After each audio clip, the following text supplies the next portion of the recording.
Behind the Shutters. This is not Ted Lyte's story. He merely had the excessive misfortune to come into it and to remain in it longer than he wanted. Had he adopted Cardinal Wolsey's advice and flung away ambition, continuing to limit his illegal acts to the petty pilfering and pickpocketing at which he was fairly expert, he would have spared himself, on this historic Saturday morning, the most horrible moment of his life. The moment was so horrible that it deprived him temporarily of his senses. But he was not a prophet. All he could predict of the future was the next instant, and that often wrongly. And the open gate, with the glimpse beyond of the shuttered window, tempted him. He hadn't had much luck lately.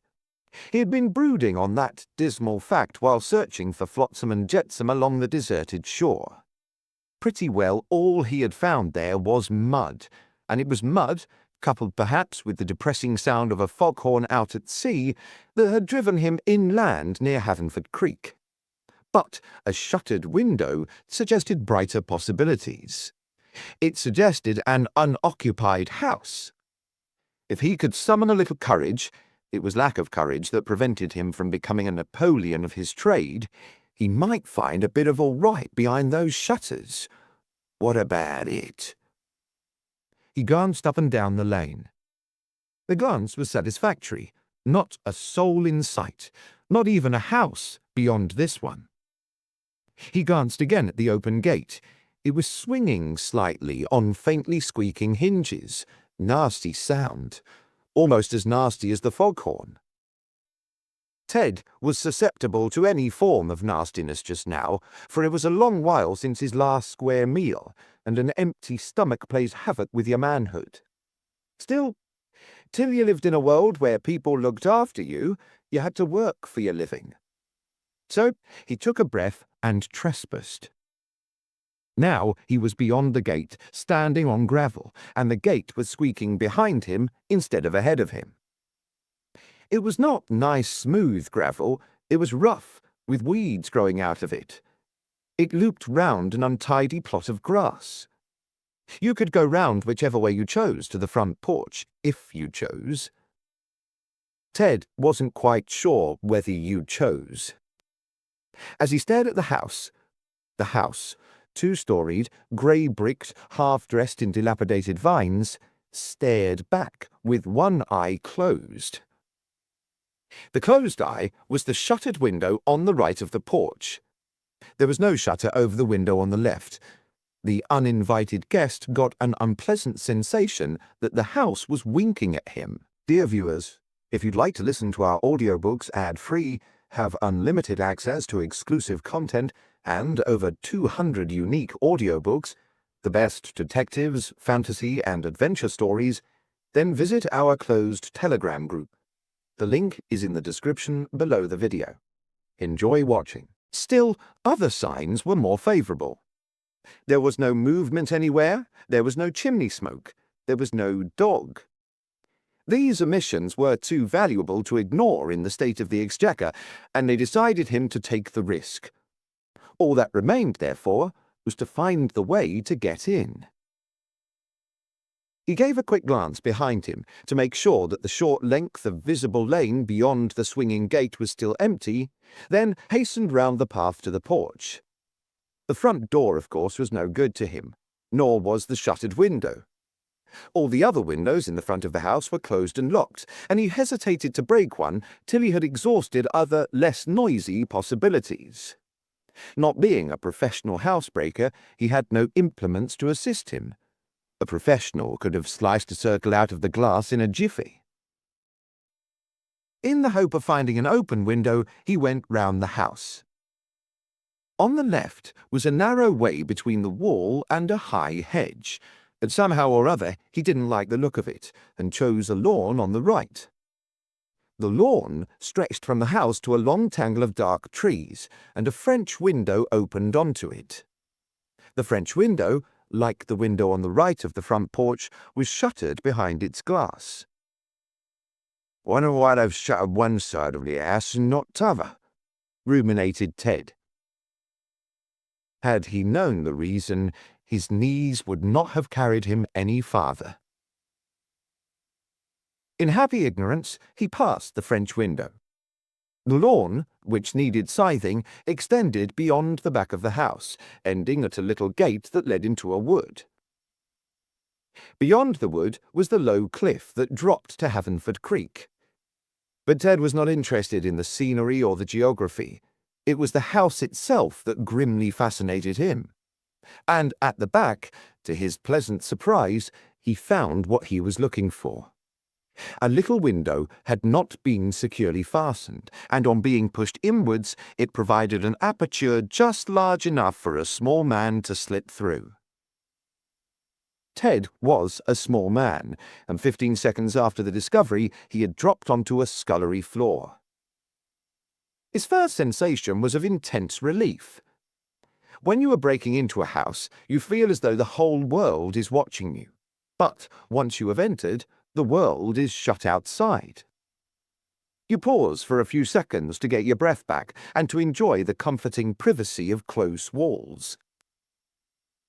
To a man of Ted's fragile caliber, however, the sense of comfort is short-lived, and once he had fully realized that he had achieved his object of getting into the house, the next urgent object appeared to be to get out of it. Still, if he were ever to look himself in the face again, never the most cheering of occupations, he could not leave until he had secured some sort of a prize. Sitting on his impulse to fly before the occasion demanded it, he stole softly out of the scullery. He did not need a plan of the house to find the larder. Instinct took him there, and appetite kept him there. For a few minutes, Ted Lyte was completely happy. In fact, cheese and bread make such a difference to a man that when he emerged, he did not see why he should not benefit by a handful of silver spoons as well. He knew a fellow who got rid of all the silver spoons you could find for him. Leaving the larder quarters, he crept into the front hall. Here, ahead of him, was the front door, at which he had stared so anxiously from the gravel path outside. How much bigger the door looked now! Funny that, somehow. And here, on each side of him, was a door. And there were the stairs. Well, which? The doors or the stairs? Silver below and jewellery above. That was the way of it, wasn't it? Why not both? The cheese was operating. He moved towards the staircase. Get the top done first and work downwards. Yes, that was it. But something worried him as he reached the staircase and put his soiled boot on the first worn stair, and he paused. What was worrying him? He paused for 5 anxious seconds, trying to discover what was worrying him. Not knowing was the worst worry of the lot. It wasn't just the silence, was it? No, he wanted silence. It wasn't the opposite then, a noise. Had he heard a noise? He listened so hard that it hurt, even clenching his teeth with the idea that that would help. He heard nothing. The silence persisted. Not that. Was it the sort of heavy, suffocating atmosphere? No again. Anyone doing this kind of a job for the first time would feel a bit weak and wobbly, even after half a pound of bolted cheddar. Ah! Got it. He knew what it was.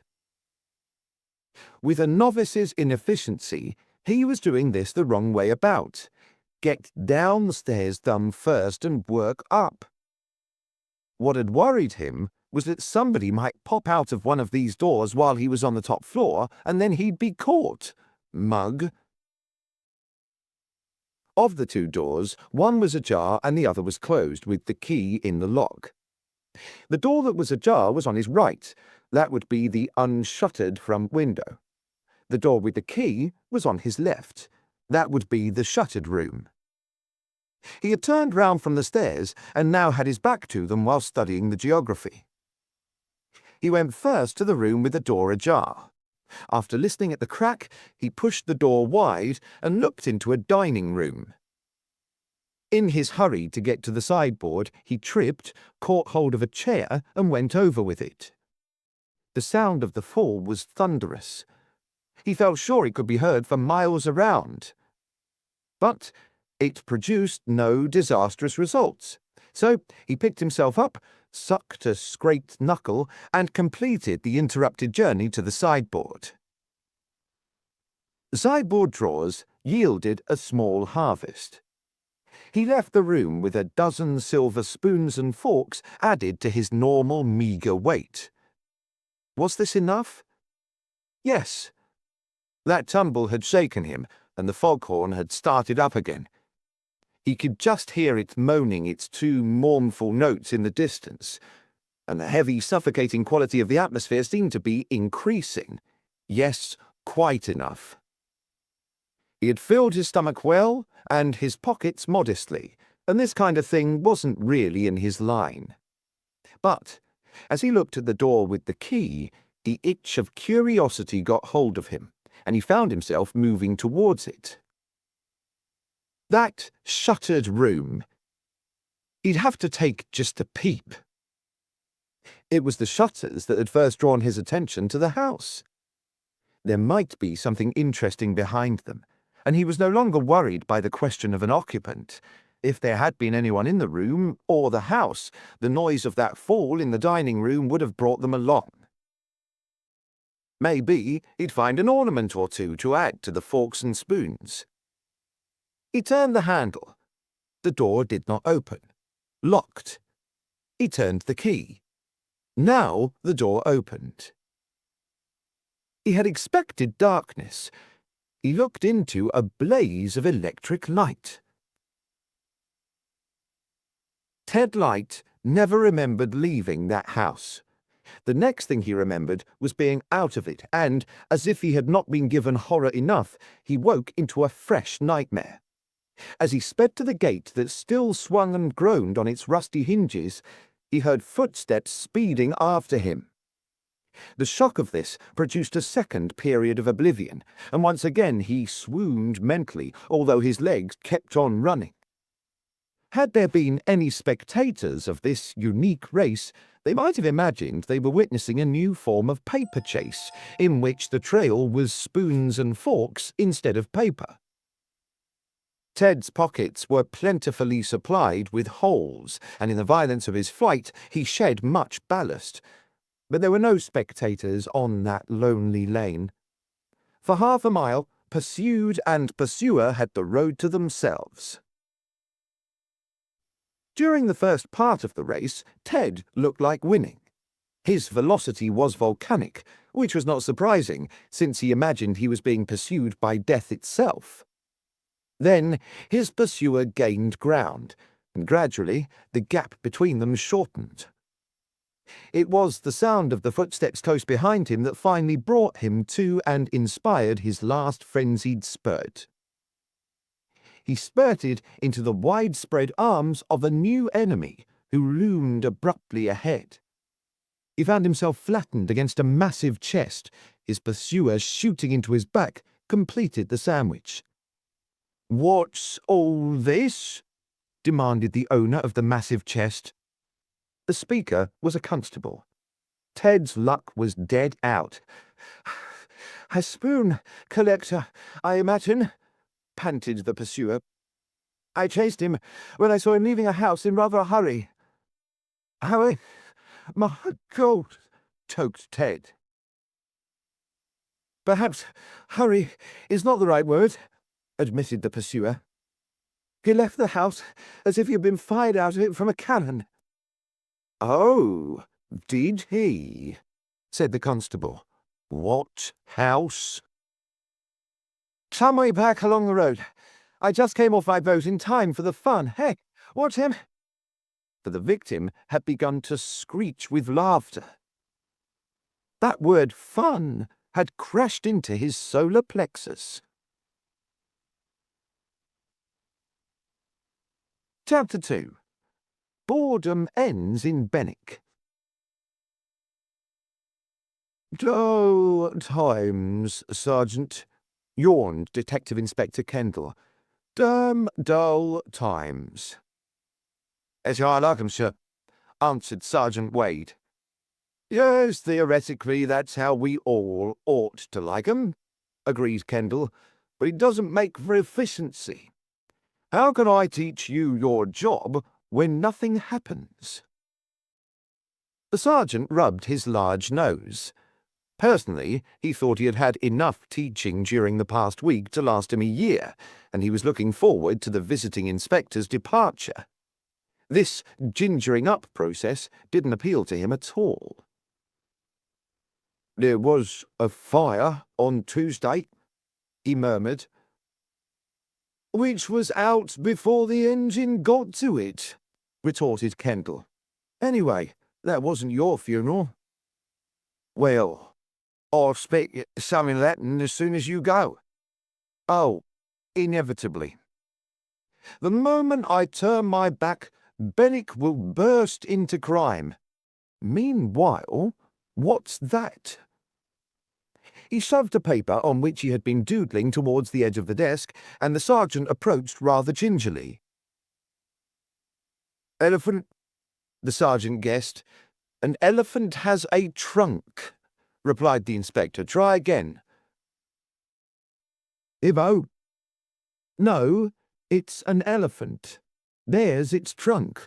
When you formed an opinion backed by conclusive evidence, Wade, stick to it." His eyes suddenly narrowed as they travelled beyond Wade to the window. "Hello? Something happening at last?" The sergeant did not turn at once. He thought this might be another trick, and he was still feeling a little hurt over the last one. But when sounds entered the passage, he swung round and was just in time to share with his superior a strange sight. A constable was carrying a small ragged man in his arms. The ragged man wore a vacuous expression and was emitting sounds to match his face. Behind them was a light-haired young man with blue eyes and brown hair, wearing an open flannel shirt, grey shorts, no socks, and tennis shoes. "What's the trouble?" exclaimed the sergeant. "Drunk?" "Dotty, more like," answered the constable, depositing his burden in a chair. "Seems to have gone off his nut." "Oh? Where did you pick him up?" "He near bowled me over before I picked him up. This fellow was chasing him."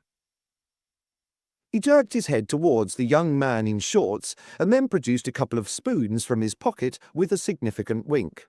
"Ah, I see," nodded the sergeant. "Making himself at home with other people's property. Know where he got 'em?" The young man in shorts stepped forward. "I think this is where I come in," he said. "No, they're not my spoons. I'm just off my boat. It's in Havenford Creek, and I was about to ask my way at a house when our spoon collector bounced out of it." He had begun his explanation to the sergeant, but found himself finishing it to the inspector. The inspector, however, did not appear to be paying any attention to him. He was studying the strange, crumpled creature in the chair. Ted Lyte's uncouth noises had ceased. He had passed into a stupor. "That chap's had a fright," said Kendall. "He met a policeman," explained the sergeant, a little too kindly. "He's met more than a policeman," replied Kendall. "Hasn't anybody got anything out of him?" "Not yet, we haven't, sir," answered the constable. "When we questioned him, he just, well, laughed." "We did get one 'my God' out of him," added the young man, "and I'm inclined to agree with the inspector that there was more in his emotion than met the eye." Now, Kendall turned to the speaker and, after a swift scrutiny, asked, "You're off a boat, you say? Auxiliary yacht? Spray? Yours? All of it? May I have your name?" "Thomas Hazeldine." "Thank you, Mr. Hazeldine. I'm Inspector Kendall. About this house, where is it?" The constable butted in. "From what he says, sir, it must be a house called Haven House. There's no other near it." Kendall lifted the receiver of the desk telephone and called sharply. "Get me Haven House, double quick." Then, with the receiver still at his ear, he addressed Ted Lyte. "Ready to talk?" he inquired. "This is only a police station. Our time's yours." Neither the question nor the sarcasm produced any result. "Who lives at Haven House?" asked Kendall. "They're named Finner," responded Sergeant Wade, feeling he had been left out a little too long, "with his niece." "In residence now?" "Oh, that I can't say, sir." "They was 2 days ago," said the constable. "I know, because I see Miss Finner in the butcher's." The telephone operator's voice sounded in Kendall's ear. "No reply," it called. "Their receiver's still off." "Still?" queried Kendall. "It's been off since yesterday." "Oh, has it? You've tried the howler?" "There's no response." "What made you try it? Someone trying to get through?" "Yes." "When was that?" "I'll find out." Then, after a short pause, "Yesterday afternoon." "Do you know the name?" "Between 4:30 and 5. "Was it a local call?" "No, a London call." "Between 4:30 and 5 on Friday, yesterday, someone tried to phone Haven House from London, but the receiver was off so they couldn't get through. You put on the howler and no notice was taken of it. Is all that correct?" "Quite correct." "Know what part of London?" "I can find out." "Do. Find out all you can about that call, and keep the information by you in case I want it. Maybe I won't. Have you put the howler on since?" "Twice." "When?" "Once last night and once this morning." "Without result, of course." "Nothing at all." "Right. Get me Dr. Saunders, 5-9. Then try the howler again. If they answer, connect up at once and put them through to me the moment I'm finished with my next call. Otherwise, don't worry me till I worry you, right?" While waiting, he caught the sergeant's expression and smiled. He guessed what the sergeant was thinking. The sergeant was thinking, showing off before an audience. It didn't worry the inspector in the least. "I hope that boat of yours isn't in a hurry, Mr. Hazeldine," he said. "It's got all the time you want," answered the yachtsman. "I wouldn't miss this for a farm." "Something to write home about, eh?" "Well, you seem to think so." "It was you who first suggested, Mr. Hazeldine, that there was more in this than met the eye," Kendall reminded him. "And since then we have got a receiver that's been left off, and the complete collapse of the only person here who might tell us something." "Do stop prodding him, Constable. That really won't help." "Are we keeping anybody waiting, Mr. Hazeldine? Besides yourself?" "Only my crew," replied Hazeldine. "A big one?" Dear viewers, if you'd like to listen to our audiobooks ad-free, have unlimited access to exclusive content, and over 200 unique audiobooks, the best detectives, fantasy and adventure stories, then visit our closed Telegram group. The link is in the description below the video. Enjoy watching. A big one and a small one. "You don't lose any time, do you, Inspector? You're finding out all about me. I like your methods." "Then perhaps you'll mention them in that letter home," said Kendall dryly. "Ah, Dr. Saunders." "Speaking," came the voice over the telephone. "This is Kendall Police Station. Can you come along right now?" "Well, in about 10 minutes. "I'd rather you made it 5. "I dare say you would, but my car's out of commission." "We'll send ours." The sergeant vanished from the room. He was learning. "You can walk to meet it if you like," added Kendall. "It's a nice morning." "What's the trouble?" inquired the doctor. "I haven't any idea," answered Kendall, and replaced the receiver. Then he rose from his chair and walked over to the prisoner. Ted saw him coming through a mist. Since the original moment of horror, he had passed through a succession of nightmares and a succession of mists, till, at last, life had become so unbearable that he had tried to assist nature and wipe himself out. That unbelievable moment, the chase to which the moment had given an added terror, the policeman, the laughter, was it his own? And now the police station. What was there in existence worth holding on to? So he held on to nothing and let his mind totter. But this new policeman standing before him had a disturbing and menacing solidarity. He was like a doctor bringing a dying patient back to pain. As the mist began clearing, Ted closed his eyes, substituting his lids for the fog. He opened them, however, when the new policeman said quietly, "So, it isn't only theft. It's murder too, eh?" For a few moments, Ted stared into Inspector Kendall's eyes, held by their steadiness. Then, the words drawn from him, he whispered, "I didn't do it." "Do what?" asked Kendall. The ragged man began to cry. Good eye," he whimpered. "All that lot." And then a too rapidly filled stomach and a too violently shocked mind produced their delayed result, and he was sick.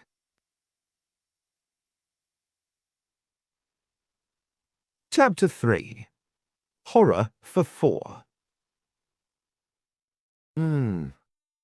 "Passed out," said the doctor. "You won't get anything more from him for 10 minutes. "We can't wait 10 minutes, answered Kendall, "and we've already got quite enough from him to go on with.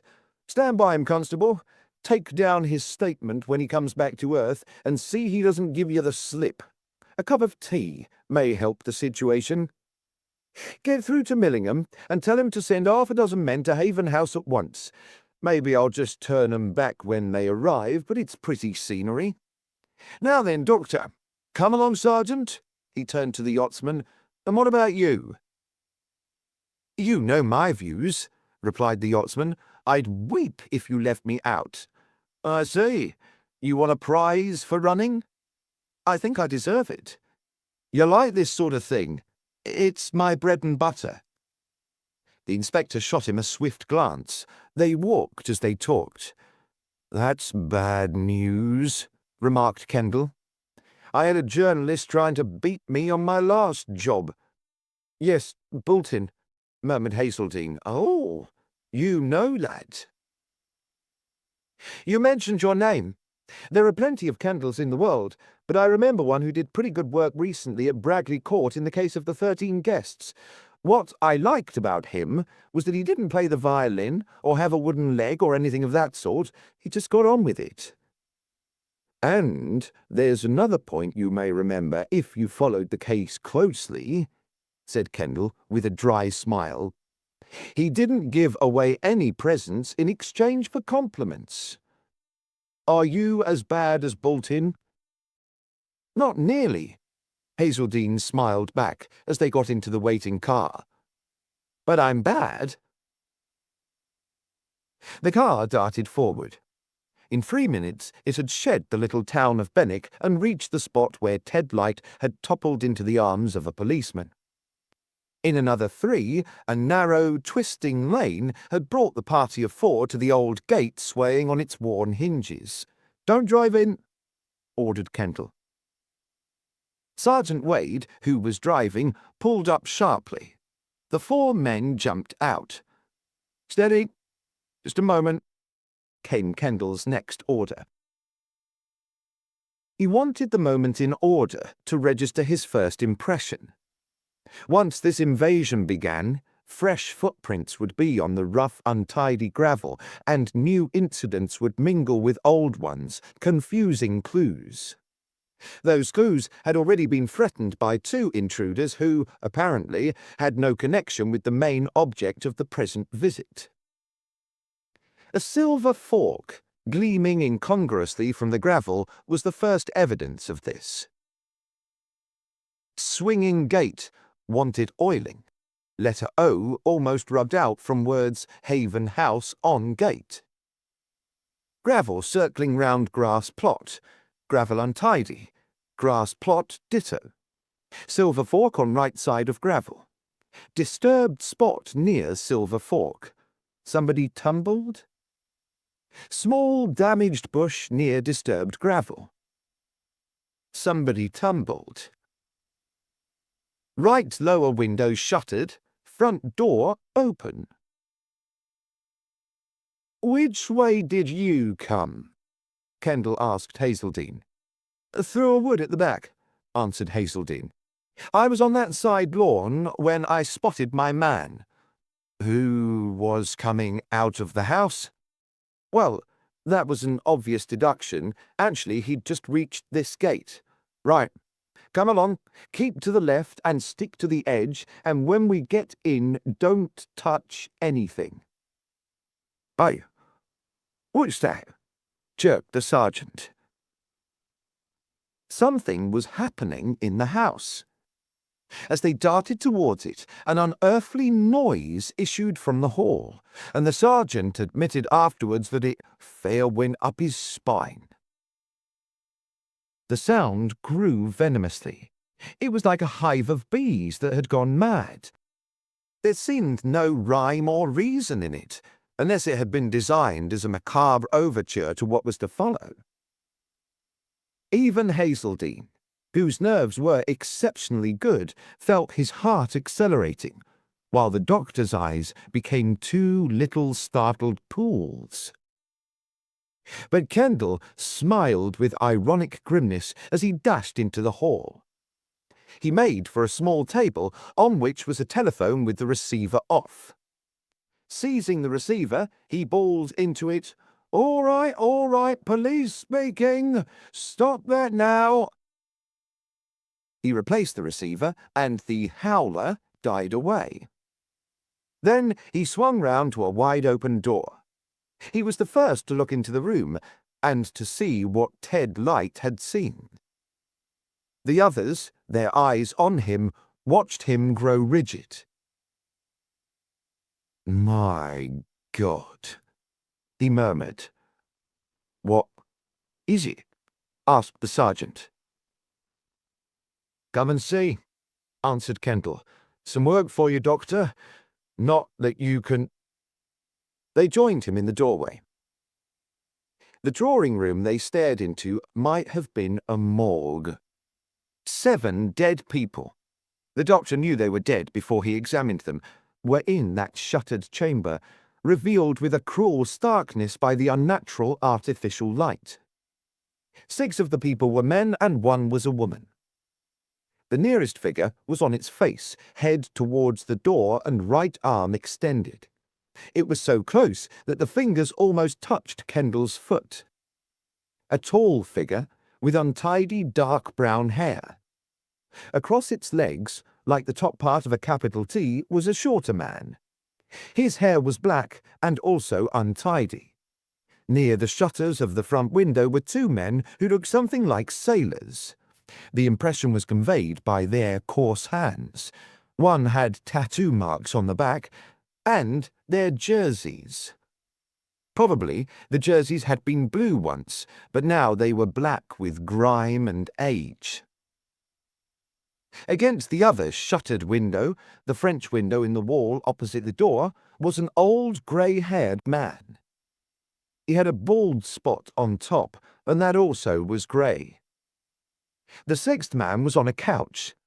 His mouth was open, and 1 leg dangled. He might have been asleep, but for the grim implication of his silent companions. He looked the youngest of the company, though, like the rest, he was unshaven. The woman was in a chair, her head resting against a blue cushion. It would have been easy at first glance to mistake her sex, for she was wearing a man's clothing, jersey, trousers, and heavy boots, while her features, framed in short dark hair, were coarsened by exposure. She might have been attractive once. She was not attractive now. Her unseeing eyes were open. Dr. Saunders ran forward. "Be very careful, please," said Kendall quietly. "I'll want photographs." The doctor nodded as he bent over the first victim. "Go over the house, Sergeant, every inch of it," continued Kendall, "and report anything important you find the instant you find it." The sergeant vanished with alacrity. Kendall turned to Hazeldine. "Well, you're getting your scoop," he remarked. "Come round the room with me, but don't touch." "Wouldn't I be more useful if I finished this floor while the sergeant does the top?" suggested Hazeldine. "If you want to be useful, of course you would," answered Kendall. "Carry on." The doctor, working rapidly, looked up as Hazeldine left the room after the sergeant. "Stone dead," said the doctor. "You're telling me," replied Kendall. "What I want to know is how he died." The doctor continued with his examination with a gloomy lack of confidence. "Not going to be so easy, eh?" asked Kendall. "We've both got nuts to crack," grunted the doctor. "You're right. What's that on the back of his head?" "An old scar. That didn't do it. No, from the look of it, it's a wonder it didn't do it at the time." "How long ago?" "Can't say." "What can you say?" "At the moment, Kendall, about as much as you." "Which is nothing," smiled Kendall grimly. He gazed around. "This has Madame Two Swords beaten. I expect they'd like it for their Chamber of Horrors. Can you see tomorrow's headlines?" "Yes. I suppose our young friend is working them out now," replied the doctor. "Well, it's his job, and you and I are doing ours. Ours are more useful. That's merely our opinion." "Something's in your mind. Let's have it." Dr. Saunders glanced towards the door. "Do you think he may have had anything to do with this?" he asked, lowering his voice. "He may have," answered Kendall. "So may you and I. I once arrested a coroner just after he'd adjourned the inquest." He sniffed. "Get anything?" The doctor sniffed. "Not more than I expect." "Can you say the same about their complexions?" The doctor raised his eyes and stared round the room. He became unprofessionally human for a moment. "I think we deserve medals for coolness," he said. "It's our business to be cool," responded Kendall. "This isn't the first time you and I have seen death. I've never seen 7 in a bunch like this." "No. And to my thinking, 7's easier to stand than 1. You can sympathise with 1, 7 beats you, like the little boy in the Guthrie film who lost all his family at once and didn't know which member to grieve for. I'm still waiting to hear what you've got to say about their complexions." "And I'm still waiting to have something to say," retorted the doctor. "Well, how's this to go on with? When you have found what killed 1, you'll have found what killed the lot. Hello?" He darted towards the fireplace and stooped. Taking a handkerchief from his pocket, he used it while picking up a small revolver to preserve fingerprints. With the same care, he opened the weapon, examined the barrel, and closed it. Then he replaced the revolver on the carpet in the exact position in which he had found it. "That didn't kill them," said the doctor, now shifting to the second body lying across the legs of the first. "No. But what did it kill?" answered Kendall. "One chamber's empty." He added, "And who emptied it? We'll have to take 7 fingerprints." On the point of turning, he suddenly fixed his eyes on the mantelpiece.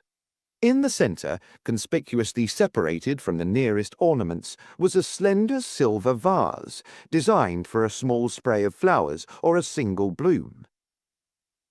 There were no flowers in the vase now. Instead, incongruously supported on the top, was an old cricket ball.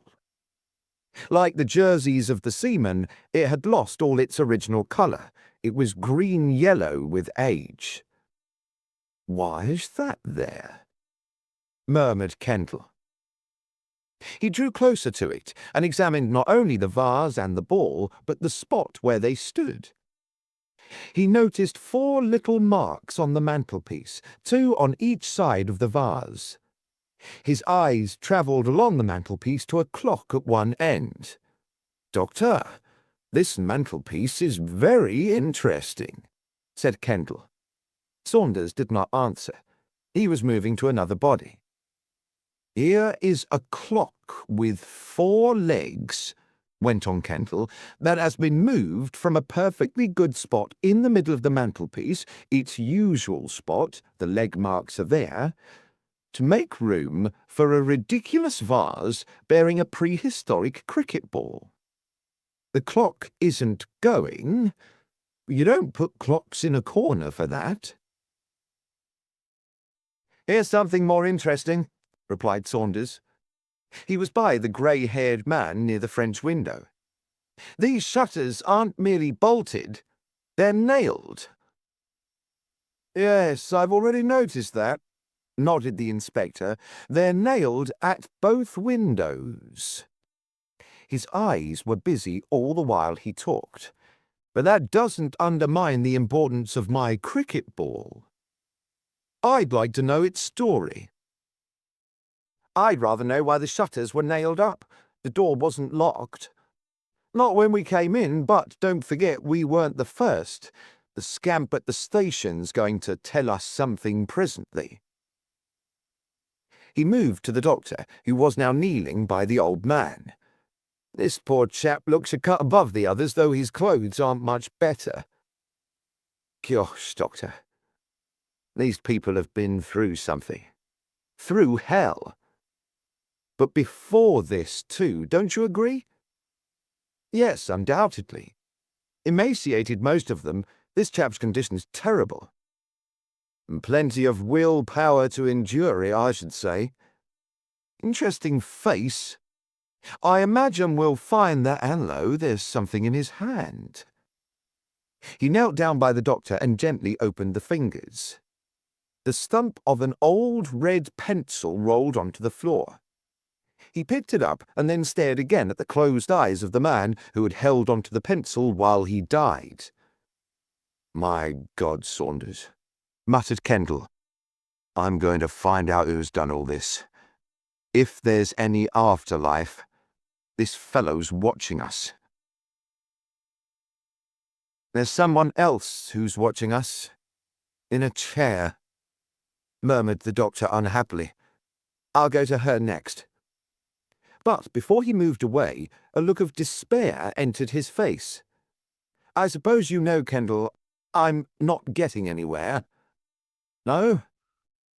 All I can tell you is that their hearts have stopped." "Can you tell me how long ago they stopped?" "I can only make a guess at that, so far. You see, rigor mortis varies according to the cause of death, so if you don't know the cause of death, you don't know what to expect. We have no rigor mortis here. That gives us a range of from half an hour to 20 or 30 hours. You want something closer than that to work upon." Kendall glanced at his watch. It was 6 minutes to 11. "Yes, I certainly want something closer than that," he said, "and I'm sure when you have finished here you can give it to me. There are other signs, aren't there, to an experienced doctor's eye?" "Well, yes, of course. Have a guess. You'll be expected to, you know." The doctor studied the old man intently, then made a quick tour of the other bodies. "I won't stake my reputation on it," he announced at the end, "but at a guess, I should say the death occurred not less than 6 hours ago, or more than 16. He threw up his hand suddenly, and that is assuming that they all died at about the same time. "There's nothing definite to indicate that there was any great difference of time?" asked Kendall. No, nothing." "Then that will do to go on with. We guess they were dead by 5 o'clock this morning and alive at 7 o'clock last night. I'll carry on with that, and maybe we can improve upon it later. Ah, Sergeant." He turned as his subordinate came into the room. "Any luck?" "Not much, sir," replied the sergeant. "Nobody upstairs, dead or alive." "I thought you were dead yourself. You've been such a time." "Well, sir, I made a job of it. Looked in every room and the cupboards." He had also looked under the beds, but he did not mention that. He felt a little hurt at the inspector's attitude. "You said not much luck," commented Kendall. "It doesn't sound as if you had any."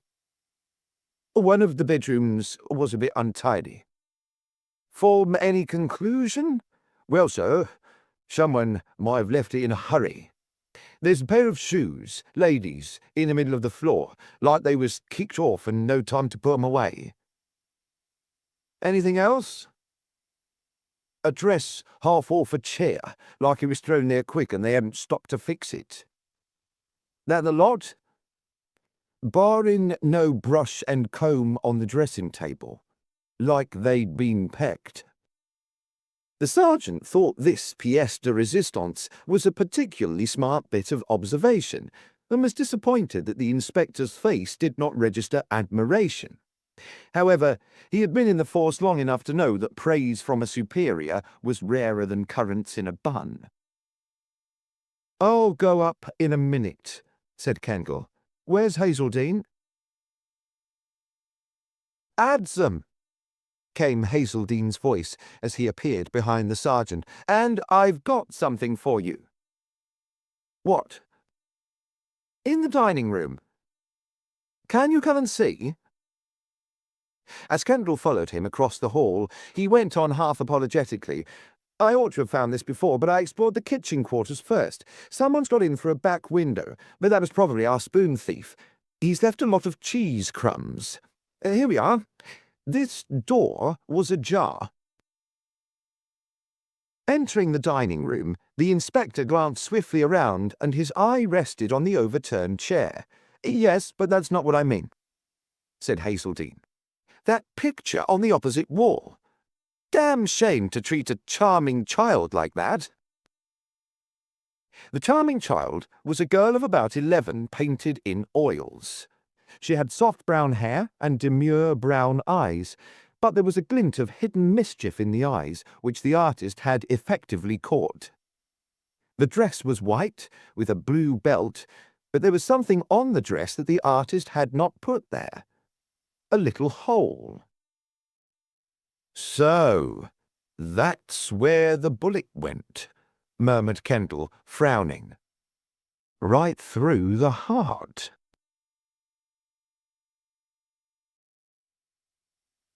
Chapter 4. Flaws in a Theory.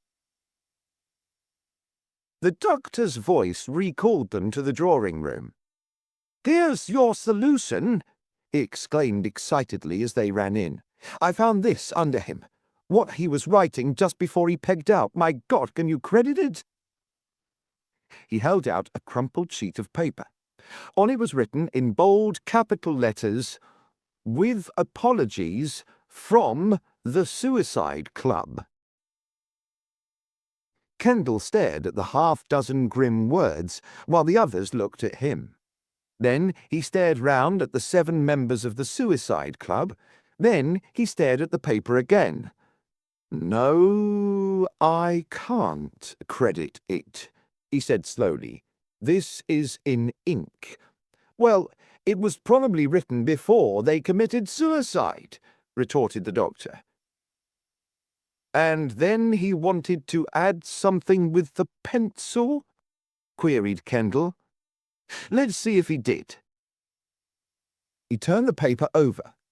On the other side, in pencil, was particulars at address 59 16S 4 6E G. The penciled edition was not in bold capitals, but in ordinary wobbly writing. And a thorough job they've made of it, commented the doctor. I've looked at them all. Yes, and now it's my turn, answered Kendall. Dear viewers, if you'd like to listen to our audiobooks ad-free, have unlimited access to exclusive content, and over 200 unique audiobooks, the best detectives, fantasy, and adventure stories, then visit our closed Telegram group. The link is in the description below the video. Enjoy watching. He passed from one to the other, peering for several seconds into each face before going through the pockets. When he had finished, he straightened himself and walked slowly round the room. As he passed the fireplace, he paused to look up the chimney. Then he said, I'm going over the rest of the house and the grounds. I expect you've got more to do yet, Doctor. If you've finished by the time I have and the others haven't turned up, meet me in the dining room for a talk. Sergeant, stand by the doctor in case he wants anything. Come along, Mr. Hazeldine.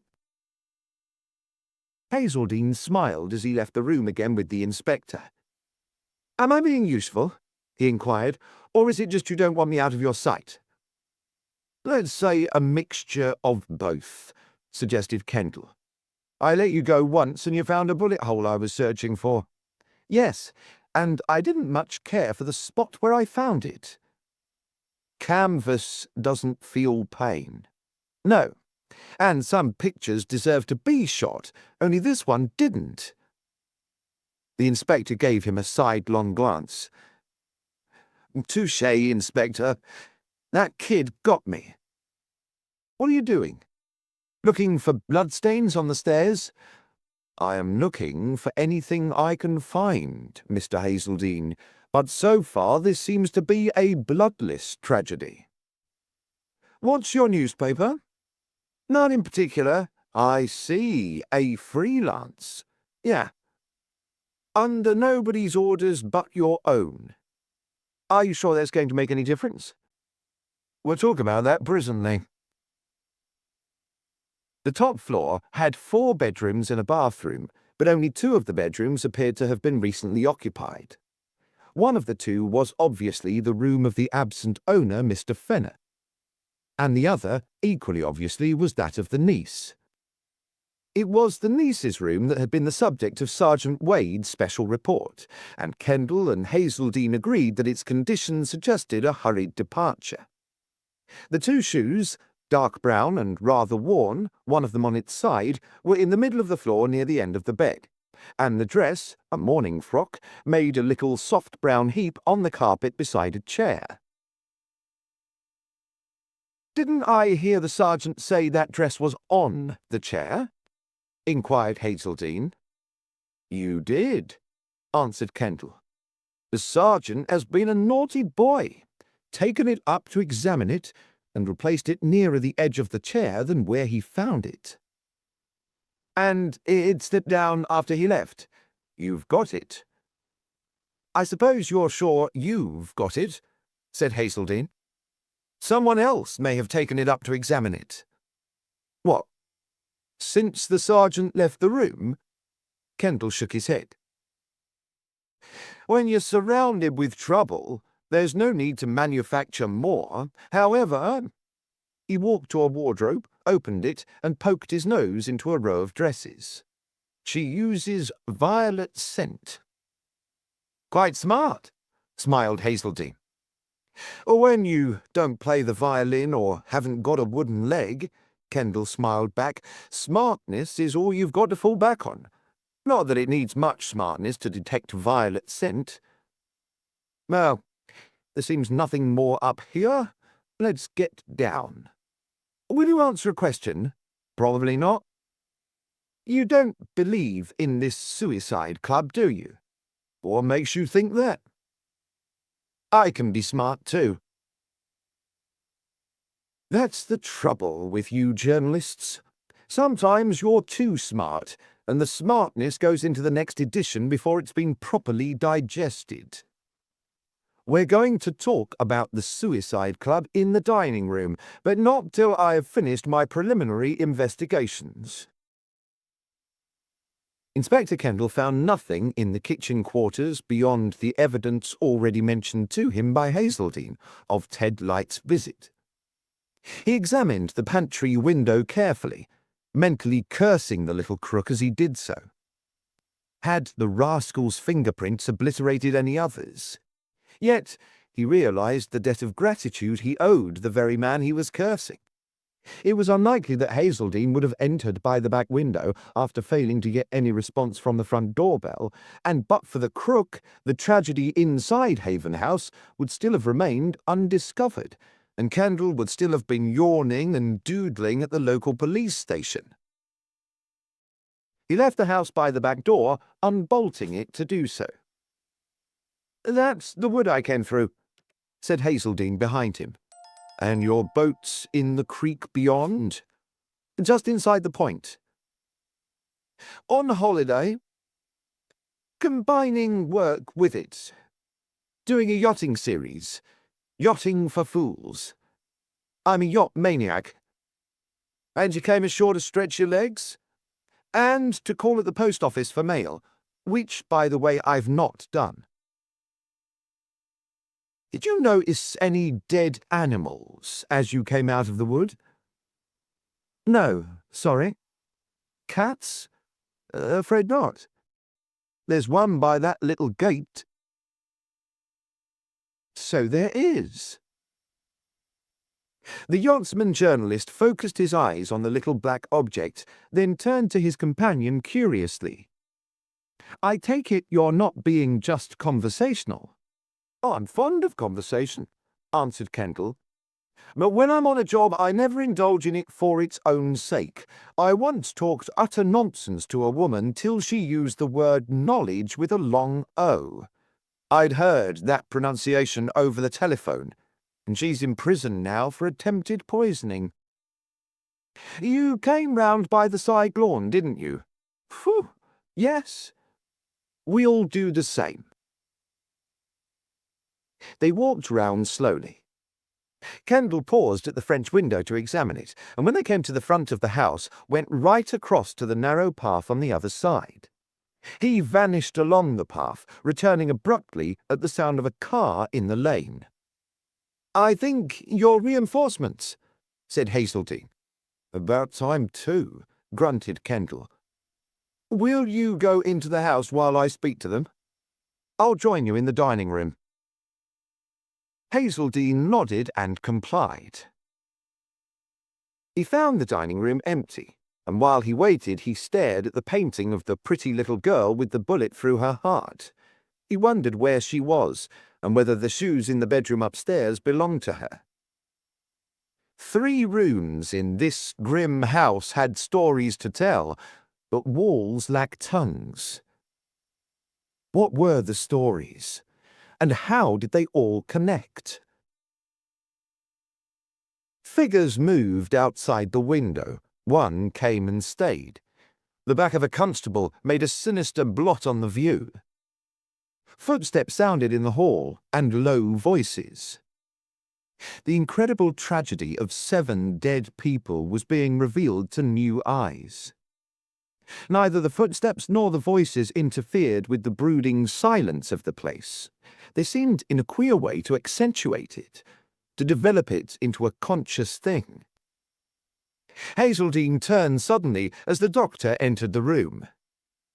"Well, have you got your headline?" inquired Dr. Saunders, rather acidly. "I'm always open to suggestions," replied Hazeldine. "Have you one?" "How about mass suicide? That ought to draw the pennies." "Yes, but the coroner's jury might not agree. I think I'll wait for the inquest." They heard Kendall's voice in the hall. He was telephoning to the local station. A couple of minutes later, he joined them, followed by Sergeant Wade and a portly inspector from Millingham. "Inspector Black," Kendall introduced the latter, and then turned to the Millingham officer. "This is the Mr. Hazeldine I've mentioned." Black stared at Hazeldine without much favour, and then gazed round the room. "Looks like a bit of a rough house," he commented, when his eyes rested on the overturned chair.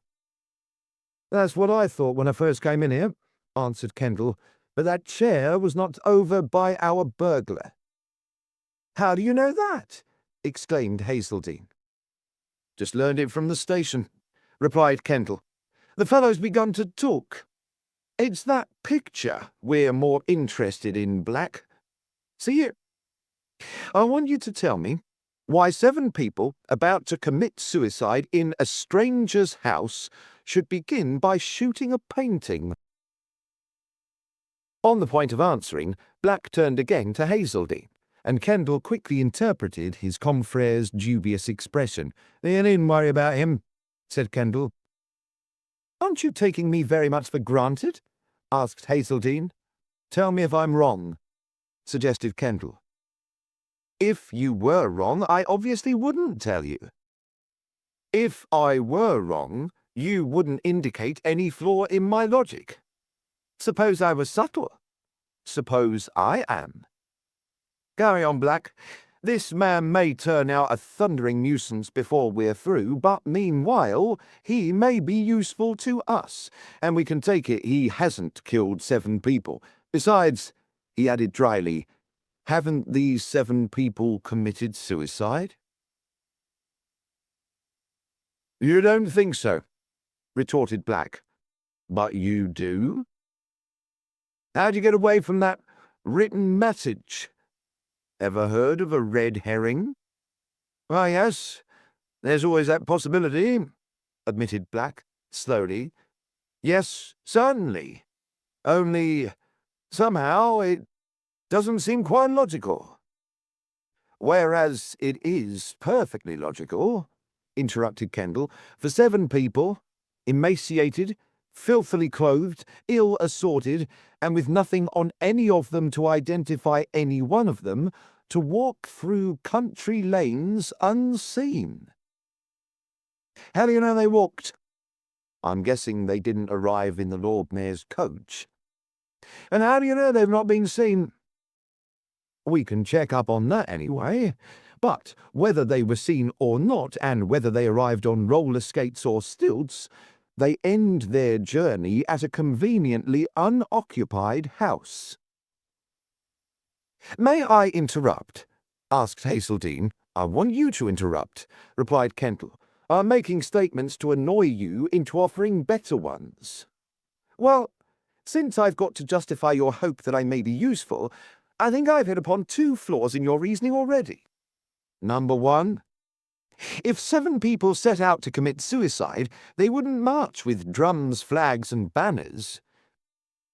"You mean they would try not to attract attention? Objection allowed, if they set out to commit suicide. Number 2, you used the phrase conveniently unoccupied house.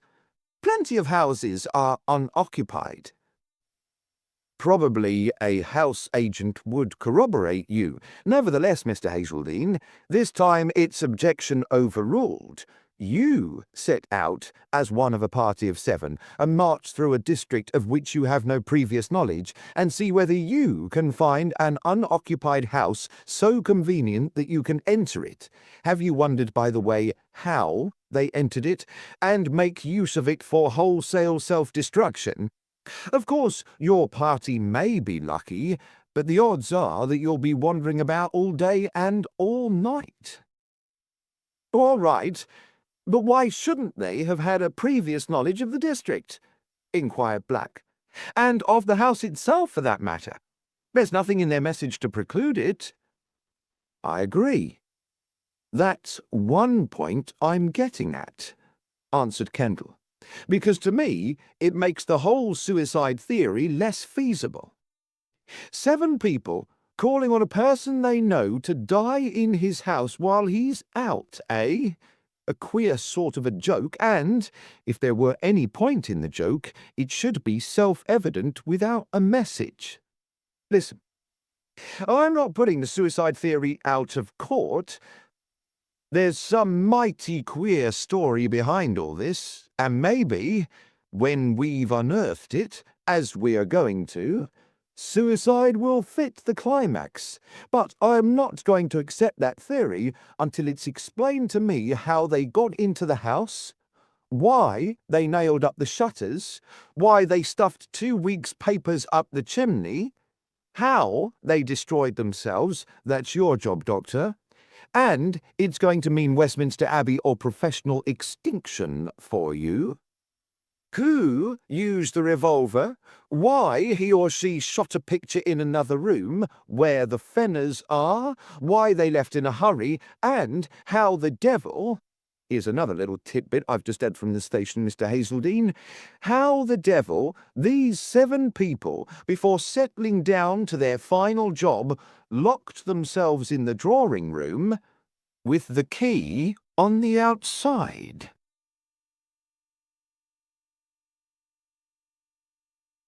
Chapter 5. Miss Fenner's Timetable. About an hour and a half later, Detective Inspector Kendall walked slowly through the little wood at the back of Haven House. It was not the first time he had done so. Crossed a small open space to the edge of a muddy cliff, paused for an instant to gaze at a trim auxiliary yacht in the creek mouth below, and then descended to it by a slippery, tortuous path. Tom Hazeldine saw him coming and had rowed the dinghy to the rotting landing stage by the time he arrived. "Can I come on board?" asked Kendall. "Course," replied Hazeldine. "I've been expecting you. Do you like Bristol cream?" The inspector smiled. About to step into the dinghy, he stopped for a few moments to scrutinize a mooring post. "Have you used this?" he inquired. "No," answered Hazeldine. "My man rowed me over this morning and then took the dinghy back." "And came for you in the dinghy when you returned?" "That's right, same as I've done for you." "I shouldn't say this landing stage is used by many people from the look of it," commented the inspector. "One would hardly select it if there was any choice," agreed Hazeldine. "And there isn't any choice." "Well, let's make for that sherry."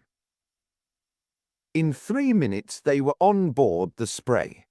Their arrival was watched by the crew, an old man and a small boy, in respectful silence.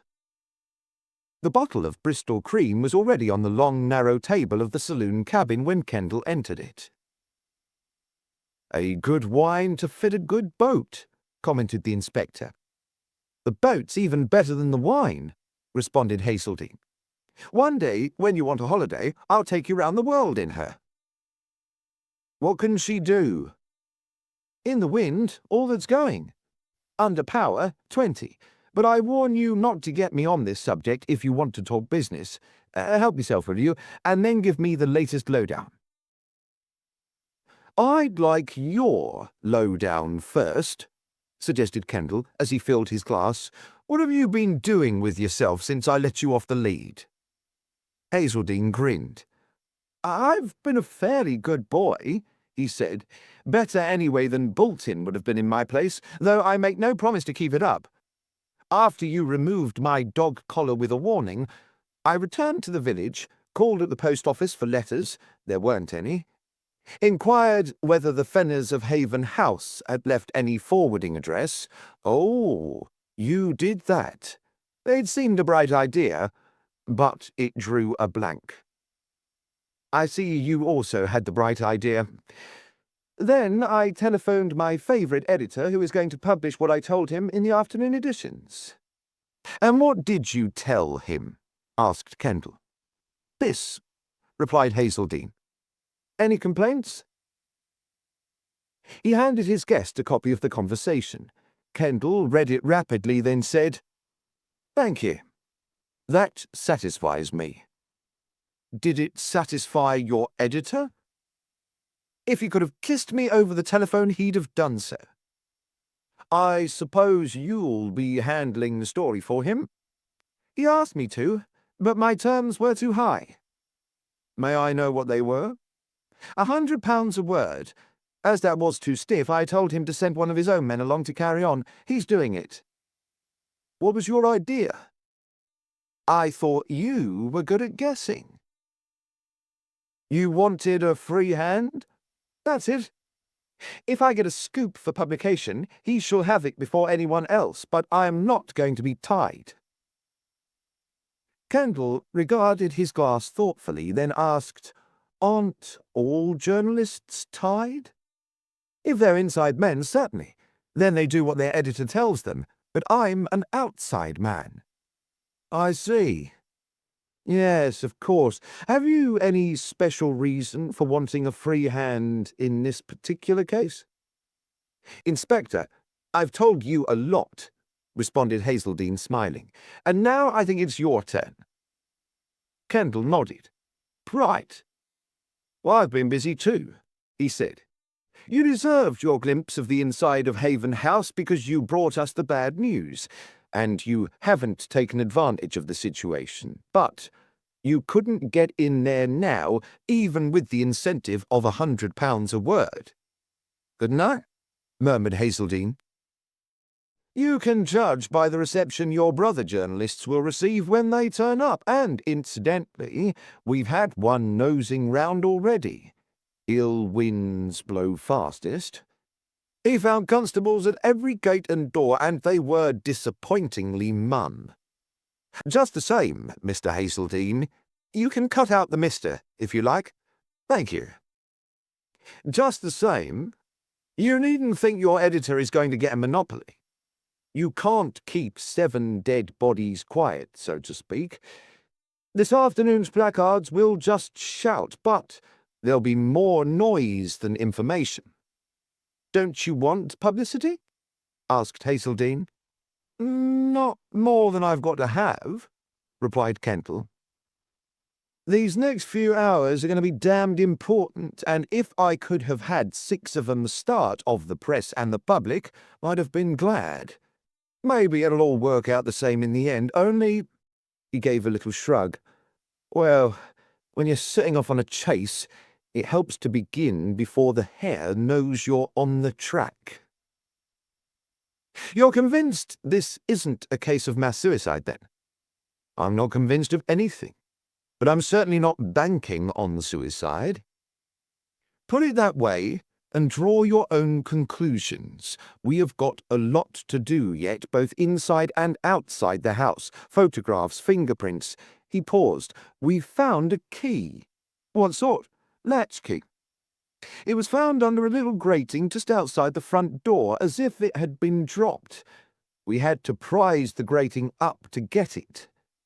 "Was it a latchkey to the house?" "Are you going to phone my replies to your editor?" "I haven't made any promises to my editor, and I'm not making any to you, so don't tell me anything that seems to you like a risk."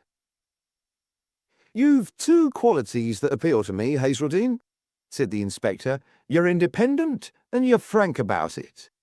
I'm taking the risk. It was a latchkey to the house, Yale pattern with a nice smooth portion where you hold it.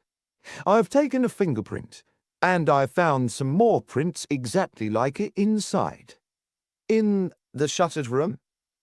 "No, though I'm getting plenty of prints from there too. These were in the bedroom that had been left in a hurry. Miss Fenner's, that is the assumption. You remember the sergeant making a big point of the fact that there were no brush and comb on the dressing table, but there were several other things. A clothes brush, a hand mirror, and so forth. We found the similar prints on these." "I see," answered Hazeldine slowly. "And, of course, the inference is that Miss Fenner had the key and either dropped it or hid it. Of course. Well, not a very clever place to hide a key, was it?" An idiotic place, agreed Kendall, which suggests that if she did hide it, and if she possesses average intelligence, she hid it in a great hurry caused by some urgency of the moment, unless she believed the key would fall right out of sight and was unable to get at it again on finding that it remained in view. I told you that we had to wrench the grating up. I can't see why she should hide the key, said Hazeldine. There's a great deal we can't see, returned Kendall. Still, I incline myself to the theory that she dropped it some time between 8:30 and 9 last night. While Hazeldine stared at him, he went on. According to Dr. Saunders, our 7 dead persons may have died round about that time. You're not concluding, began Hazeldine. I'm not concluding anything, interrupted the inspector. I'm not even concluding that the 7 victims did die round about that time. I am merely implying that they could have. Unlike you, Hazeldine, I did not confine my inquiries about the Fenners to the post office. I also inquired at railway stations, police stations, and ports. I haven't been able to trace anything about Mr. Fenner. Rather curious, that. But I have quite a lot of information regarding the niece. Some of it came from the world's oldest porter at Benwick. May I hear the information? Asked Hazeldine. As Kendall paused, it won't be passed on to my editor without your permission. No. I am giving this to you on that understanding, answered Kendall. We've already assumed that Miss Fenner left Haven House in a hurry. We can now assume that she was in a hurry to catch the 9:50 a.m. train yesterday morning for Liverpool Street. But I thought you said, interrupted Hazeldine. Wait a moment. She took that train and travelled to London on a monthly ticket. After that we lose sight of her for a while, but we may note the facts that the 9:50 from Benwick reaches London at midday, and that the abortive phone call from London to Haven House, you remember about that? Yes, nodded Hazeldine, following the inspector's details intently. The caller couldn't get on because the receiver was off and there was no response to the howler. You've got it exactly, answered Kendall. Now add this.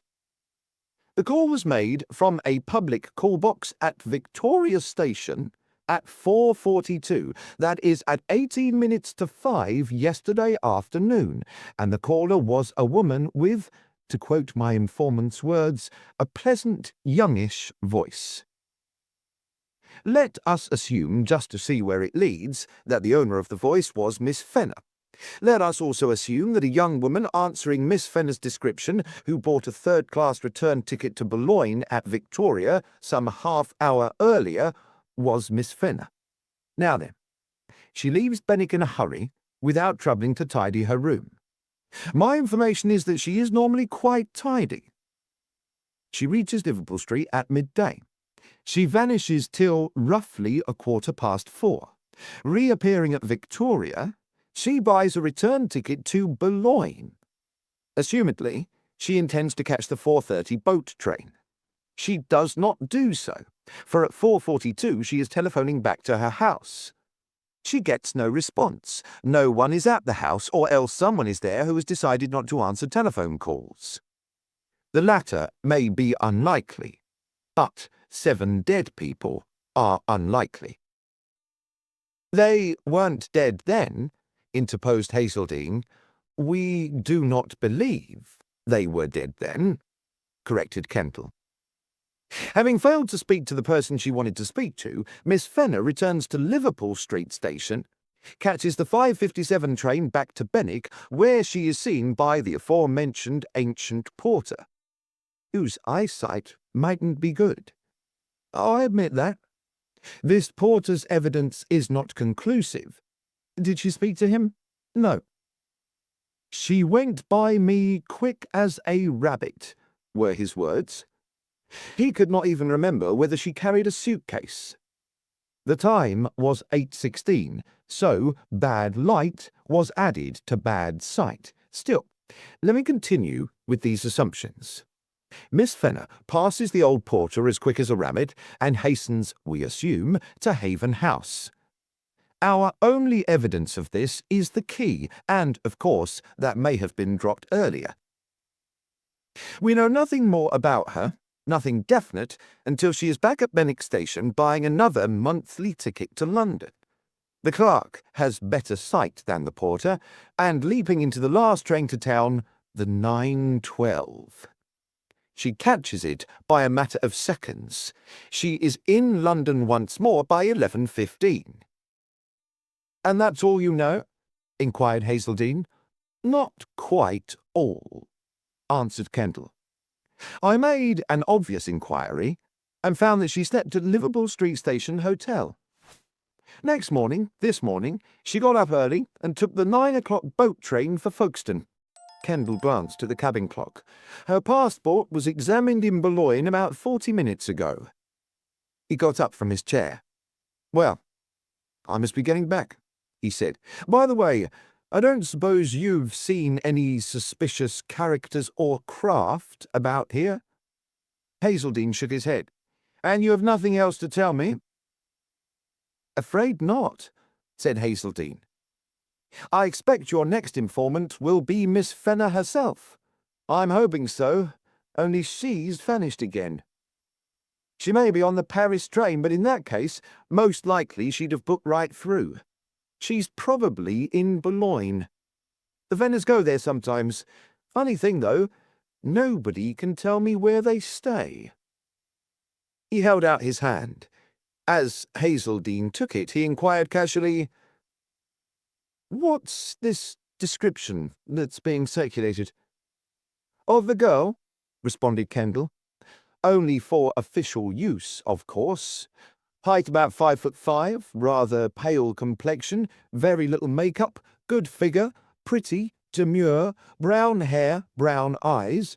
When last seen wearing black coat and skirt, black shoes, white silk blouse and small black hat, and little green brooch at neck of blouse."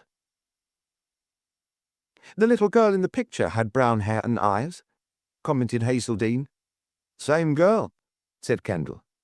"But from this description, with a different spirit." Kendall nodded thoughtfully. "Queer," he observed, "how life sometimes knocks the joy out of you."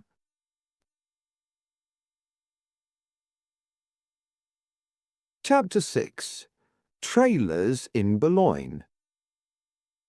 After Hazeldine had rowed the inspector back to the landing stage, he remained in the dinghy till his guest had climbed the precipitous path and vanished over the top towards the little wood leading to Haven House.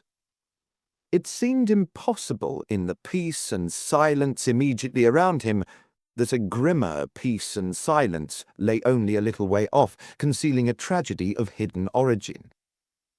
It seemed even more impossible that the tragedy could be linked with the child who had smiled out of the picture. No, not with that child, came the contending thought. With the girl that child has grown into. Height about 5'5", rather pale complexion, very little makeup, good figure, pretty, demure, brown hair, brown eyes. When last seen, wearing black coat and skirt, black shoes, white silk blouse, and small black hat. Little green brooch at neck of blouse. A fish jumped.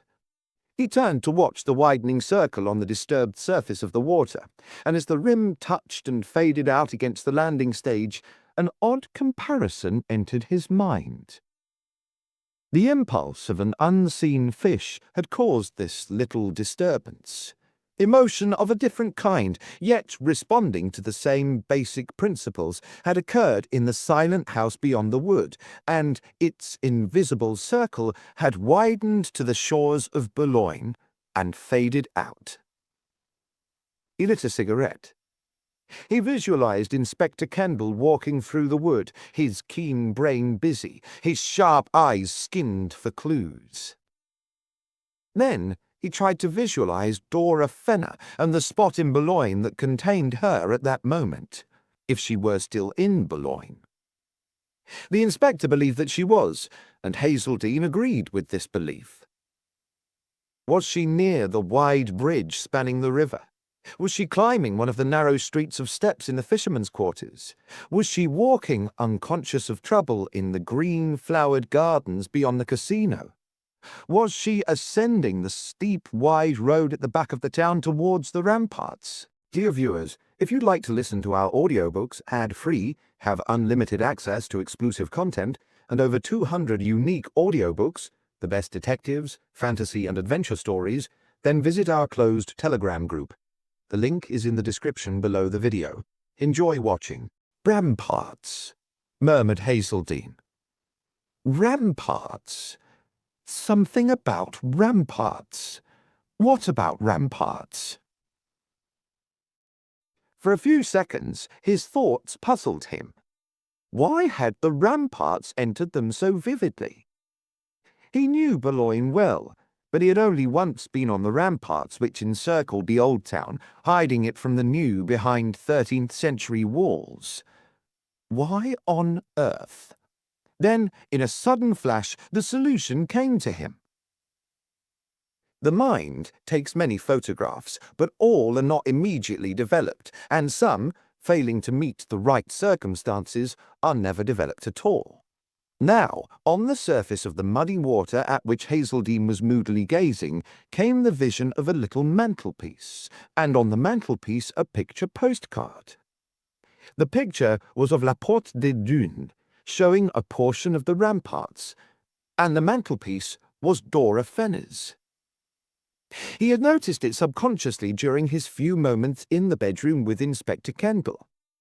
The knowledge that its owner was in Boulogne now developed the latent memory and gave it significance. Kendall had mentioned two of Hazeldine's qualities, frankness and independence. But this rather unusual young man possessed two more of which the inspector also had some inkling. One was a romantic disposition which he was apt to conceal beneath a mask of levity. He dreamed in secret, and the beckoning horizons of the sea fed his imagination. The second quality was impulsiveness. He was not impulsive in small matters.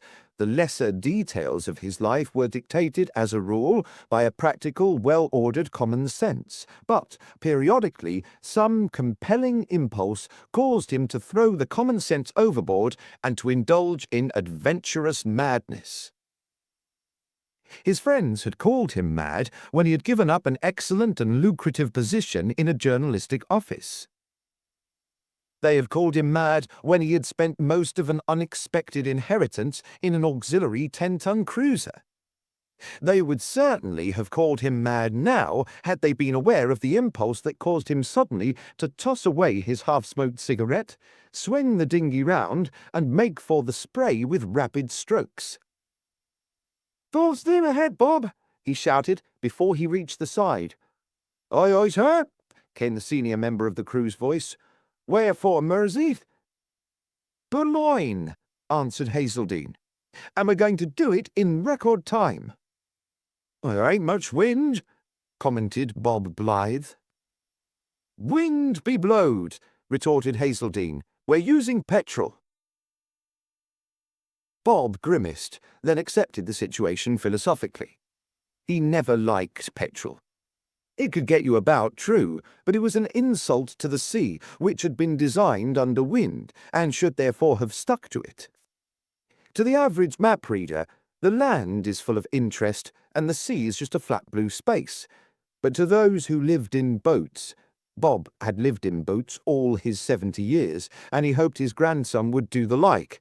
This flat blue space is a storehouse of interest. And Bob knew, for instance, that between Haven Creek and Margate Road, he would be concerned with such places and locations as Maplin Sands, Ouse Deep, Shivering Sand, Kentish Flats, Shingles, Tongues, Girdlers, Horses, and Spits. All these had to be reckoned with. and petrol had a nasty habit of diminishing their importance. Still, there you were. Times moved, and boats with them, and Bob had to admit that, when choice existed, his captain preferred to move under 700 square feet of canvas. By 2 o'clock, Essex was receding into the haze, and the North Kent coast was becoming clearer. The morning mist had curled away and conditions were perfect.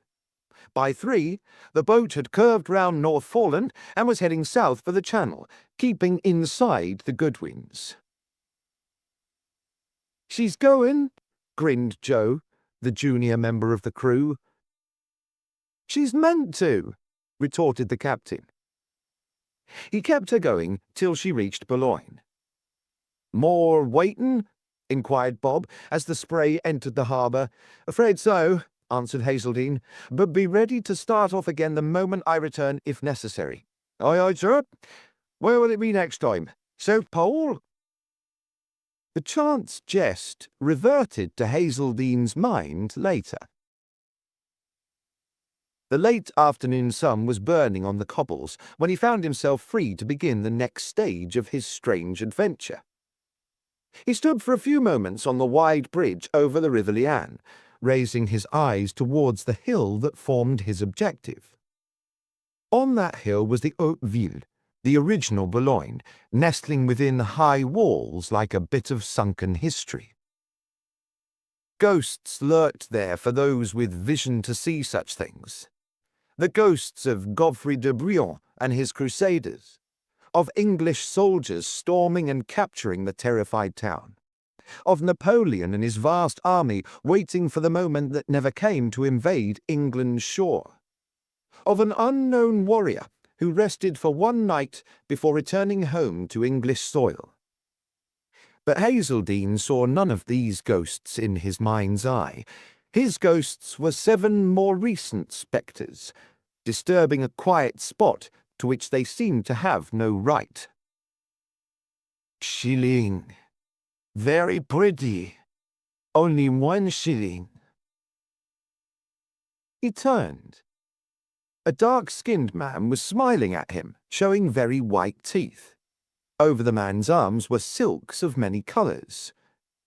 "No, thank you," answered Hazeldine. "Very pretty," urged the man. "Take back to your lady." "I haven't got a lady," replied Hazeldine. "Dommage," smiled the man. Hazeldine walked on. Something worried him, though it took him several seconds to discover what it was. Hadn't he seen this man before? Near the quayside, where he had landed? Then he rounded on himself. Even if he had seen the fellow before, though there were dozens of street vendors like him, intent on dazzling unwary trippers with colourful bargains, what did it matter? Still, he continued on his way with senses alert, and when he had crossed the Quai Gambetta and entered the Rue Faidherbe, he stopped again, suddenly, and turned. The dark-skinned silk vendor was a few paces behind him. "Come here," he called. "Do you change your mind?" responded the man, hurrying up. "I think you would." "And that's why you've stuck on my heels?" inquired Hazeldine. "Stick on the heels?" mused the street merchant. "Ah, to follow. Oui, monsieur, I stick on the heels.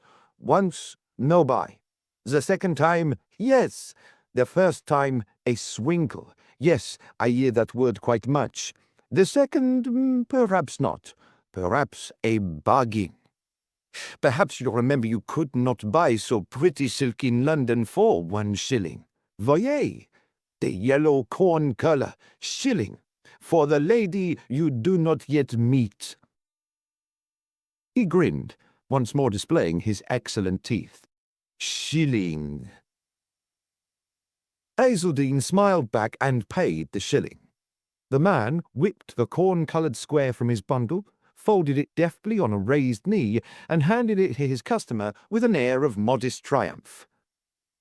"Good luck," he said. "Mem to you," answered Hazeldine, pocketing the silk. To reach the Aubeville, he had to turn to the right, but instead he turned to the left. Wandering casually, he made his way back to the Quai Gambetta and began strolling in the direction of the casino. Presently, he took his cigarette case from his pocket, fumbled purposely, and allowed 4 cigarettes to escape onto the cobbles. "Casse," he murmured, as he stooped to pick the cigarettes up. Out of the corner of his eye, he saw the silk merchant some 30 yards behind him.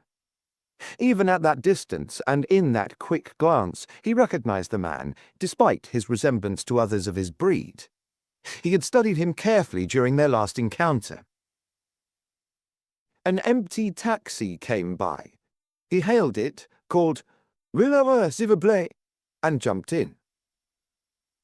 The taxi developed to speed as though the devil were after it, but the devil was merely a French taximan's natural lust for pace. They sped round the casino and along the short, fashionable seafront. Wimmera was 4 miles distant. But when they had gone a mile, the fare changed his mind and shouted a new direction. After all, he explained, he did not want to go to Wimmera just yet. He had forgotten an appointment at La Porte des Dunes. The car swung round and made for the Hauteville. A few minutes later, they had recrossed Boulogne by another route and had ascended the long gradient to the ramparts. There had been no sign of the silk merchant on the return journey. Alighting at a grey stone archway, Hazeldine quickly paid his fare, paused for a hasty, satisfactory glance around, and then slipped through the arch. He ran up the steps on the right of the arch. Reaching the quiet seclusion of the wall top, he paused again and took a pleasant, deep breath. All around was the peace of sheltering leaves and green grass and ancient stones. He had not merely shaken off the silk merchant. He had shaken off the whole outside world. Why on earth was the plausible rascal following me? He wondered. And how the devil does he know anything about me? It was a small puzzle inside a big puzzle. He was convinced that to find the solution of the one would assist towards the solution of the other. On a sudden impulse, his mind ran on, I decide to cross to Boulogne. No one knows but myself and my crew. I am on my way a few moments after the decision. I do not go ashore and talk about it. If I had crossed as an ordinary passenger by train and boat or aeroplane, I could have been picked up during the journey, though even so, I'm bothered if I can see the reason. I wonder... A startling idea entered his mind. 7 dead strangers had been found in Haven House. Had they missed an 8th stranger who was still alive? It seemed impossible, but then, as Detective Kendall had himself pointed out, everything seemed impossible. 7 dead people, the suggestion of mass suicide, the old cricket ball on top of the silver vase, the shot picture, the dead cat. Why am I thinking of the dead cat? That can't be important. And now, the silk merchant. Oh well, he concluded. Sufficient for the moment is the problem thereof, and the problem of this moment is to find a pretty girl of 5'5", with a pale complexion, a good figure, and demure brown eyes. Will she still be wearing that black coat and skirt and the small black hat and the white silk blouse? Oh, something else. Something else. Something important I've forgotten. Blow. What was it? He swore at himself for forgetting as he began his long walk round the sunken town. He did not usually forget things. Something else. Something else. Perhaps this wide, shaded, walled path, with its drop to reality on one side and its strange romance on the other, had an eradicating influence. Some of the buildings of the town climbed up close to the wall and had doors leading onto it. The ramparts were their garden. Something else. Something else. Probably it did not matter. Hullo, the old stones have crumbled a bit at this corner. Now round into the next short shady vista. Something else. Jolly, those trees. What a perfect seclusion, this mellow spot for the end of one's days. And there's the house for it too. If you weren't keeping your eyes skinned, you would hardly notice the house was there at all. Bit gloomy, though. Perhaps, after all, something else. Blow. Something else. Ah! Suddenly he got it. Little green brooch at neck of blouse. Now, what had made him think of that all at once? It was the brooch itself that had made him think of it. A thin streak of sunlight slanting through a crack in leaves turned it into a vivid green point, which shifted into shadow as the girl on the seat moved slightly to raise her head. Chapter 7. On the Ramparts. The eyes that rested momentarily on Hazeldene's face were both brown and demure, but the demureness dissolved into a tiny vague frown as the girl lowered her head again to the book she was reading. For Hazeldene had not been able to camouflage his emotion, the intensity of which surprised him. It was the little green brooch that had primarily directed his attention to Dora Fenner, and every other detail of the official description seemed complete, yet he felt that he would have recognized her even if there had been no description at all, as the girl into whom the child in the picture had grown. His reaction to each had the same queer, disturbing quality. Well, what do I do now? He thought. The girl, of course, gave him no assistance.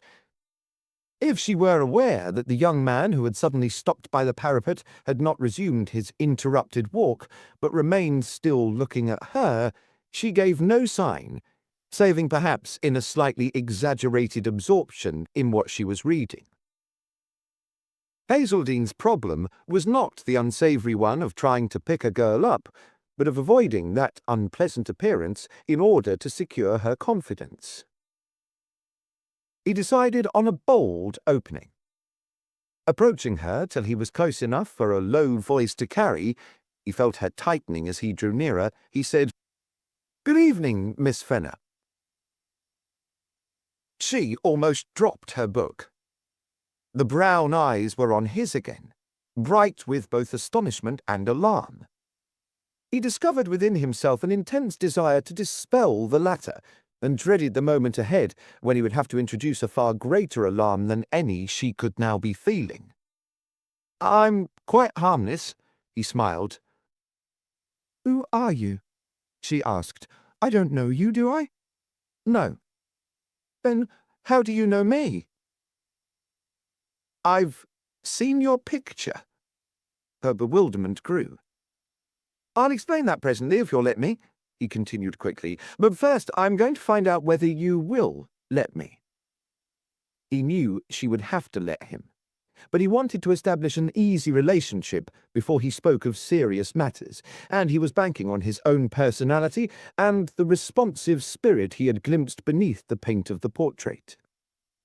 It seemed impossible that this spirit could ever have evaporated completely into demureness, solemnity, and suspicion.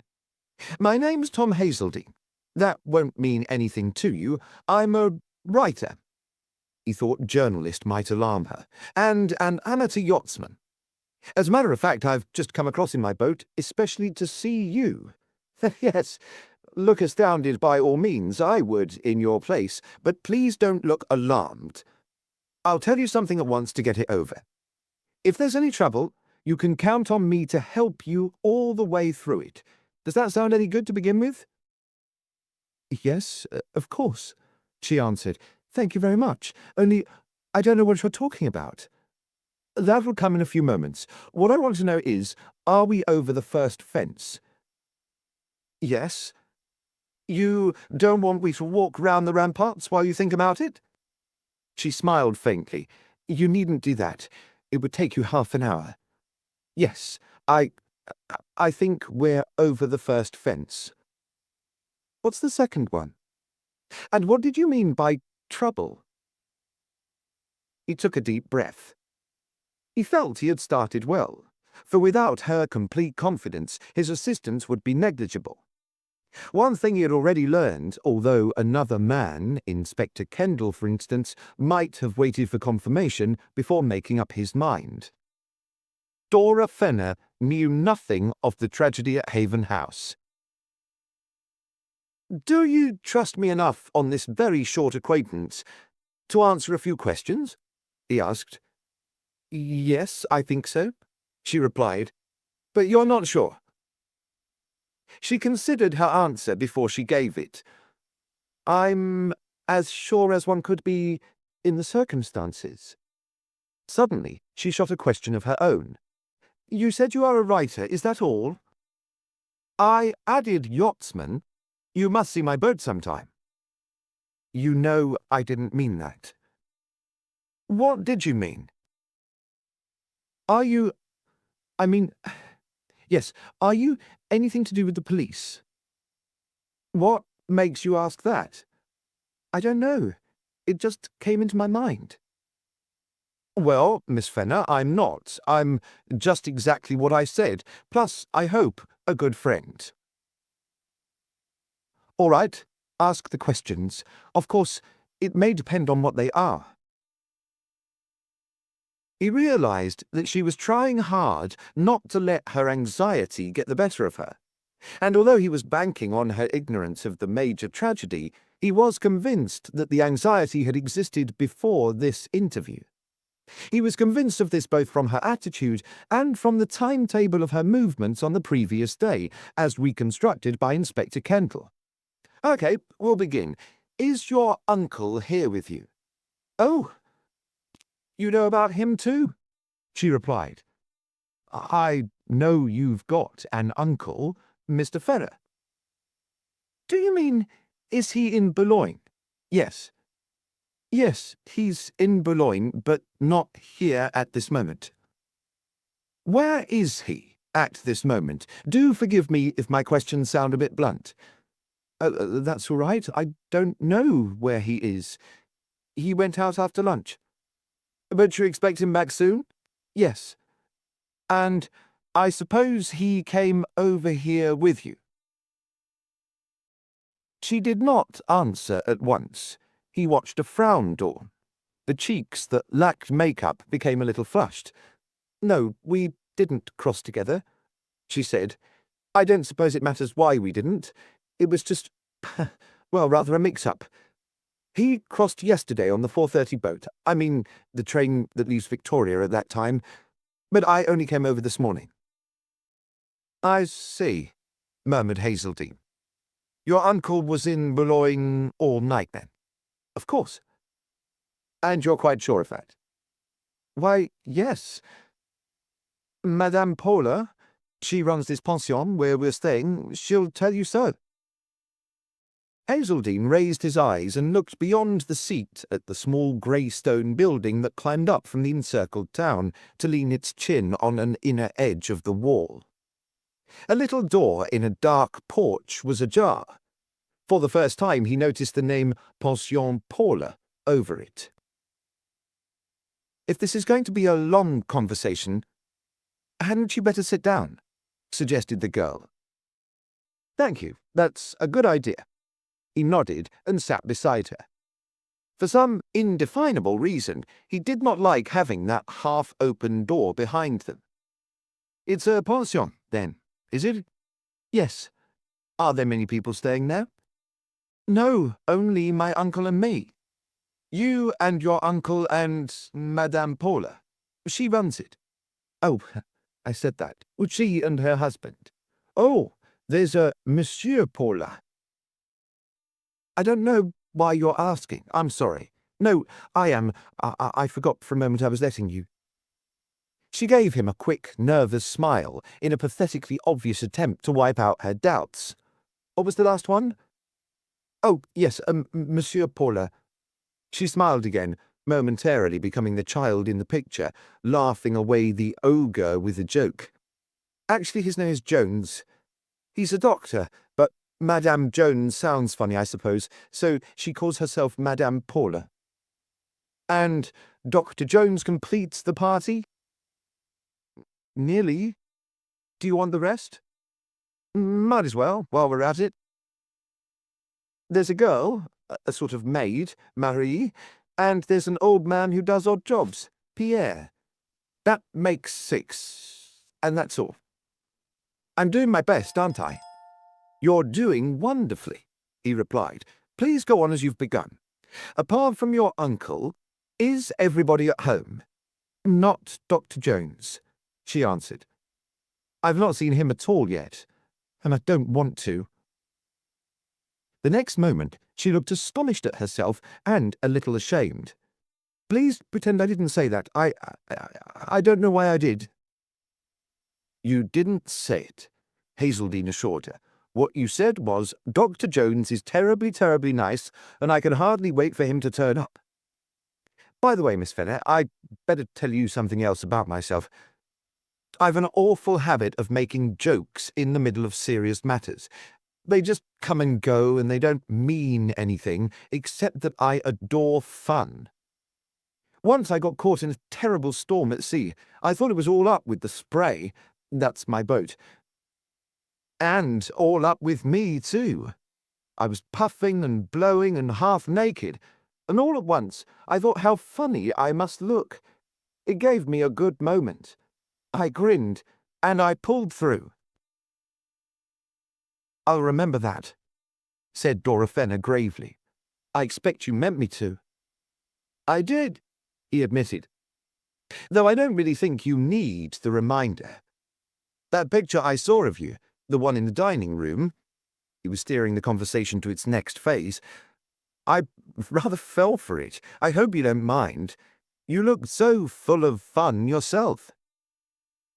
That was painted a long time ago. Oh, not so very long. And I've a theory that we never really change, only our circumstances. What's the next question? May I know why you came to Boulogne? We do, sometimes. Always to Madame Paula's pension? Yes? Then there was no special reason why you came this time, and why you left Haven House yesterday morning in rather a hurry, even though you only arrived here today. She stared at him. Yes, I know quite a lot, he went on, but I wish you'd tell it to me. I've only got details, and what I want are reasons. For your sake, remember? You might even be able to give the reason for an old cricket ball on a silver vase. He stopped abruptly at her expression. Her book slipped to the ground. You even know about that? She gasped. Is it important? He asked seriously. I don't know, she answered. Her voice was unsteady. Please, wait a moment. This is all so confusing. Of course it is. I'll wait as long as you like, he replied. He got up from the seat and strolled across the grass to the parapet. He believed it might help her sort out her feelings if he removed himself for a few seconds. Below the parapet was an almost sheer green slope that dropped to the ribbon of road encircling the wall. In the distance were the roofs of outer Boulogne and gleams of water, but as his eyes began to travel farther afield, they suddenly returned to the road. A familiar figure had come into view round the curve. He left the parapet abruptly and returned to the seat. Can we finish our chat inside? He asked. I think it would be a good idea if you could arrange it. The figure in the row below was the omnipresent vendor of coloured silks.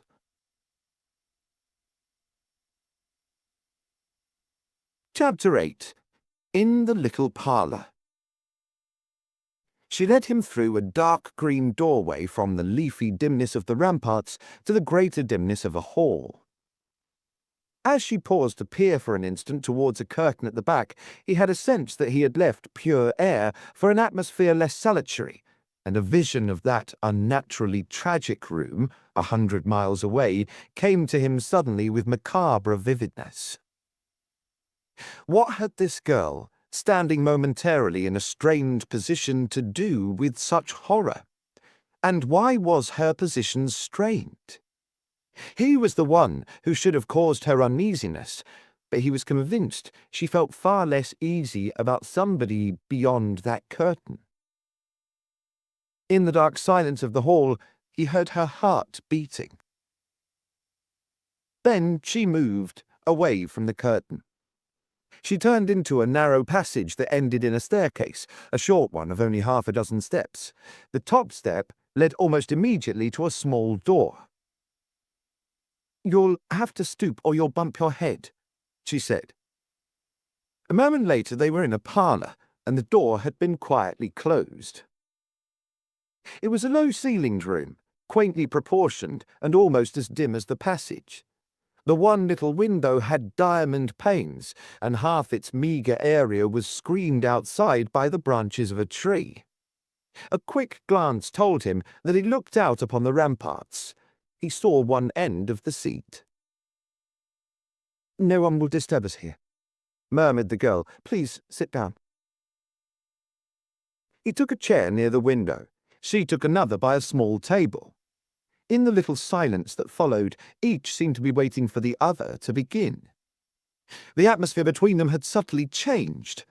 It was as though the closer walls had focused the unnamed mysteries that separated them, demanding with painful insistence that the mysteries should now be shared. "Well, you want me to tell you things?" she exclaimed suddenly, with a nervous raising of her voice. "Yes, and you want me to tell you things too," he answered. "But first, can we settle a few preliminaries?" "What do you mean?" "You said no one would disturb us. Would it be awkward for you if anyone did?" "I see. Yes. Well, wouldn't it? I'd have to explain you. And you wouldn't know how to, because you're waiting for the explanation yourself. Is there a map of Boulogne in this room? Guidebook? Anything of that sort?" "Yes. Can I have it?" "On the shelf at your elbow, a map." "Thank you." He turned and drew it out. "Fine. I'm a tourist, and I asked you if you could direct me to the Cathedral of Notre Dame." "Certainly," you said. You said it so nicely that I went on. "It was built by Bishop Affreng, wasn't it?" And you said, "Yes, it was." And as you still hadn't snubbed me, and I was all alone in a strange town, I got most frightfully bold, and I said, "I don't suppose you could tell me where La Bruyere is. I don't even know what it is, but I've been told I simply must go there." "That's the fisherman's quarter," you laughed. "Do you want to go anywhere else too?" "Lots of places," I answered. "Then I think you'd better come in and consult my map," you said. It was frightfully kind of you. And I came in, and here I am, and here's the map. He opened it on his lap. "And now please, while I'm studying all these confusing roads and names, tell me everything that happened yesterday, and after that I'll tell you why I want to know." "There's one thing I want to know," she replied after a short pause. "What is it?" "Why I'm trusting you like this." "But that's easy, Miss Fenner. You're trusting me because you know you jolly well can." "Yes, I think that must be it." "Well, where shall I begin? Perhaps it had better be over breakfast. Yesterday, you know. My uncle and I—" She hesitated, then went on with a faint flush on her pale cheeks. "We almost had a row. It sounds silly. I mean, the subject of it. He wanted to come to Boulogne, and I didn't want to." "Well, I suppose you had some reason," prompted Hazeldine. "Yes, of course. But that may sound stupid to you, too. I didn't care for the people here. She had dropped her voice, and she glanced towards the door. It was just that. And did you have any special reason for not caring for the people? Do you want that too? Not if you don't want to tell me, but I think it would be wise. Yes, only I don't think I can. At least, no, that can't have anything to do with what you've come here about. Then we'll let it drop, said Hazeldine, and I won't refer to it again unless we both think it necessary. May I ask this, though? Did your uncle have any particular reason himself for coming to this pension? I mean, you could have gone to some other place, couldn't you? She shook her head. He'd never do that. We always come here. I see. Had you been here before lately? Not for about a month. And was it a sudden decision of your uncle's to come here this time? Yes, quite sudden. I didn't know anything about it until he suddenly spoke of it over breakfast. It sort of caught me on the wrong foot. I mightn't have made a fuss if there'd been longer to think about it. We've never had a quarrel before. I mean, a serious one. But anyway, after breakfast I went back on myself. Oh, no. Wait a moment. Something else happened first.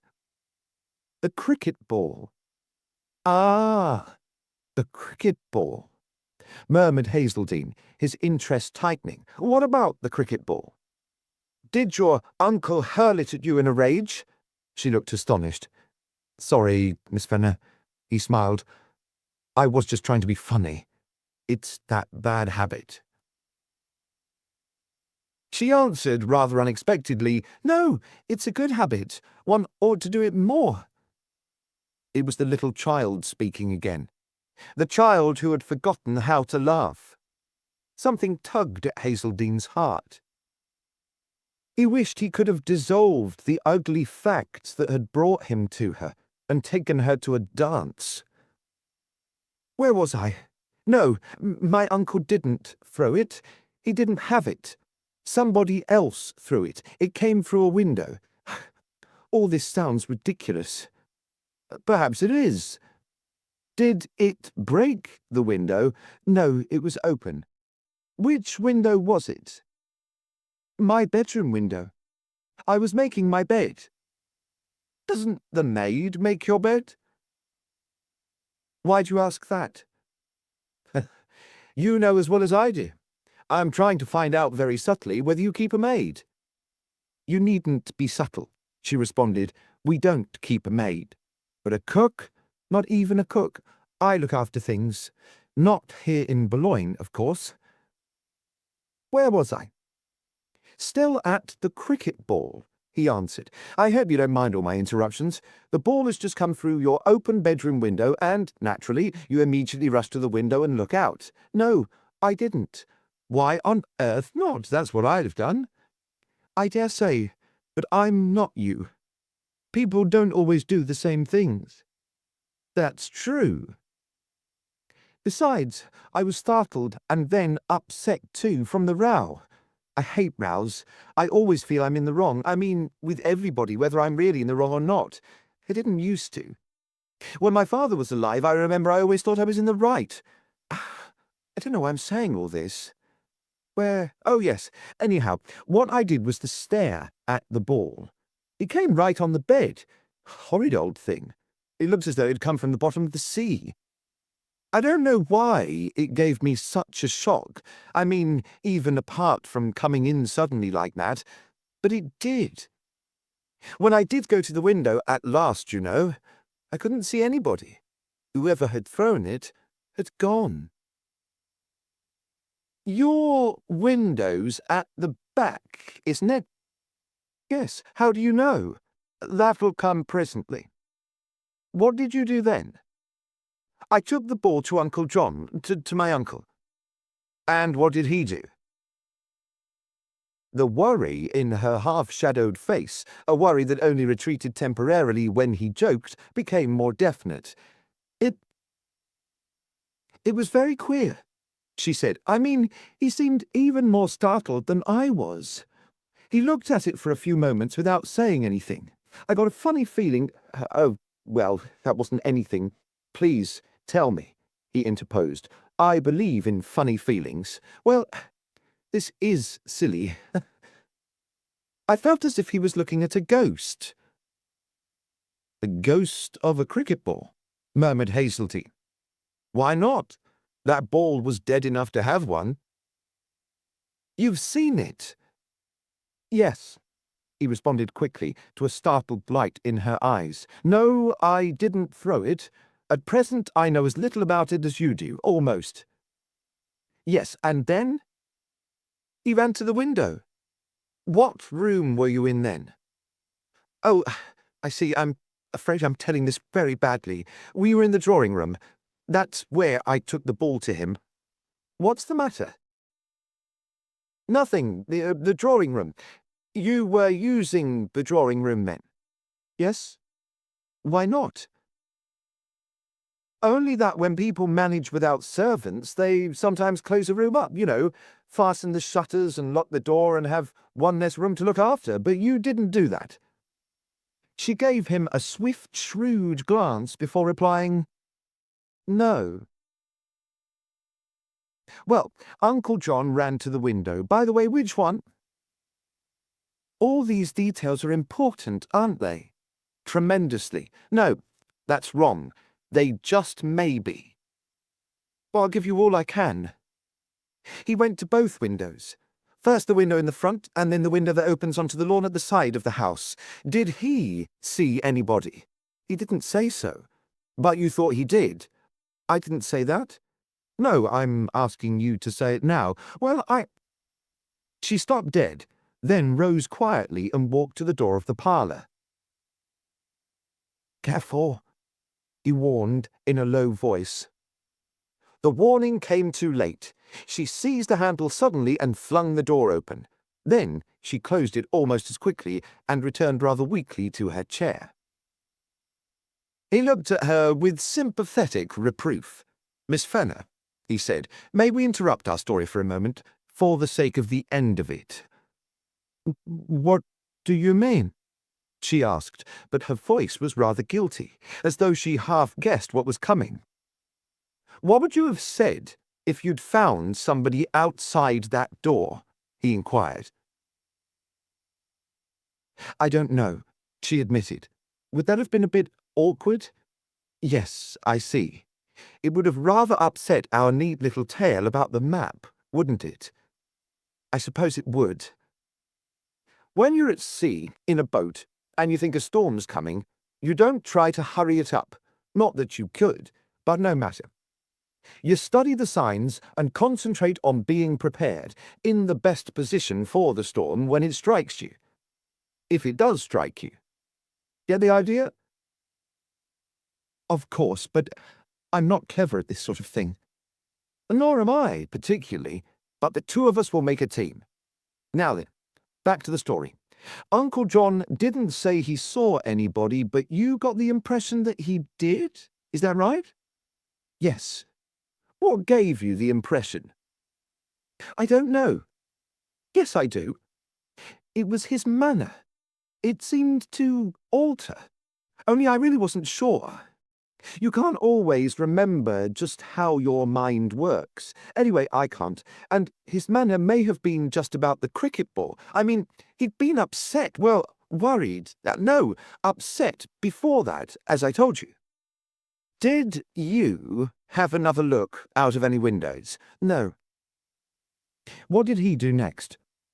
He came back to me, and I asked him what was the matter. He looked awful. He's been overworking. I asked him if he felt ill. At first he said he did, and then he said he didn't, but he needed a change and a rest. That's why I suggested Boulogne, he said. Of course, I said then that I'd go, though I did say it wouldn't be much of a change. And what did he say to that? He said he agreed with me, and we'd probably only start at Boulogne. We might go on to Switzerland or the south of France afterwards. He seemed relieved and also excited. I really was worried about him, and I'd have done anything he'd asked then. I thought less about the cricket ball and more about him, and, after all, she added, as he said himself the ball had probably been hit by some boys in the road, and they'd scooted immediately afterwards. She raised her eyebrows at him. You don't think that? It's a possible theory, he answered. Only you don't think it. All right, your turn will come presently. Anyway, I don't see what road the ball could have come in any window from. Where was I? Oh yes, his excitement. He got something like a boy himself, who was off on a holiday and who couldn't wait, like I used to be, and told me I was to catch the next train to London. There's one at 10 minutes to 10. He told me to catch that. Bit of a rush, wasn't it? Awful. I wanted to take a later one, especially when he said he'd have to take a later one himself. But he said I could buy some things in London if we were going on a long trip, and he nearly bowled me over by giving me £20 for clothes. I never had so much in my life. And that made you agree? I expect it was part of the reason. Yes, of course, I wanted some new things badly. But it was also because he seemed to want it so much. I couldn't bear the idea of another dispute. I think I'd have died. I hate trouble. Well, never mind about that. I know I'm silly. Anyhow, when he said he'd join me at Victoria for the 4:30 boat train, I rushed up to my room, changed, hurled a few things in a suitcase, and somehow or other I got the 9:50. When the train began to move, I felt quite dizzy. I'm not surprised. What happened to the cricket ball? I don't remember. I suppose he put it somewhere? I didn't see where. Do you know what kept your uncle? I mean, why he didn't leave with you? He said he had some business to do. I see. By the way, what is his business? Her brow puckered, and she looked at him a little helplessly. He never talks about his work to me, she answered. It's a sort of rule. But he told me one thing. He's writing a book and has to do a lot of study for it. Do you know what the book's about? I'm sorry for being so abominably inquisitive. That's all right. I'm answering all your questions because I know there's a good reason, and that, of course, you won't pass on anything private that I tell you. He wished she had not said that. I've no idea what the book is about, but I think it's something to do with some theory or other, or experiment. Does it matter? Or shall I go on with what I was telling you? Please, go on, replied Hazeltine. You have flopped into your train and are getting your breath back. Yes. When I got to London, I shopped. I don't suppose you have to know the things I bought. And in the afternoon, I went to Victoria Station. Yes. What is it? I didn't say anything. No, but you nearly did. I could tell by your face. Do you want to know what time I reached Victoria? It was at about 4. I was wondering about your passport. But of course, if you visit Boulogne a good deal, you'd have one. Oh, I see. Yes, I've had one for some time. I didn't have to get it specially. Well, as my uncle wasn't there yet, I didn't expect he would be. I was half an hour early. I had a cup of tea. But afterwards, he still wasn't there. I began to grow anxious. The 4:30 boat train is the last one of the day, you know, so if he missed that, he was done. Of course, he told me he might miss it, and that I was to go on anyway, but I didn't want to travel by myself, and to come here alone, so, just before the train started, I jumped out. I'd taken my seat, well, of course I must have, or I couldn't have jumped out, and let the train go on without me. She broke off with a little self-conscious laugh. It was silly of me. I don't think so, said Hazeldine.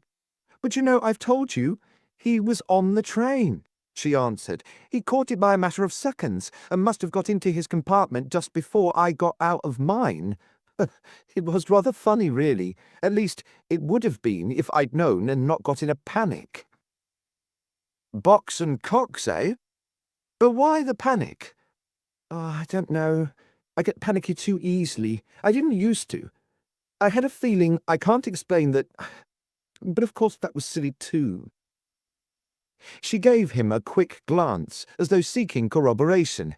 Anyway, what I did was, after the train had gone and left me there, I looked about for him. And then, as you know, because you said you knew, I telephoned to the house. Or that is, tried to. About 10 minutes after the train had gone? Yes. I remember seeing the station clock. It was just 20 minutes to 5. And what did you do when you found you couldn't get on? At first, I didn't know what to do. What did you think? I supposed my uncle had left, and that the house was empty. There's no one else. We haven't a maid. Oh, I told you that. And of course, that's just what it was. The train journey from Benwick to Liverpool Street takes how long? A couple of hours? About that. A little over. And your uncle had to get from his house to Benwick Station, and then from Liverpool Street to Victoria, say 4 hours for the whole journey, eh? I suppose about that. They both paused to calculate. No, not quite so much, if he made good connections. I agree. Then we'll say 3.5 hours. Oh, by the way, what about a car? You know, to Benwick Station. We haven't one. Then he'd walk. Yes. Unless he cycled. No, he'd hardly do that. Oh, you've got bicycles. He has one. But he wouldn't take luggage, though I suppose, like you, he only had a suitcase. He watched a frown develop. I'm asking too many questions. No, you're not, she replied. But they'd have to seem funny before I knew the reason, wouldn't they? They would, and you're very patient, Miss Fenner. You'll hear the reason presently. 3.5 hours, and he'd just caught the 4:30 train, so he must have been out of the house by about 1 at latest. And since 1, the house has been empty, as it was at 20 to 5 when you phoned. Well, what did you do after that? You were just going to tell me. I did another silly thing. You can leave out the adjectives. No, it was idiotic. I looked up the trains back to Benwick and found there was one just before 6. I decided to go back. For once, I agree with your adjective, smiled Hazeldine. What? When you got no reply to your telephone call, you assumed that your uncle had gone and the house was empty. So it was idiotic to return, unless, of course, you had some other reason. She considered for a few moments, eyeing him rather guardedly. During the little silence, he heard footsteps pass by the window. Or there was nothing in that, he told himself. Plenty of people walked along the ramparts. What would you have done, she suddenly challenged, if you'd been me? Waited to see whether my uncle turned up, he replied. We know he didn't turn up. I mean, he already had. Yes, we know now, but you didn't know then. For all you could say, he might have been on his way and you might have passed each other, one coming, t'other going. I see. Yes, we might, but you've forgotten something. I mean, that feeling I had, the panicky feeling, the feeling you couldn't explain, yes. Did you think something had happened to your uncle? No, though he had certainly acted funnily in the morning. Did you think something might have happened at the house? Her expression grew startled. Why should I? She demanded. Well, if you did, I expect you had a reason, he responded. I didn't think that, she said. At least, no, I didn't. Not then. He noted the qualification. If I had, I wouldn't have gone back, would I? I mean, so late and alone. That's true. But I'm still waiting to hear why you did go back. If you must know, it was because, though I had agreed to go to Boulogne, I still loathed the idea," she explained in a tone that lacked self-confidence. I think I was just closing my eyes, sort of, and jumping at any excuse not to go." "Well, I can understand that," he nodded. "No, can you?" Her quick eagerness at his agreement was a pathetic symbol of her lonely mind. "Of course. You told me you didn't care for the people here." "Yes." "And you remember I didn't press you for the reason, but I did say I'd return to the subject if we both thought it necessary. Well, what do you think now?" Suddenly, the reason came in a rush of released emotion. "Dr. Jones tries to make love to me, and Madame Paula frightens me." She turned scarlet. "Well, that sounds pretty wretched," answered Hazeldine quietly after a little pause. "Naturally you didn't want to come to Boulogne. May I go on with this subject for a moment and ask if you've told your uncle?" She hesitated, then nodded, half against her will. "What does he say?" "He tells me I'm silly, that there's nothing in it." This time she did not reply. In the silence that followed, he tried, without success, to connect this new personal tragedy with the original tragedy which had brought him to Boulogne. He felt certain there was a definite connection, but the link between the two remained hidden. He wondered whether Inspector Kendall would have approved of this interview and the manner in which he was handling it. He also wondered what his editor would think of the story he could write up if he chose. But he found his centre changing. Neither the police nor journalism had any interest for him now. He was not sure that they ever had. It was the picture of Dora Fenner that had sent his boat skipping across the water, and now it was Dora Fenner herself, materializing out of two-dimensional canvas, who clinched his determination to see the matter through. The girl's silence was eloquent. It told him that her uncle was not only aware of the situation, but that he approved of it. Deliberately, Mr. Fenner brought his niece to the pension of a woman whose husband was behaving like a cad. There must be some compelling reason for this. And suddenly, Hazeldine wondered what part Madame Paula had in that reason. "Miss Fenner," he said, "I want to say something before we continue with your story. I've implied it before, but now I'm stating it quite definitely. I'm tremendously honored that you are confiding all this to me, a stranger. If ever you need a real friend, if you need one now, you can count on me completely from this moment." "I do need a friend," she answered unsteadily, "and I don't know why, but somehow I seem to be counting on you." "Then that's fixed," he responded cheerfully, "and we'll get on. You caught that 6 o'clock train back to Benwick?" "Yes," she nodded. "Actually, it was 3 minutes to 6, though I don't suppose that matters." "Everything matters. The train left Liverpool Street at 5:57 and arrived at Benwick at 8:15. Did you walk back to the house?" "I think I ran part of the way." "You were in a hurry to get back?"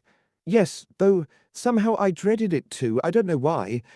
I'm afraid I always seem to be saying that. It was a relief not to be going to Boulogne, but I was in such a state that even the house didn't seem to be much better. And when I got there, did you meet anyone?" "No. It's rather a lonely road." "When I got there, I took out my key and then I did the silliest thing of all, which shows the foolish state I was in. I fumbled with it and dropped it, and it went down a little grating. Of course, that finished it. It was no good ringing, because there was no one inside to let me in." Hazeldine wondered. "So, then what?" he inquired. "I didn't give up at once. When I found I couldn't get the key back, well, I did try ringing, just on the chance, but my uncle wasn't there. Then I thought of the French window. There's one round the side from the drawing-room." She paused for an instant. It wasn't any use. Uncle had put the shutters across. "I suppose you always leave the windows shuttered when you go away?" he asked, making his voice as casual as he could. "No, never," she answered. "I don't know why he did it this time." "So, of course, you couldn't get in that way. Did you try anywhere else?" "No. All at once I felt, quite definitely, that I didn't want to." She gave a little shudder. "When a cat ran by, I nearly jumped out of my skin." "That doesn't surprise me. A completely dark house, even when it's your own, wouldn't be very pleasant under those circumstances. If there had been a light anywhere, you'd have known that somebody, your uncle, was inside." Again, he spoke as casually as he could. He was wondering whether the lights in the drawing room had been on at that time, and whether she had glimpsed them through the shutters. "Yes, of course," she said. "What did you do next?" "I went back to the station and just called the last train back to London. I got in at 11:15. I booked a room at the station hotel, and next day, this morning, I came to Boulogne. I got here in time for lunch and a lecture from my uncle. He said he had been worried stiff." "He must have been anxious," answered Hazeldine. "I suppose you told him all that had happened, just as you've told me?" "Yes," she replied. "What I can't make out," he went on, "is why your uncle didn't turn back when he found you weren't on the train." "Yes, Madame Paula gave it to him hot for that," smiled Dora. "But it really wasn't his fault. It was quite simple. He thought I must have taken an earlier train to Folkestone and that I'd be waiting for him there. And anyhow, the train doesn't stop on the way. Then, when he didn't find me at Folkestone station, he thought I must be on the boat. But when he found you weren't, the boat had started, like the train. You see, he wasted most of the time looking for me at the station." "And that's all," she concluded. "And now it's your turn." "No, not just for a moment," answered Hazeldine. "Have you had any trouble since you arrived here?" "What do you mean?" "Well, Dr. Jones? I've not seen him yet. He was away when I arrived." "Yes, I remember you told me. And your uncle went out after lunch. Hello. Perhaps this is him back again." Someone had knocked at the front door. The sound echoed eerily to them through dim passages. In response to his raised eyebrows, Dora Fenner shook her head. "He wouldn't knock," she murmured nervously. "Nor would Dr. Jones," he replied, "so it must be somebody else. Probably someone inquiring for rooms, eh?" A sound came from the passage. It was a soft sound, and it began too near the parlour door for Hazeldine's comfort. A vaguely rustling sound that conjured the vision of Madame Paula. He visualized her, large-bosomed, voluptuous, and over-complexioned, moving away to answer the knock. He turned to the window and glanced out cautiously. He got a glimpse of the visitor. It was the dark-skinned vendor of silks. Chapter 9. Madame Paula. Turning his head and glancing back into the room, he saw Dora's eyes, big, round, startled. He knew by her expression that he had not sufficiently guarded his own. "Who is it?" she whispered. "Just one of those street merchants," he replied. "I suppose you often get them here." "I've never known one call before," she answered. They waited and heard faintly a door open. Then voices conversing, but sliced by the acoustics. One, low, suave, came to them sideways along an outside wall. The other, quick and sharp, reached them via interior passages. The words of neither were audible in the parlour. They formed an incoherent, ill-matched duet. The duet ended abruptly. The door slammed, making the parlor door tremble for a moment through the impact. Silence followed. Madame Paula hasn't moved, reflected Hazeldean. She's still standing just inside the front door. I'd give a fortune to know what she's feeling. Suddenly, he gave the window curtain a little jerk to put it farther across the glass and retreated into the middle of the parlor. A figure went by the window slowly, making a vague smudge. The footsteps died away. "Aren't you ever going to tell me?" Something inside the girl was snapping. "Yes, I must now," he answered. A draught, or feeling of space, made him swing round towards the door. It was open, and a woman stood in the passage looking in upon them. He knew it was Madame Paula at once. She was so exactly as he had pictured her. Her large bosom almost filled the width of the doorway, and her high complexion and two gold hair loomed unnaturally, almost garishly in the dimness. The air became heavily scented. Perhaps the scent also had made him turn. The one thing that had not made him turn was sound. Madame Paula had reached the door and opened it noiselessly. I was wrong, thought Hazeldean. She wasn't standing just inside the front door. She was on her way here. "Oh, a visitor," said the unpleasant woman with feigned surprise. Dora broke in quickly. "Yes, he came to inquire the way," she exclaimed, "and I'm letting him see a map." Her voice sounded breathless. Hazeldean got an uneasy impression that she was losing her head, and that she not merely disliked Madame Paula, but dreaded her. "She has been very kind," he added to the girl's statement. "I was utterly lost." "Well, have you found your way now?" asked Madame Paula. She spoke English well, with only a slight accent. "Sufficiently for the moment," he answered, "but Boulogne takes some knowing. It's a delightful place." "So people say who don't live in it." "Oh, not having lived in it myself, I stick to my opinion. By the way, am I right? Is this a pension?" "Mais oui." "Avez-vous une chambre, si je le désirais?" Now you see that my French isn't as good as your English.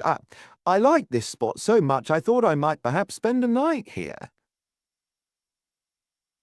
Madame Paula did not respond at once. She gave a quick glance at Dora, who was unable to conceal her sudden pleasure in the suggestion. He would not have made it if he had not divined her approval in advance. "A room?" repeated Madame Paula. "Why, yes, it might be managed." He had expected a refusal. "You're not quite full up, then?" "I think I have one room vacant, monsieur. Perhaps I could show it to you." "Now? Why not?" He could think of no reason why not. Yet he discovered a queer reluctance within himself to leave the room, and he attributed it to over-anxiety regarding the girl's safety during his absence. "You'll come back," said Dora. "I want to talk to you about the Notre Dame. You must see that." "Thank you. I'll be back," he answered. "All this is most fortunate. I'm in luck." He followed Madame Paula out into the passage. He wished she had not been so particular to close the door. They walked for a moment or two in silence. In the narrow passage, he found the woman's scent almost nauseating. "If I were another sort of a man," he told himself, "I would find it delicious." "Does Mr. Fenner find it delicious?" Suddenly, Madame Paula spoke. "I am not sure about the luck," she said, with a kind of hard directness. "Did you notice she is a little, as you say, not all there?" "I certainly did not notice it," responded Hazeldine. "Well, it is true." She touched her forehead, then gave a little shrug. On the point of expressing incredulity, Hazeldine changed his tactics. It occurred to him that by diplomacy he might add to his knowledge. "How tragic," he said, "and how nice of you to look after her. If she is weak-minded, I'm sure she cannot be a relative." If he hoped Madame Paula would melt under the fatuous compliment, he was disappointed. She continued in her hard voice. He was sure she had another voice more in keeping with her scent. "Has she been telling you things?"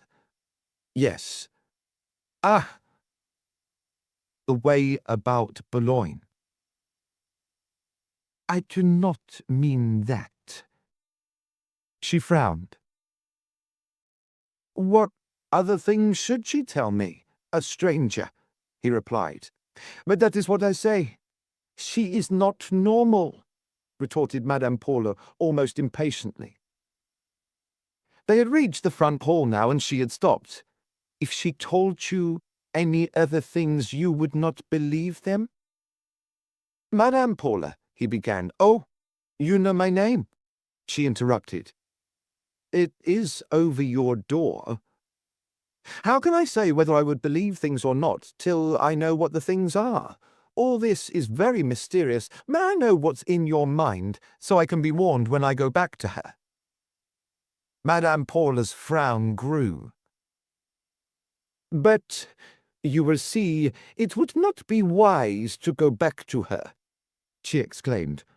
"Oh, come, listen. I know it is best to go. But you are showing me a room." "I have no room. That was an excuse. She is tired, excited. Believe me, monsieur, I know her well, and I know when she needs to be quiet. I will tell her you did not like the room, and that you found it was late, and you asked me to make your excuses." She moved towards the front door as she spoke. He did not follow her. When she got to the door, she turned with her hand on the knob. "Well?" she rasped. He shook his head good-humouredly. "I believe you've got a room," he insisted. "And why should I say I have not if I have?" "Because you're afraid I will excite Miss Fenner." "Oh, you know her name too." "We introduced ourselves." "Don't worry. If I take the room, there will be no need for me to disturb her." Madame Paula stamped her foot. "Mon Dieu!" she cried. "Are you, too, weak in the head?" Dora Fenner was not the only person in Madame Paula's pension, Hazeldine decided, who was suffering from nerves this afternoon. "If I am weak in the head, it is all the more necessary for me to cover the sensitive headpiece," he remarked smoothly. "I have left my hat in Miss Fenner's room." She looked at him suspiciously, as though aware that he had not worn a hat. "Well, wait, and I will get it." She turned and sped past him quickly, and came back with suspicious speed. "It is not there," she said. "I'll look myself," he retorted. She barred the way. He saw she was growing flustered, and as she lost her assurance, he began to show his. "Madame Paula," he said, changing his tone, "that hat was an excuse, like your room. You didn't have a room, and I didn't have a hat. But if I cannot see Miss Fenner, I shall wait to see her uncle, Mr. Fenner, and you will be wise to raise no more objections. I have brought some very terrible news." Madame Paula's too red mouth opened. He watched her crumple with uncharitable satisfaction. "What news?" She stammered. "You will forgive me," he answered firmly. She breathed hard for several seconds. Then, regaining a little of her lost composure, she said, "Very well, monsieur.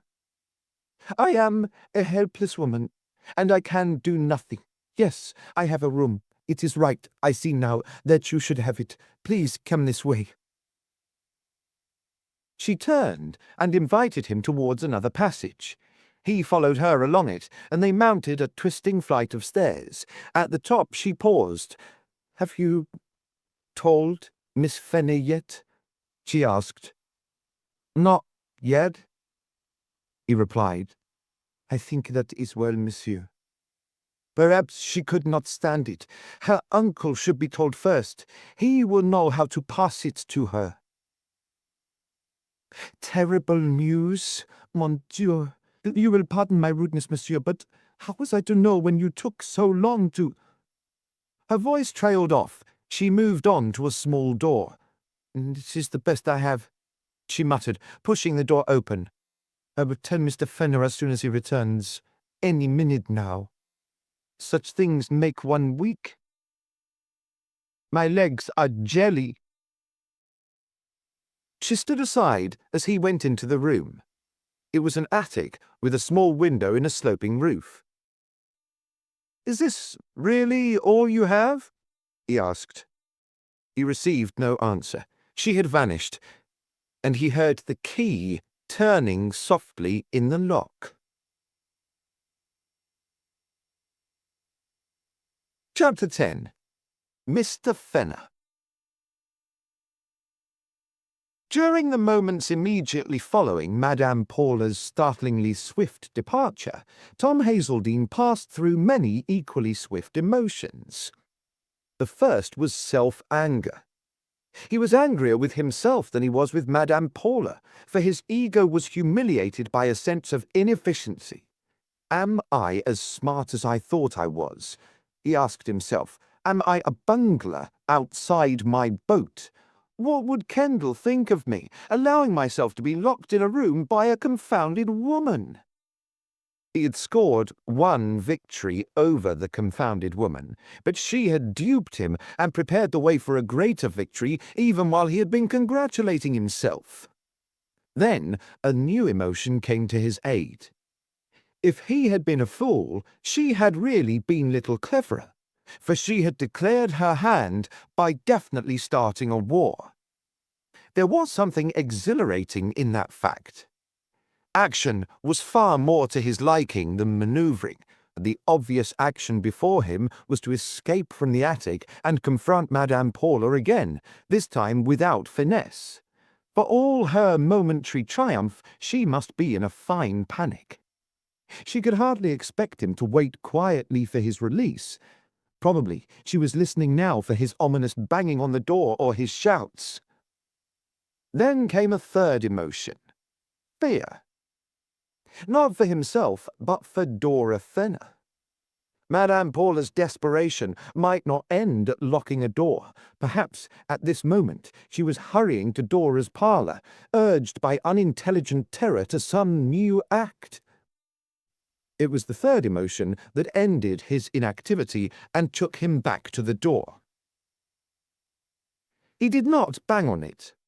If Madame Paula had shown her hand, there was no need for him to show his until the situation forced it. It would be useful if she believed he had not yet discovered he was a prisoner. She had turned the key softly in the hope of delaying that discovery, and it might postpone her next move. So, with equal softness, he turned the handle and tested the lock's firmness. The lock was a depressingly stout one, and the door looked as stout as the lock. Well, what about the window? He glanced at the sloping roof. He could not quite reach the glass from the floor, but a chair gave him the necessary height, and, in a few seconds, he had eased the tightness round the little frame and pushed it upwards. He stared up into blue sky. A startled pigeon swooped away as his head came through the aperture in the roof. Now he stared at other roofs, though none near enough for a jump. Turning his head to the right, he saw narrow, sleepy roads below. They were too far below to reach without risking a broken leg. On the left, the ground was higher, for the shorter wall on this side began on the ramparts. While he was reckoning his chances, he saw something that made him pause. The dark-skinned silk vendor standing in a shadow, still hanging around. I wish I could place that fellow, thought Hazeldine, moving his head to the concealment of a chimney-pot. He's stalking me, obviously, and he knows I'm somewhere about. If I shout, that will bring him along as well as others. Hell, this isn't so easy, Thomas Hazeldine. You're in a jam. I'm beginning to wonder very seriously whether the world gained in brain power when you were born. A grey-haired man came round an angle of the ramparts. He wore a large black squash felt, but the grey hair was almost professorially long, and its untidy edges escaped beneath the hat's rim. The man's face was also grey, and he walked with a slight stoop. The silk vendor did not move from his shadow. The grey-haired man did not appear to notice him, although there was something odd in his manner, something almost furtively casual. Unless Hazeldine, in a mood to notice everything, was noticing more than actually existed. The grey-haired man stopped at the door of the pension. He gave a quick glance backwards and forwards along the rampart path. If he now noticed the figure in the shadow, he still gave no sign of it, but felt in his pocket for a key. He brought the key out just before advancing to the door and becoming invisible from the point where Hazeldine was watching. An edge of the roof shut him abruptly from view. Key, thought Hazeldine. Dr. Jones? He heard the door open below. It sounded surprisingly close. As it closed, he did not hear any voices. The silk vendor began to move forward out of the shadow. Impulsively, Hazeldine ducked down on his chair. After a moment's reflection, he quietly closed the skylight, descended to the floor, replaced the chair in its original position, and waited. 5 minutes. He decided. No longer. He was obeying instinct now. The newcomer would start a fresh train of events inside the house, and might divert Madame Paula from any immediate rashness.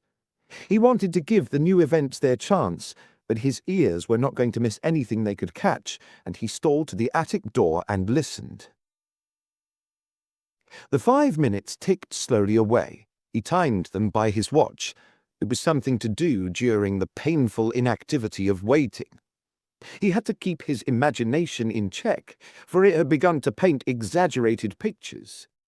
He hoped at least they were exaggerated. The canvas of reality was grim enough. Neatly, as the 5th minute was ending, steps sounded in the passage. He drew back from the door, keeping his eyes upon it. The footsteps stopped outside the door, a key was turned, and the door opened. The grey-haired man stood in the doorway looking at him. The scrutiny did not last long. The grey-haired man spoke almost at once. "I have to apologize," he said.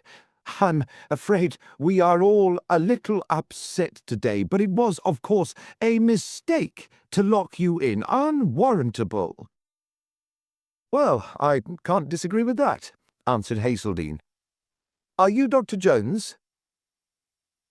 "Dr. Jones?" repeated the grey-haired man slowly. "No, I am not Dr. Jones. Nor, at this moment, do I particularly want to be. I am Mr. Fenner. I think you have some news for me." So, this was the owner of Haven House at last, the uncle of Dora Fenner. "May I hear what this news is? Yes, of course, said Hazeldine. You have no idea what I have come about. How should I? Not the slightest. It is grave news. Indeed? Well, then it fits the day. I have just brought some grave news myself. You must not expect to see Madame Paula again. She has retired to her room. Her husband, Dr. Jones, is dead. While he absorbed this information, Hazeldine murmured, "How shocking. I'm terribly sorry." But there was no sympathy in his heart. He had only recently heard of Dr. Jones, and what he had heard was not to his liking. Instead of sympathy, he felt a kind of startled curiosity. Was this fresh tragedy a coincidence, merely an example of the axiom, "It never rains but it pours"?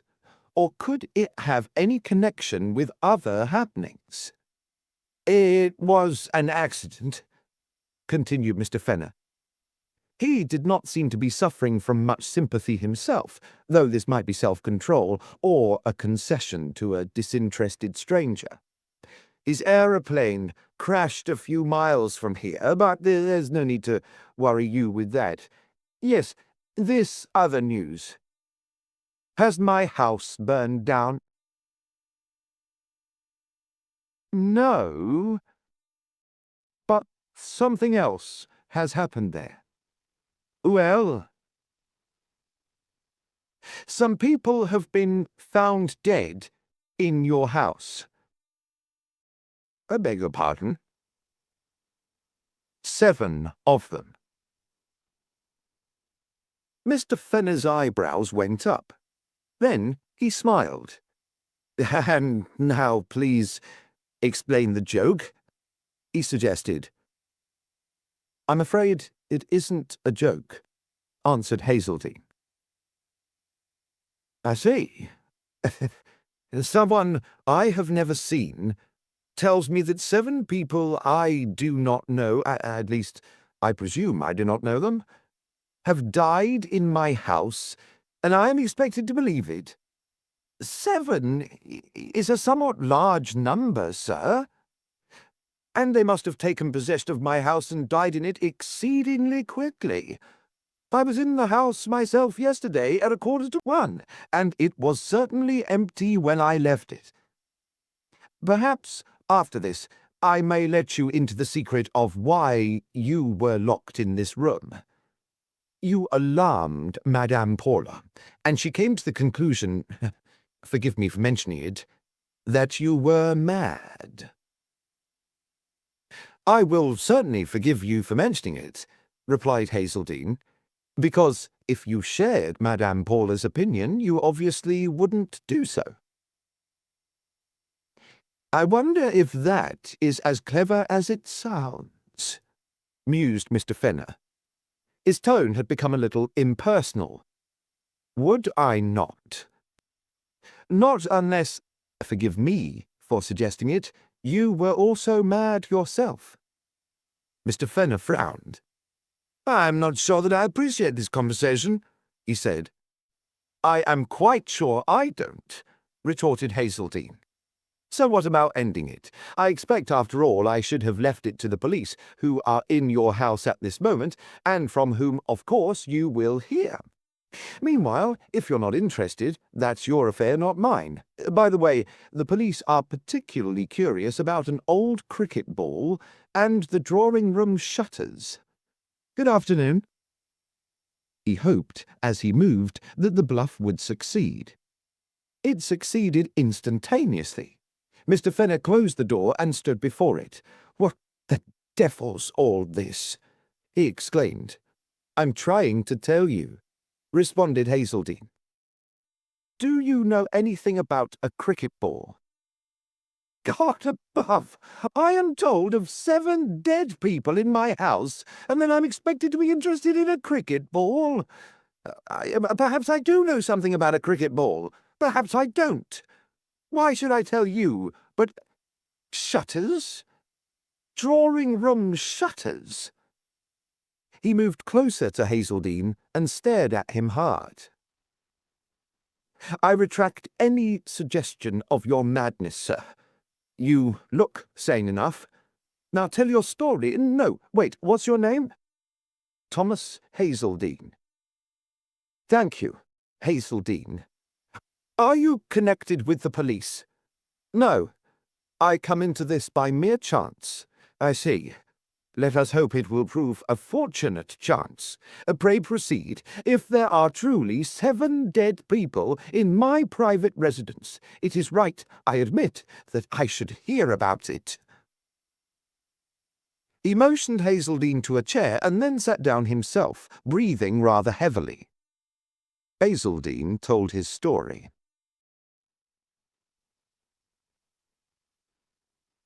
Chapter 11. Sequel to a Cricket Ball.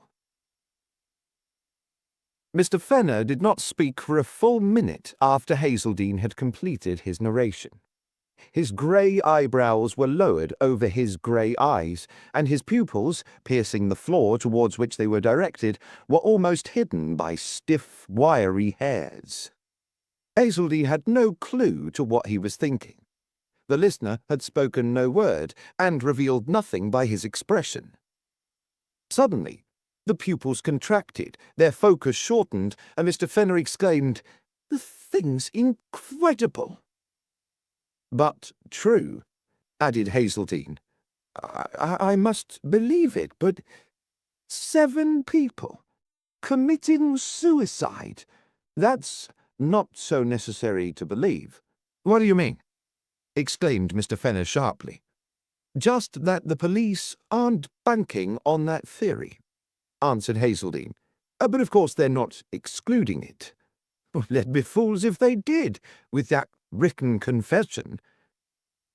"There was something on the other side of the paper." "Yes, please repeat that, if you're sure you've remembered it correctly."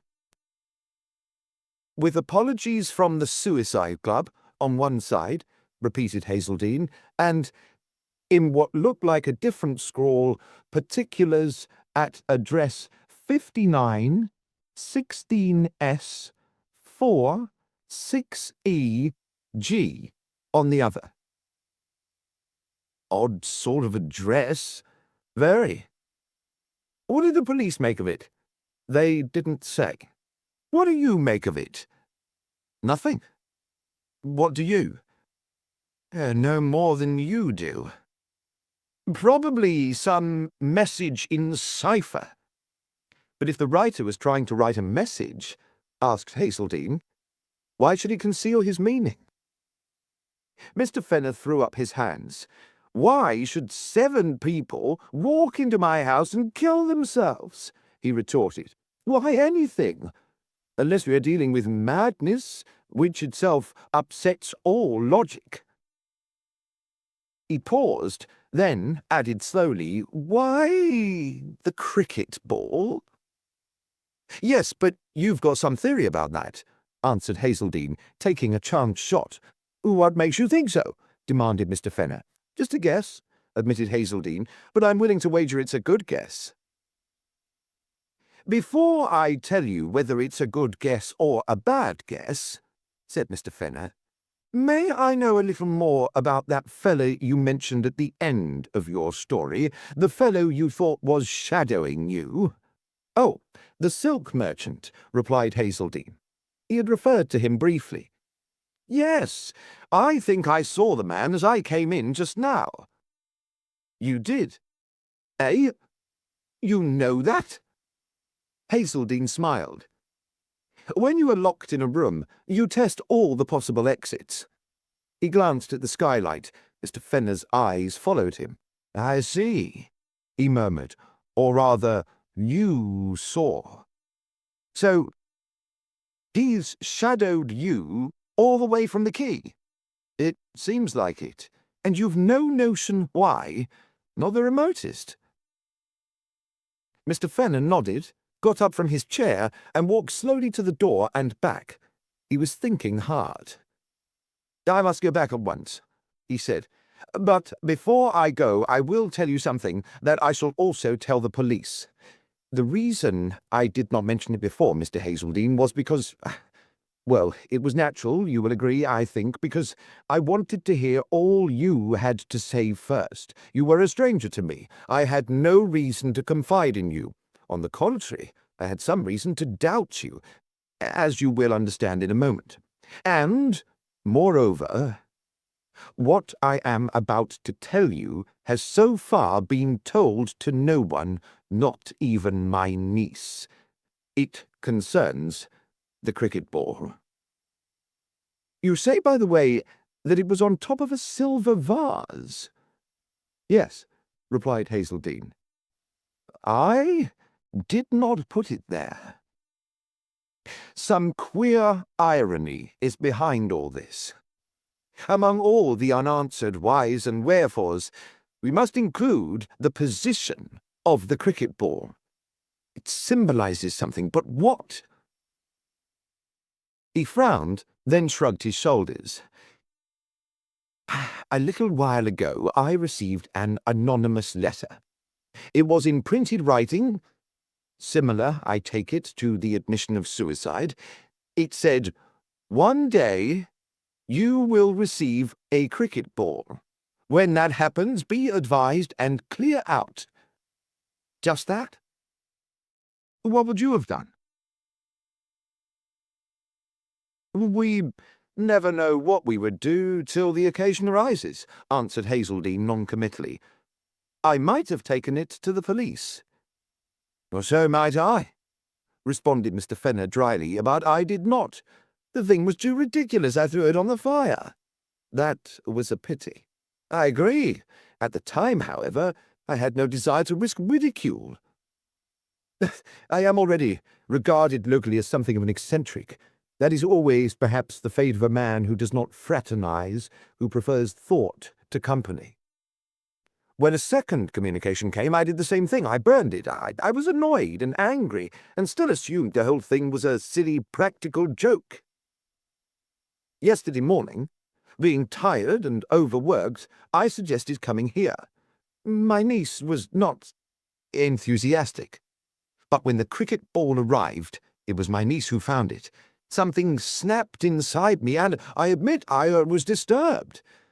My niece's mood changed. I expect she realized that I needed the change. She said she was willing to come to Boulogne. So I accepted the situation, and that is all I can tell you."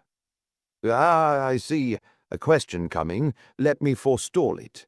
The police. Why did I still not go to them?" "Yes, I think I should have gone that time," said Hazeldine, "and I intended to go that time," answered Mr. Fenner. "I packed my niece off quickly, told her I would follow, and was glad to see her out of the house. I did not give her my real reason for telling her to go at once. I suggested she should do some shopping in London, and meant to visit the police station before joining her on the boat train. But when the time came for me to leave the house myself, well, somehow or other...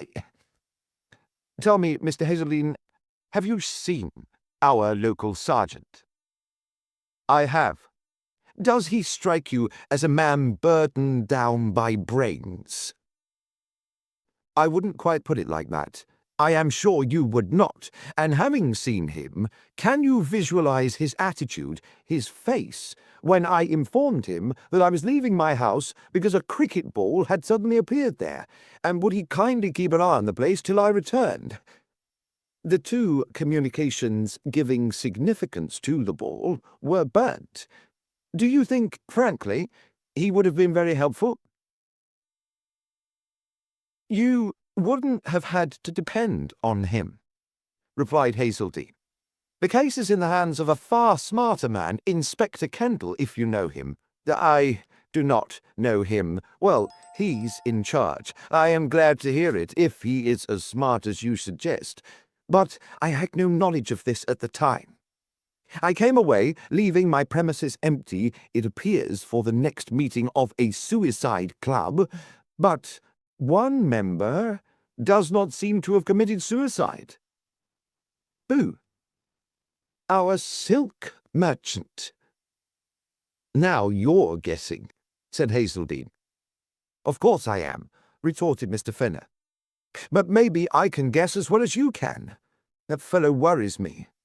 I am not going to take my niece back to Haven House till this matter has been cleared up, but I don't like the idea of leaving her alone if that fellow is going to remain hanging around. Would you, in my place? He fixed Hazeldine quizzically with his eyes.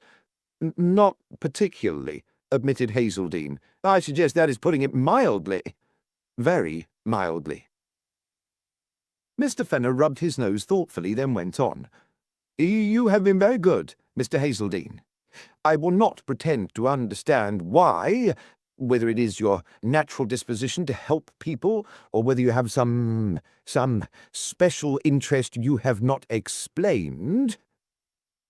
He paused, and the quizzical eyes grew more quizzical, then suddenly seemed to dismiss the inquiry within them. The fact remains, you have sailed from Essex to Boulogne in your boat. Did you mention its name? The Spray. Spray! Rather an apt name. Spray splashes where the wave takes it, and you, so to speak, have splashed here. Though, I confess, you do not look to me like a young man who merely obeys the tide. Otherwise, I should not make the request I am about to make. Do you feel inclined to help us further? Certainly, if I can, answered Hazeldine. You can. How? I am very worried about Dora, my niece. I think you already understand my predicament. Hazeldine nodded. Would it be asking too much of you to remain with her here in this pension till I return, or, at any rate, till I have had time to learn the position at home first-hand and can make the wisest arrangements for her? You have already put yourself out for us more than it would have been reasonable to expect. You have prepared me for a most formidable ordeal. I have no right to ask you to put yourself out any more, but if you stayed, it would greatly ease my mind, and you could, of course, take a room here. For that matter, you could have mine. Well, Hazeldine was hesitating. His hesitation was not due to any unwillingness to stay. It was just because the idea appealed to him so strongly that he did not want to risk being blinded by his personal desires. He was already fighting certain uneasy self-doubts. The vision of Inspector Kendall's solemn, responsible face was a little too insistent. He did not want to make it more solemn. Having developed the situation to its present point, he had to justify what he had done by avoiding errors. Still, he could not see anything against Mr. Fenner's suggestion. On the contrary, the more he considered it, the more reasonable it appeared. The idea of leaving Dora Fenner here was as distasteful to him as to her uncle. I see I have asked too much, said Mr. Fenner with a little sigh. Forgive me. No, you haven't asked too much, replied Hazeldine quickly. I'm just wondering, yes, whether it's the wisest plan. Have you a wiser? I could take you all back in my boat. I confess, I had thought of that, but the problem of Dora remains when we get over.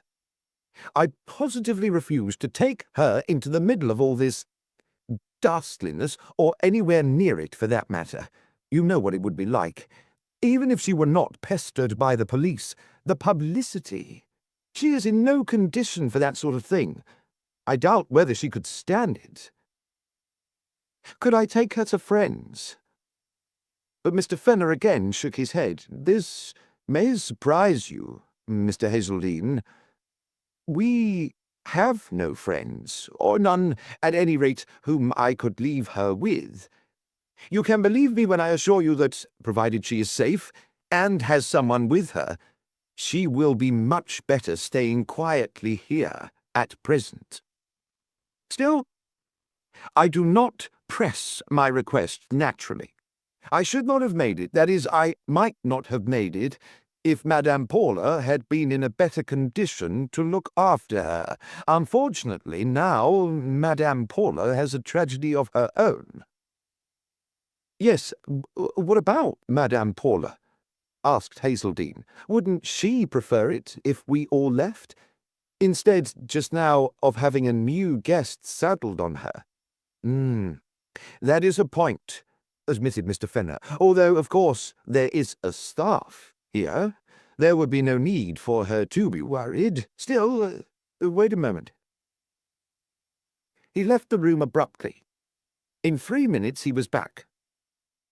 "I've just seen Madame Paula," he said. "We are old friends. Yes, I made a mistake when I said we had no friends. I meant, of course, in England. Madame Paula is quite agreeable. In fact, she agrees with me that it would be unwise for Dora to leave here just yet. She would like you to stay, if you can forgive her," he added with a faint smile, "for her original reception of you." "Naturally, of course," replied Hazeldine. "And in that case, you consent?" Hazeldine nodded. "Mr. Hazeldine, you have taken a great load off my mind," Mr. Fenner exclaimed. "I am more relieved than I can say. And now, since that is fixed, I must get busy. I have to take Madame Paula to the police station. She has to identify her husband, or what remains of him, and she wishes to get that over as soon as possible. Naturally, I said I would go with her. From the police station, I shall telephone through to Benwick, get the latest information, and tell them I am coming." "How will you go?" "By the boat." "What about an aeroplane?" "Thank you, no. I have a horror of the air. And I am about to accompany a lady to see the remains of her husband who has crashed. I have never been up in the air, and I never intend to go. These days, the ground is quite safe enough for me." "Well, there's a boat at 7:20. Yes, I know. It gets into Victoria at 11. The train, that is, not the boat. You will forgive me if I am a little distrait. 7:20 will just give me time to put a few things into my bag, see to Madame Paula's business, and to get to the quay, if I go at once. But first, I must have a talk with my niece, and let her know what has been arranged." Suddenly, he shot a question which seemed to come rather late in the day. "Does my niece know about all this?" "I was on the point of telling her when Madame Paula interrupted us," answered Hazeldine. "Then I will tell her." He looked at his watch. "I must hurry. Do you know where the dining room is? I'll send the maid to you. She will get you some tea, and afterwards my room will be free, number 4. And perhaps you would see my niece?" "I'll need a few things from my boat," Hazeldine reminded him. "Of course, that's a nuisance," replied Mr. Fenner, frowning. "Is there anyone in the boat?" "A man and a boy." "Could one of them bring your things along, if I delivered a message for you?" "You won't have time. You're going to be busy. I could do it. And if you go to the boat yourself, well, it will take you some little while from here, and I'm afraid I should be gone before you came back. I dare say I am over-anxious. Of course there's the staff, but a half-witted maid and an old man falling to bits are not much protection for my niece if our silk merchant makes trouble after we all depart." "But you don't really think the fellow is menacing your niece, do you?" inquired Hazeldine. "My dear fellow, I do not know what I think," exclaimed Mr. Fenner, throwing up his hands. "I did not think 7 people would be found dead in my house. I did not think Madame Paula's husband would choose the occasion to crash in his aeroplane. I did not think I should be talking to a stranger in an attic and putting my only relative in his charge. Oh, I do know, sir, though I am doing my best to control myself, and my best is not now quite as good as it was, is that I am distracted." He looked it. His original calmness had gone, as though dissipated by the grim facts that were crowding around him. For the first time he induced Hazeldine's sympathy. "I'm not as young as you, Mr. Hazeldine," he added in a quieter tone, "and I have been working hard lately, overworking. Perhaps my condition is not very much better than my niece's. We came here for a rest. That is rather comic, isn't it?" He gave a mirthless laugh. "I'll stay here," said Hazeldine. "I'll write a letter to my man. Blythe's the name. And the boat is the Spray, you mentioned. Yes, Blythe can come along with my bag. As a matter of fact, I'd like to see him. Probably I'll find him plenty to do." He explained the position of the boat. Mr. Fenner said he knew the spot and produced a sheet of notepaper for the note. A minute later, the agitated man Fenner had departed, and Hazeldine was being conducted by a bovine, vaguely attractive maid, alleged to possess only half her wits, along a narrow, twisting passage to a low-ceilinged dining room.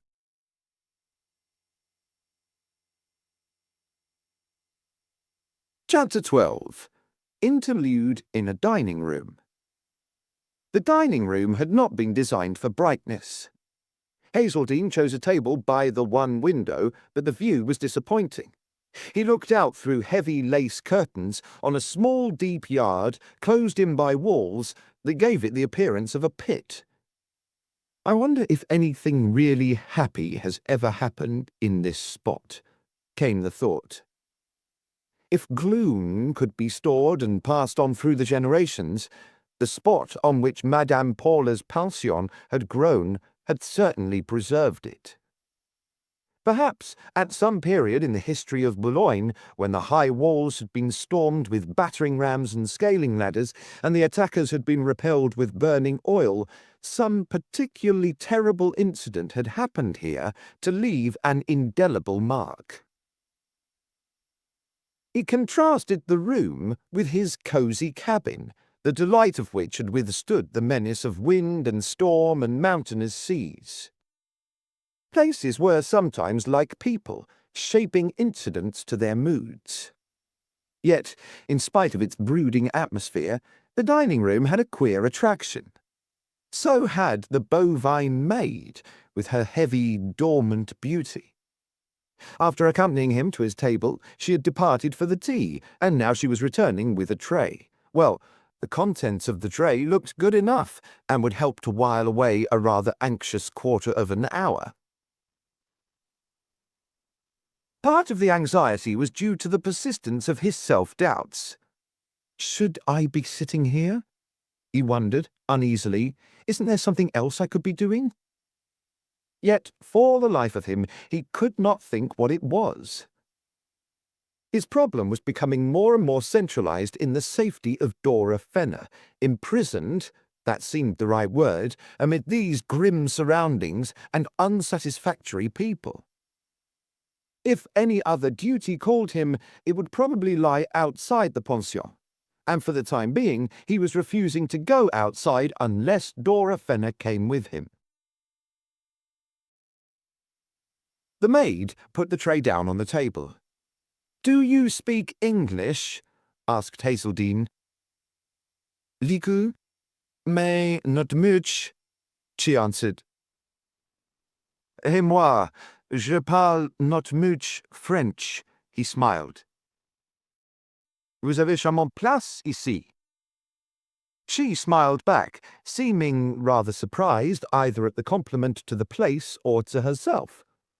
Possibly she was not accustomed to polite conversation with strangers, although in a pension she should have been.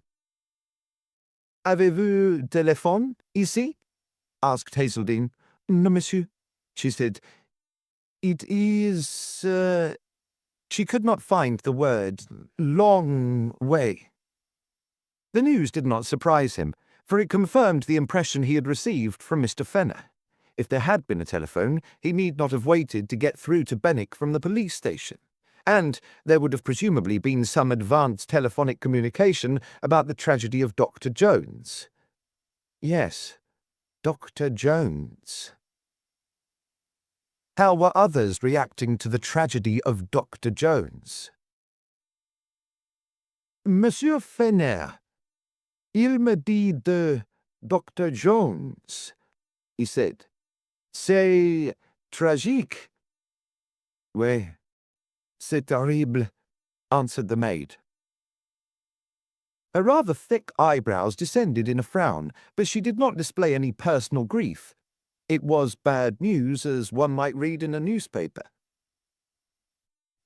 J'espère que madame n'est pas trop... qu'est-ce que c'est upset? Malade? Malade? Dommage, elle est très malade. They tell me, but I have not seen her. Dans sa chambre, n'est-ce pas? His questions were aimless, but he wanted to keep her talking. The desire was frustrated by the sudden appearance in the dark doorway of a very old man. Mary, venez ici, he cried. Vite! Pardon, murmured the maid, and vanished. Hazeldine kept his eyes on the door, now closed, while their footsteps faded away. Marie's quick and heavy, the old man's shuffling. Assuming that was Pierre, reflected Hazeldine, now I've seen the lot.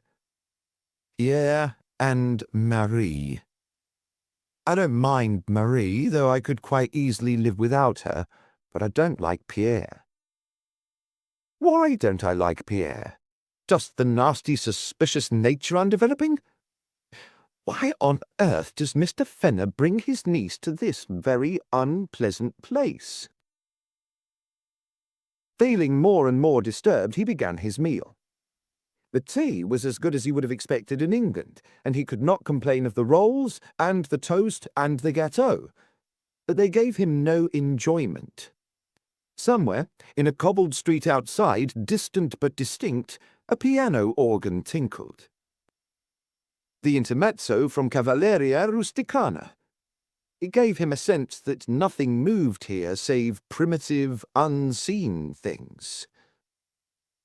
"And I'm not moving either," he exclaimed aloud.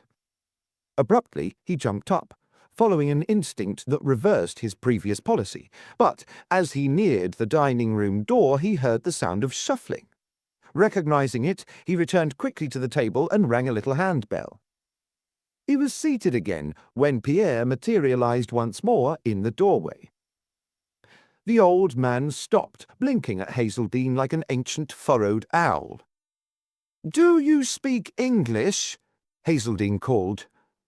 "Non, monsieur," answered Pierre. "Then how the devil do you know what I've just asked?" demanded Hazeldine. The ancient owl became a trifle more furrowed and then repeated, "Non, monsieur."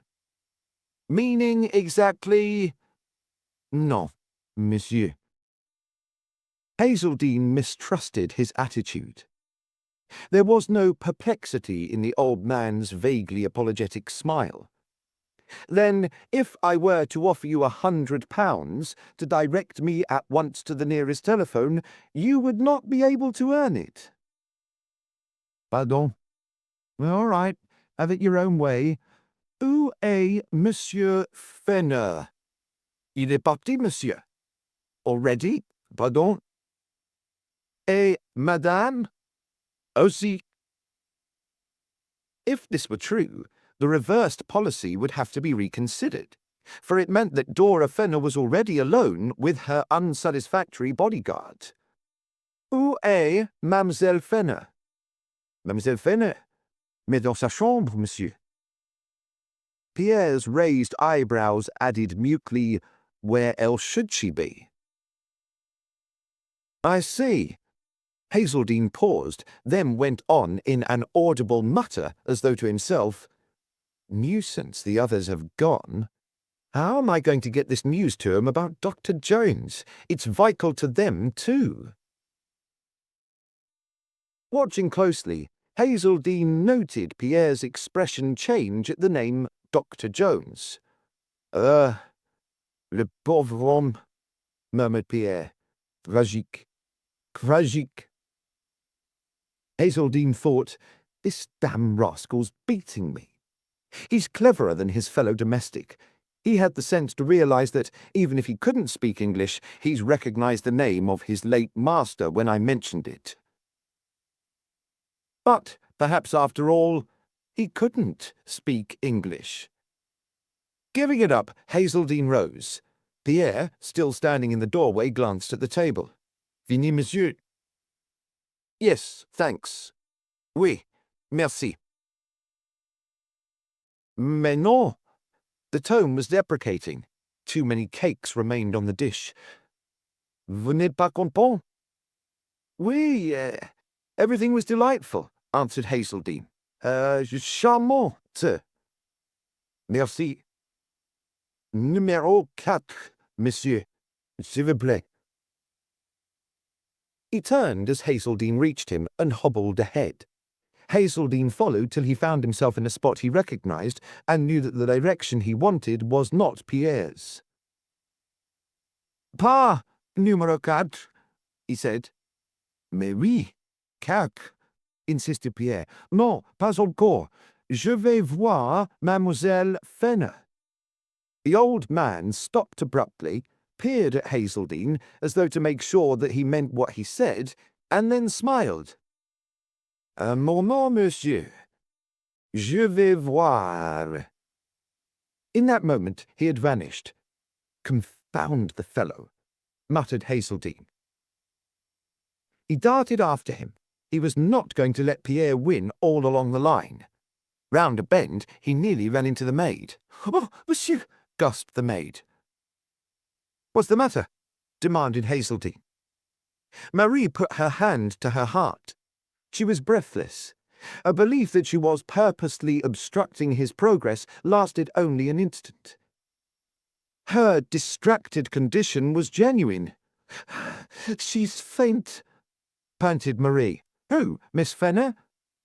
Marie nodded as Hazeldine dashed past her. He caught Pierre up at the door of Dora's room. Pierre was staring into the room. His eyes were as startled as the maid's. Dora lay, a crumpled heap, in the middle of the floor.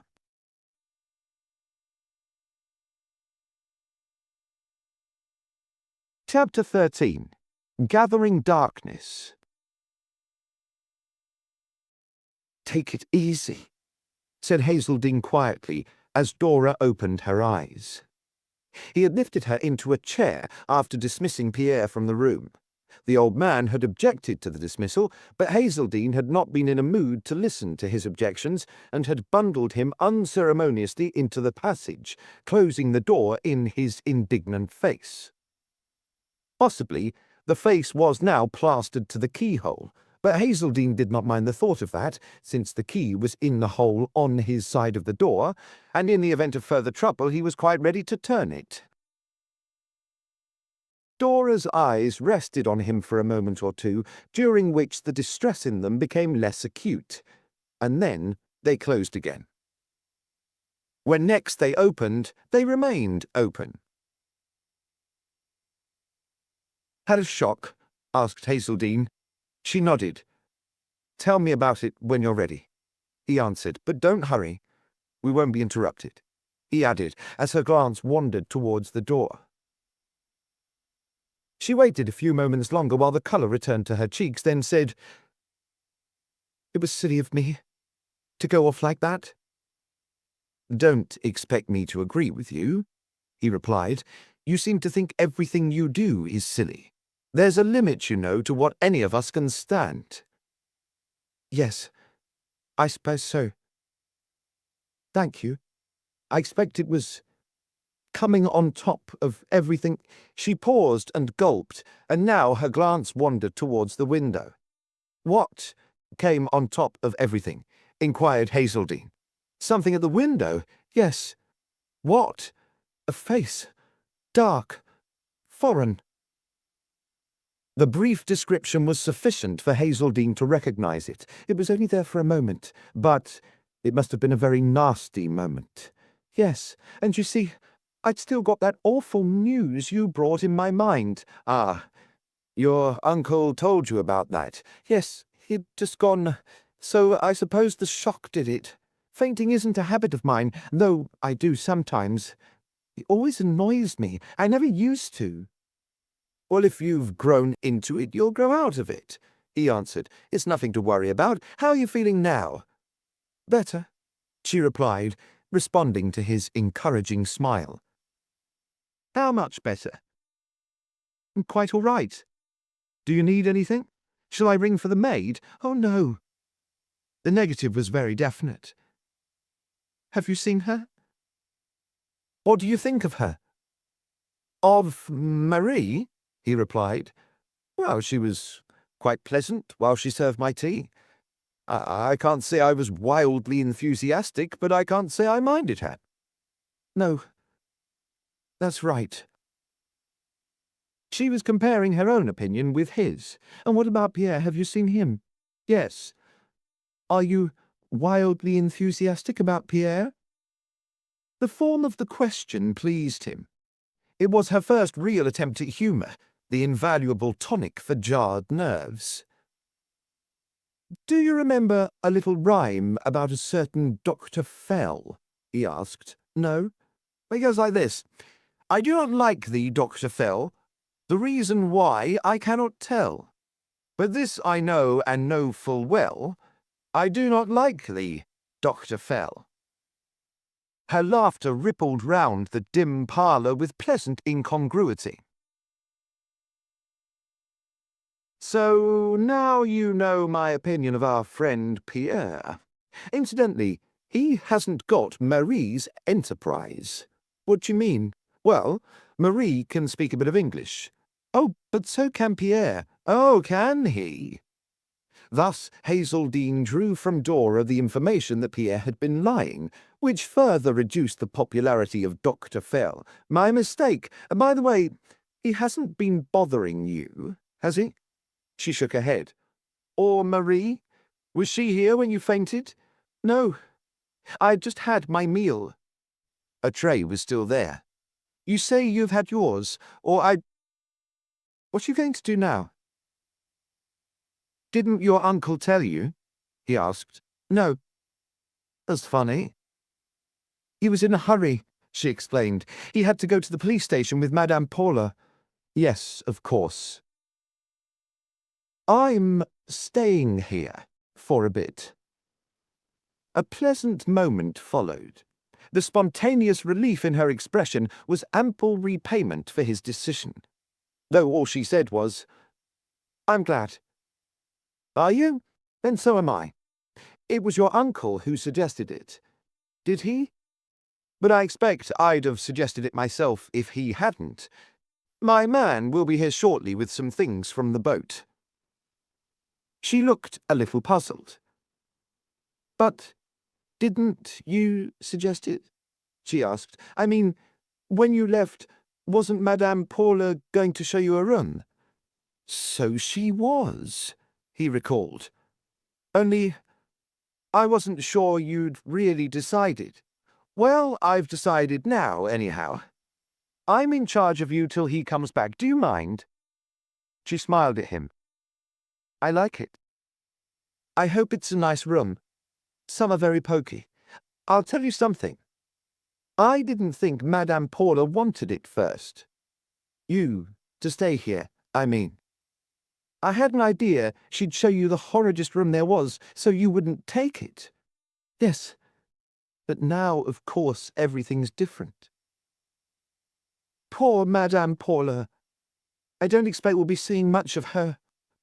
My uncle said she'd be staying in her room. Her voice grew rather faltering. Was I a little beast? When? I mean the way I spoke about her, and about... when a thing like this happens, it makes you think. I wanted to go to her, but my uncle thought it was better not to. I'm sure he was right. And you weren't a little beast. Thank you. Only you would say that. I think I was, though. But of course, I couldn't have seen her then, because they went out. I'm afraid it will be rather gloomy for you here. We don't do anything. Don't think you have to stay here and talk to me. If you want to go and see Notre Dame. She gave a nervous little laugh. I haven't the least desire to see Notre Dame, he laughed back, at least not unless you come with me. But don't think you've got to talk to me either if you want to do anything else. Perhaps you want to get on with your book.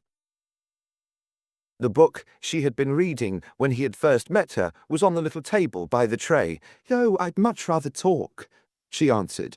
"I don't often get the... I mean, I'm so afraid you'll find it dull when I expect you meet so many interesting people, going about in your boat and that. What should we talk about?" She was beginning suddenly to develop a painful self-consciousness, and though he longed to talk of personal matters and meant to return to them, he decided to carry her mind away from herself and the pension and Boulogne for a little while. He described his boat to her and his crew, and while the mantelpiece clock ticked away the minutes and her interested face grew less and less distinct in the fading daylight, he took her on one of his voyages to Oslo and back. It was almost dark when he had finished. "It must be a wonderful boat," she exclaimed. "It's just a boat," he replied, "but one's own boat is always wonderful, like one's own dog or one's car." "Could it go farther than Oslo and back?" "Of course. Such a small boat. She can sleep four comfortably. And she has an auxiliary engine. Could she go round the world?" "Smaller boats have done it." "Oh, it must be lovely to travel, to see things, new things. I wonder my uncle doesn't want to more, sometimes. He came from South Africa, you know. Well, of course you didn't know. That was after my father died. When you were a little girl. Well, 14 or 15, I forget." "You weren't 14 when that picture of you was painted, were you?" "Picture? Oh, in the dining room at home. Yes, you've seen that, haven't you? There's something I still don't quite understand." "Oh, well, never mind. I'm sure it doesn't really matter." "What is it?" "No, nothing. That picture, I was 12. "Then it was your father who commissioned it?" "No, he painted it." "Oh, he was an artist?" "Only an amateur. I remember he used to tell me he couldn't paint for nuts, but he liked that picture. Another thing he told me was that it was the best thing he had ever done, and that really we'd both painted it. I was such a good sitter. We used to have great fun." Someone knocked on the door. "Who is it? Entrez," called Dora. The door opened, and Marie stood silhouetted against a faint light in the passage. "Je très," she said. "Et les drapeaux?" Hazeldine cursed her silently for her interruption, although he made use of it. "I suppose no one's called to see me yet?" he asked, as the maid crossed to the window and pulled the curtains. It occurred to him that Bob Blythe should be arriving about now with his bag. "Non, monsieur," the maid answered. "Please let me know the moment anyone comes. Comprenez? Mais oui." "Is Madame Paula back yet?" "Oui, monsieur." "Comment portez-vous?" "Pardon?" How is she?" "Ah, je comprends. I have not seen her. She is locked in her room. Pierre me dit she is back, and il faut that she is not disturbed." She was leaving with the tray when Dora asked, "Et Monsieur Fenner? A-t-il retourné?" "Mais non, mademoiselle." "I fetch the lamp." When the door had closed, and they were alone again, Hazeldine looked at Dora thoughtfully. "Miss Fenner," he said, "please tell me something." "Of course, if I can," she responded. "You can. What was it you said you didn't understand just now, after I'd begun asking about the picture?"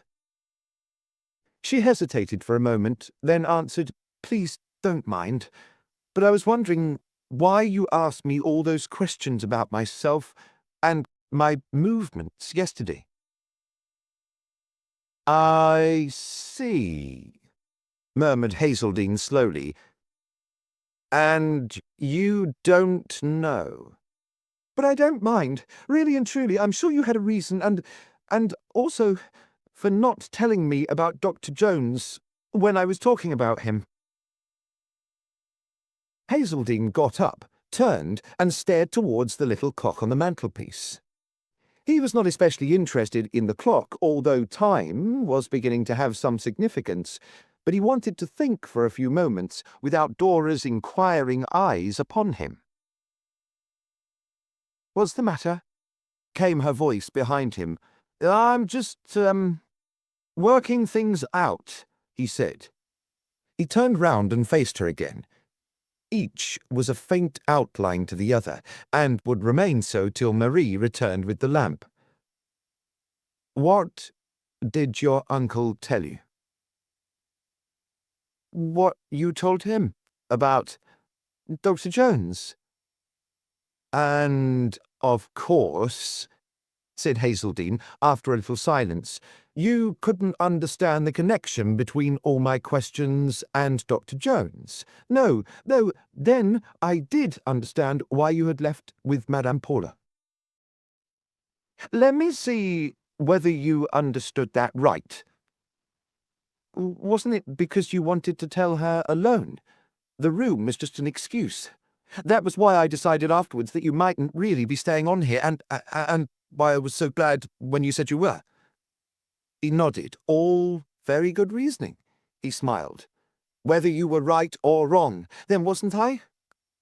Wait a moment, please. Now there's something I want you to tell me that I don't quite understand. Your last question to Marie." "You mean about my uncle?" "Yes. You asked whether he had come back yet, too. Did you expect him back here tonight?" She looked astonished. "Isn't he coming back?" she exclaimed.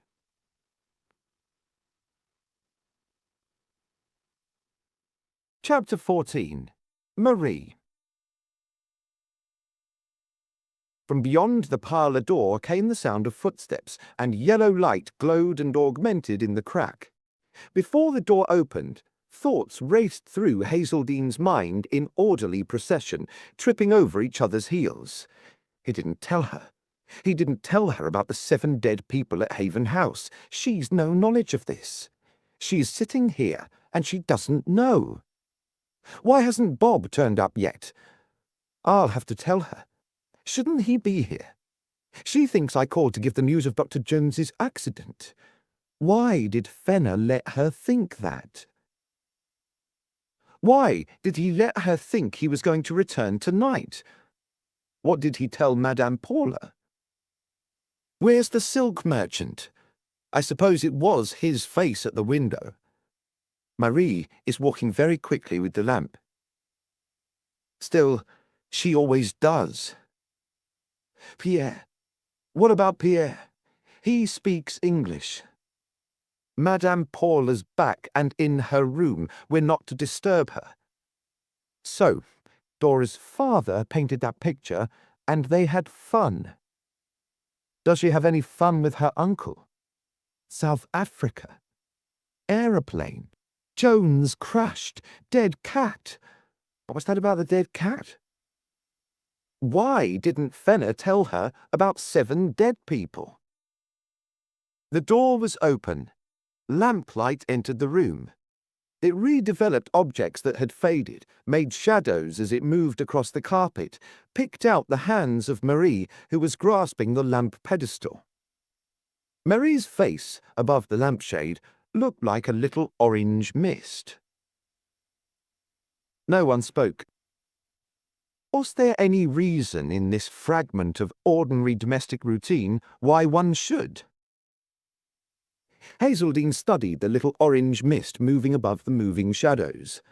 There was disturbance in it. It was not a serene mist. Why was Marie disturbed? But of course she was disturbed. Her master had been killed, and her mistress was locked in her room. Wasn't that enough to disturb anybody? But why was she more disturbed than she had been before, than when she had drawn the curtains and taken away the tray? Yes, and what was that scratch on the clearly illuminated right hand, the back of the hand? Had it been there before? Had Marie been a long time bringing in the lamp? The scratch vanished as the lamp was placed on the little table where the tray had been, and the hand was withdrawn. "Have you had an accident?" asked Hazeldine. "Pardon?" answered the maid. "Qu'est-ce que c'est? Accident. Le même en français, n'est-ce pas? Accident." "Ah, accident," repeated Marie, while Hazeldine thought, "This is Pierre's trick. She understood the first time." "Mais non?" "Votre main?" he insisted. She looked at her hand. "Oh, cela, c'est rien."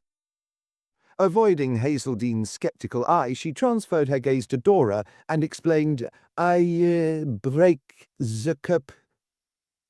The next instant, she had gone. "Something's the matter, isn't it?" said Dora. "I'm not sure," he replied. "Aren't you? I am." "You'll have to trust me in the end, you know." "Trust you? Of course I trust you. I mean, with anything I don't yet know. I suppose you're thinking I can't stand it." "I'm sure you'll stand anything you have to," he answered, while her eyes searched his. "Then please tell me why my uncle told me he was returning tonight when you know that he wasn't."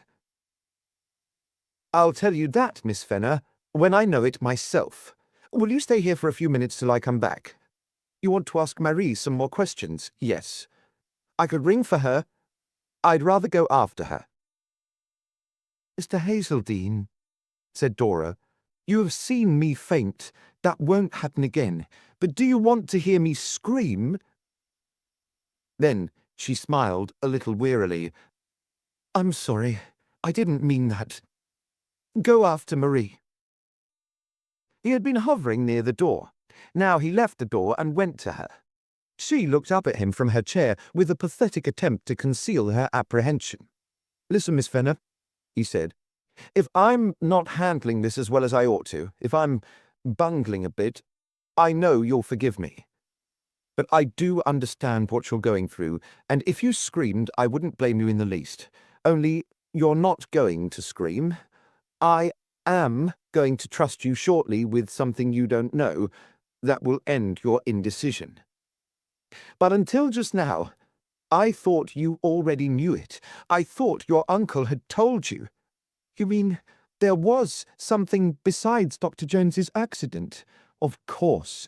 Something that will explain all my questions to you. As a matter of fact—" He hesitated, then went on. "As a matter of fact, I didn't bring the news about Dr. Jones at all. I didn't know it. It was your uncle who brought that. I'm sure when we've got to the bottom of this, we'll find that he had some good reason for giving you a wrong impression." "Oh, no. You don't think that," she retorted, with a sudden shrewdness that surprised him. "Why don't I?" he asked. "Because if you thought it was a good reason, you'd leave him to work it out, wouldn't you? But now you're going to tell me what he wouldn't." "Your point?" he smiled. "Just the same, I'm not going to blame your uncle for anything until I've got my facts. And perhaps it would be a good idea if you didn't either." "Perhaps," she replied, and then surprised him again by adding, with the nearest approach to venom of which he imagined she was capable, "and perhaps not. Well, please go now. I'll wait here, I promise, and the sooner you go, the sooner you'll be back, and tell me." Then he left her. Along the passage he heard whispering. When he got round the angle from beyond which the whispering had sounded, he saw no one. Another angle and a few stairs took him into the front hall. Marie was standing by a chair, intently dusting it. "Do you do your dusting so late in the day?" asked Hazeldine. She turned swiftly but had no reply. "And with your mouchoir?" he added. Still nothing came into an apparently blank mind. "How did you really get that scratch?" He pointed to her injured hand. "The cup," she answered, parrot fashion. "Merci. And maintenant, s'il vous plaît, la vérité." "Pardon?" Her indignation was unconvincing. "Oui, Marie, la vérité, toute la vérité, et rien que la vérité. Si ce n'est pas juste, vous me comprenez?" "C'est juste," she muttered, no longer attempting the indignation. She glanced towards a curtain. The curtain led to the passage along which Madame Paula had conducted him on their way to the attic. "Well, will you tell it to me? Or shall I ask Pierre or Madame Paula?" "Madame Paula?" exclaimed Marie. "She is locked in her chambre." "So I understand. But Pierre is not locked in his chambre." "He will not tell it to you." The next instant she looked startled as she realized the implication of her remark. "Then there is something to tell," he insisted, "and Pierre knows what it is." "He will not tell." "Then I shall have to ask Madame Paula." "Mais oui, ça serait bien simple. Pierre will not stop you. Oh, no." The words came in a sudden fierce flurry, and now her indignation was genuine enough, only it was not directed this time against Hazeldine. "I see," he murmured. "Quoi donc?" "You got your scratch from Pierre." "Well, you can at least tell me about that." She glanced again towards the curtained passage. "Attendez, Marie. You and Pierre were whispering, parleying, as I came along just now. Then Pierre left you quickly. Through that curtain, eh? And you pretended to be busy dusting a chair with your mouchoir. Do you comprenez what I'm saying?" She nodded sullenly. "Well, am I right?" "Oui, monsieur." She had become submissive as well as sullen. Hazeldine realized that he had won a psychological battle, and he made the most of it. "Why did Pierre go away so quickly?" He hear you coming." "Yes, but why should that trouble him?" "I do not know that." "What were you talking about?" "Il me demande... He asked me what happened." "In the parlor? Miss Fenner's room?" "Oui, monsieur." "And you told him?" "Non." "Why not? Nothing particular happened, did it?" "I say, c'est question pourquoi?" "You weren't on good terms with him?" "Good term? Je ne comprends pas." "Vous ne l'aimez pas?" "Aujourd'hui? Non." Her tone was emphatic. "Because of your quarrel." She looked at him, then followed his gaze down to her scratched hand. "Oui." "Was that the quarrel about, pourquoi quarrelez-vous?" "It is about Madame Paula." "Well, I am... je suis... triste. La pauvre." She frowned as though not quite understanding herself. "She is not toujours so good to me." "Non. Mais... dommage. Aujourd'hui, so I go to her door, but Pierre is there, and he say no. Perhaps she needs something, I say. The lamp, But he say, allez, allez, she is not to be disturbed. I have the order, allez. And when I speak, oh, pour mon Dieu, he got red and he say, taisez-vous, to hold the tongue. She paused breathlessly. Her slow, unwilling mind had suddenly accelerated in a tide of anger.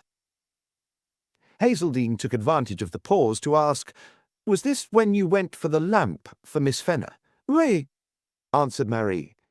It makes me think of the lamp for Madame aussi. Did you have to obey Pierre? Mais non, and I tell him. But when I go to the door, he get in my way, and when I slap his face, he bite me, then I bite him, and we have, qu'est-ce que c'est, le fisticuff. And Pierre won? Asked Hazeldine, unable to suppress a smile. But Marie frowned as she nodded. Thank you, Marie. Thank you very much. Well, if I want to see Madame Paula, I don't suppose Pierre will try any fisticuffs on me. I think it was very nice of you to try to do something for Madame Paula. You like thinking of others, don't you? Marie looked a little puzzled, though whether at the words or the compliment he was not sure. You like helping people. Mais oui, monsieur. She replied, divided between pleasure and suspicion. Now that her outburst was over, her personal anxiety seemed to be hovering back. Would you like to help Mademoiselle Fenner? The maid stared at him hard, then suddenly smiled rather mystically.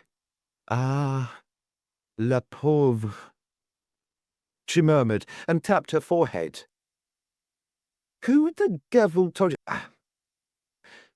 Qui a dit cela? He demanded. Now Marie's heavy eyebrows shot up. N'est-ce vrai? She asked. Of course it's not vrai, he retorted. Je pense que c'est vrai d'autres, des autres, blazes. Then anyhow, voulez-vous aller to Mademoiselle Fenner and stay avec elle jusque je retourne? Dites-elle que j'ai le demandé. The maid's eyebrows remained up with fresh astonishment. Marie, said Hazeldine, êtes-vous satisfait avec toutes les choses dans cette maison? C'est, murmured Marie. Non. Moi aussi, non. Ainsi, voulez-vous? Oui, oui, je comprends. Merci. Et maintenant, s'il vous plaît, vitement. She turned at once and left him. Relieved that Dora would now have someone with her should trouble occur during the next few minutes, he moved towards the curtain, then paused. Oh, Marie, he called softly over his shoulder just before she disappeared. Qu'est-ce que c'est le nombre de la chambre de Madame Paula? Numéro 2, she replied. Prenez garde. I mean to prendre beaucoup de garde, he smiled, and went through the curtain.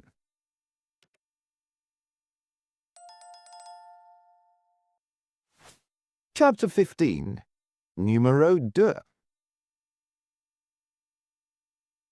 Pierre was standing outside Numéro 2 when Hazeldine approached the door, and he gave no sign of any intention to move. Even when Hazeldine stopped, the old man remained motionless, apparently staring into space.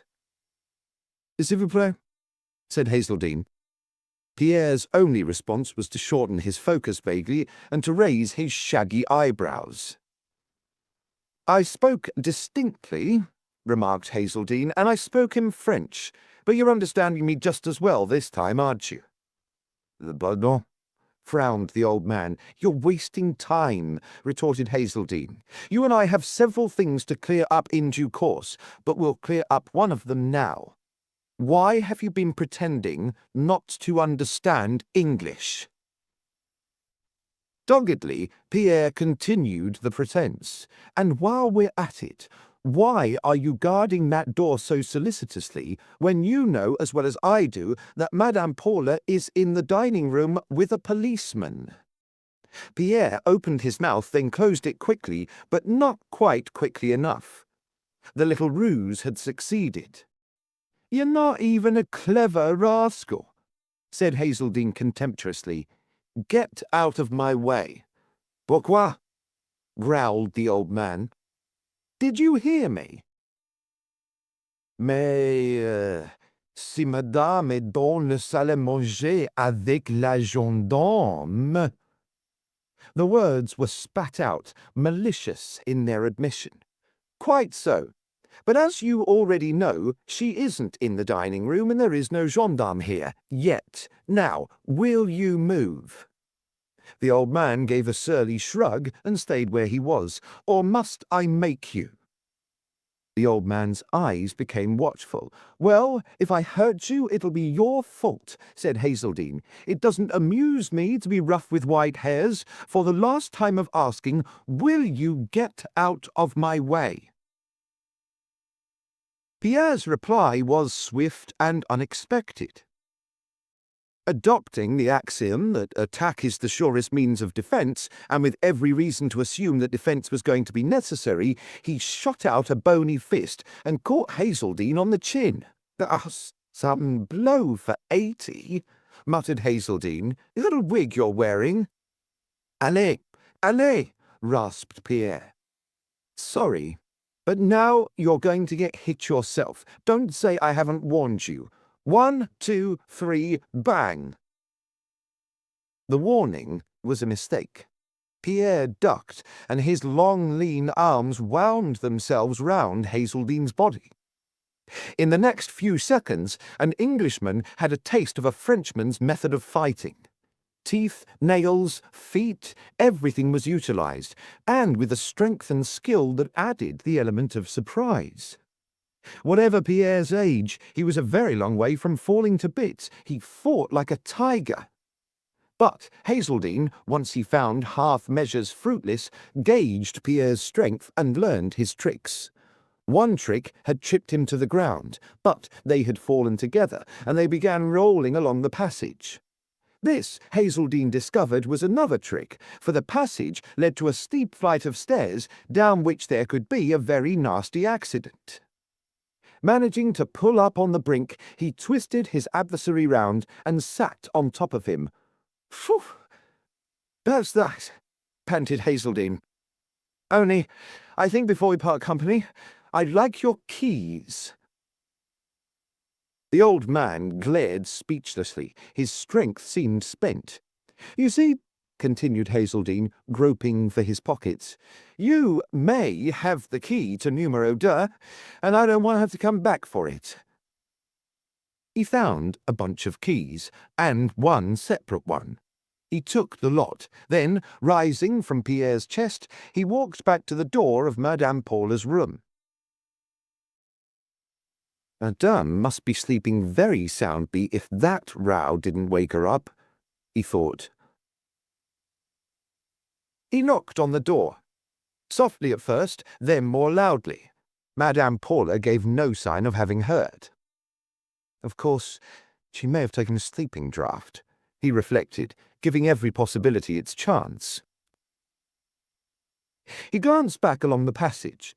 Pierre had managed to rise to his knees, whimpering. He glared back at Hazeldine on all fours like a whipped and sulky dog. His immediate need seemed to be the comfort of an adjacent chair.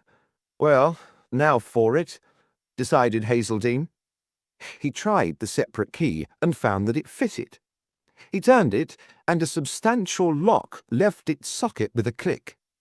He turned the doorknob and softly pushed the door open. "My God," he murmured.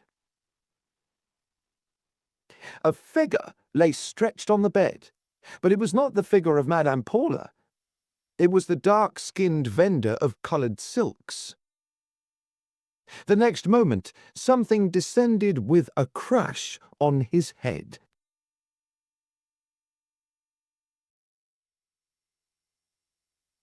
Chapter 16. Meanwhile, at Benwick, Detective Inspector Kendall returned slowly through the little wood. He was feeling rather pleased with himself, a frame of mind which he did not often allow. Professionally, he was an enemy of overconfidence, and privately he loathed conceit. But he was to cross to Boulogne on the late afternoon boat in his effort to trace the Fenners, and he chuckled as he dwelt on the neat manner in which, he hoped, he had sent an advance guard. That pleasant young fool has fallen in love with the picture of a little girl, he reflected, and his one object now is to meet the big girl. Well, I hope he does. Heart sometimes succeeds where art lags behind. This was why he walked slowly and even stopped and turned back. When, emerging from the wood, he glimpsed the creek, and he saw the spray moving out of it. He chuckled again, turned once more, and re-entered the wood. That being that, his busy mind moved to another point. 7 people, whether dead or alive, cannot be in a house without having got there, he thought. Unless, of course, they were born there and stayed put, which is unlikely. How did these 7 people get to Haven House? Through this wood, obviously. There are not sufficient marks in the road at the front, and the few marks there are not the right marks. Here there are plenty of marks. Here, and in the muddy bank of the creek, and our 2 measured sets of prints fit the boots of 2 of the 7 people. We may, temporarily, assume the rest. But how did they arrive at the creek? By boat, obviously. There are some new scratches and rubbings against the edge of the landing stage, but where is the boat? Did someone bring them and then go away again? If so, I must find that someone. If not, Kendall, there's a hell of a lot to do. The trees thinned. Just ahead was the beginning of the garden lawn. Just off the path was a little black silky heap. And how did that cat die? Mused Kendall, pausing. Is this number 8? He bent down and examined the animal. He sniffed. He sniffed again, closer. Dr. Saunders, he murmured as he straightened himself. I think you must see this cat. He looked across the lawn, visualizing a cat's course from the house, and regretting there was no way of proving the picture. The lawn's occupants at the moment were Sergeant Wade, a constable, and a thin young man with a notebook. The sergeant was thoroughly enjoying a good excuse for an officious mood. I can't help about your public, I've got mine, came his stern voice, and orders are orders. There's a man on the gate. He can take a message, and we can't have no climbing through edges, not if you was the editor of the Times. Kendall smiled and, catching the constable's eye, beckoned to him. Stand by this cat, he instructed the constable when the man drew up. And if anybody tries to touch it, tick 'em off as the sergeant's ticking off that journalist. The constable grinned, then stared at the cat. Dead, ain't it? He said. You surprise me, answered Kendall. On the point of crossing the lawn, he suddenly glanced along the edge of the wood and paused. Constable, he said, do cats move round in circles like dogs and politicians? Dogs do, replied the constable. You're behind the times, remarked Kendall. I've already implied that fact. Instead of crossing the lawn, He moved to examine a little nest of grass. Then he gazed beyond and followed a new course between trees, studying the ground carefully as he walked. The cat might have disturbed the grass, but human feet had worn the track he was now pursuing. The track began along the edge of the wood. Then it turned inwards, away from the house, winding and zigzagging between bushes. It ended in a big tangle of undergrowth. Kendall sniffed. He brought out an electric torch and played it into the tangle.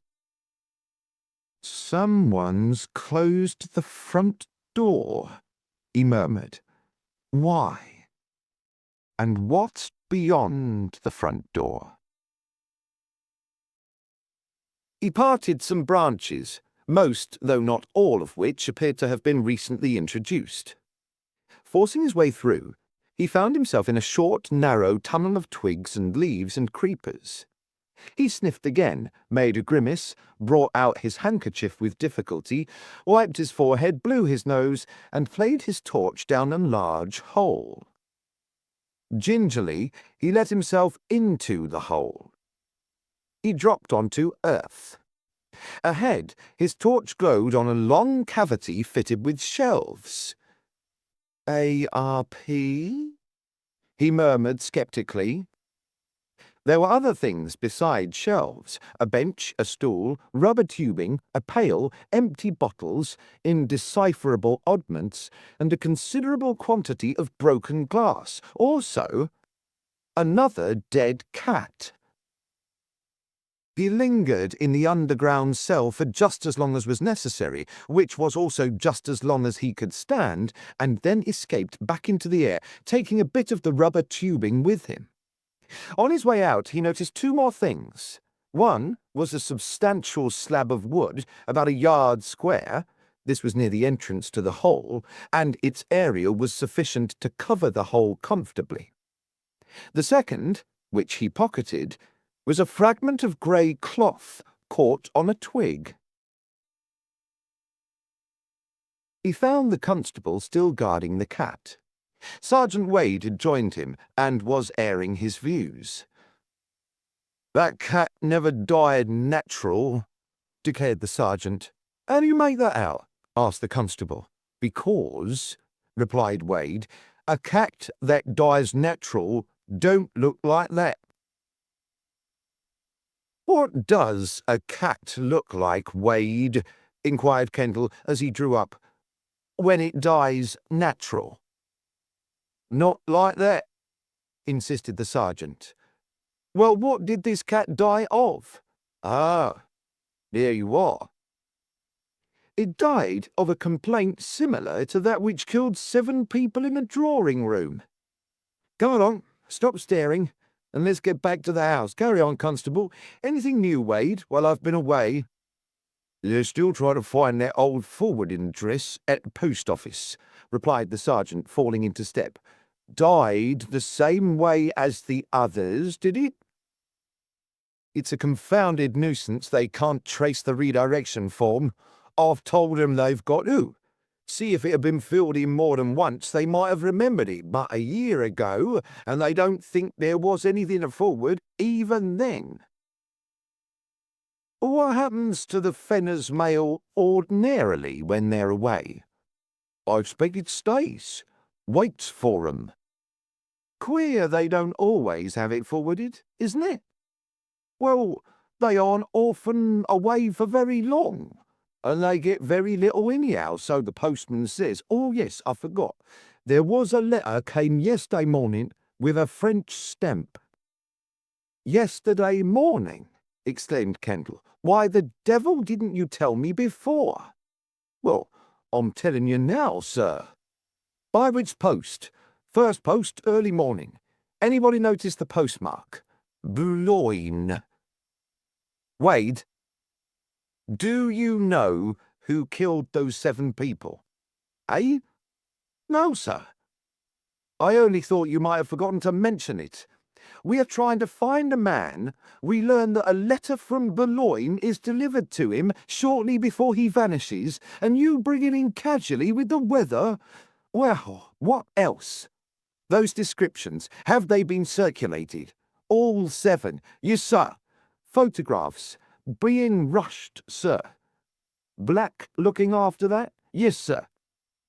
I suppose nobody's come forward yet to identify anybody? No, not since you left, sir. Had anybody come forward before? No, sir. Then why use 6 words? 2 would have done. Any inquiries of any kind? No, sir. Aeroplane? Fixed up, sir. Let's hear.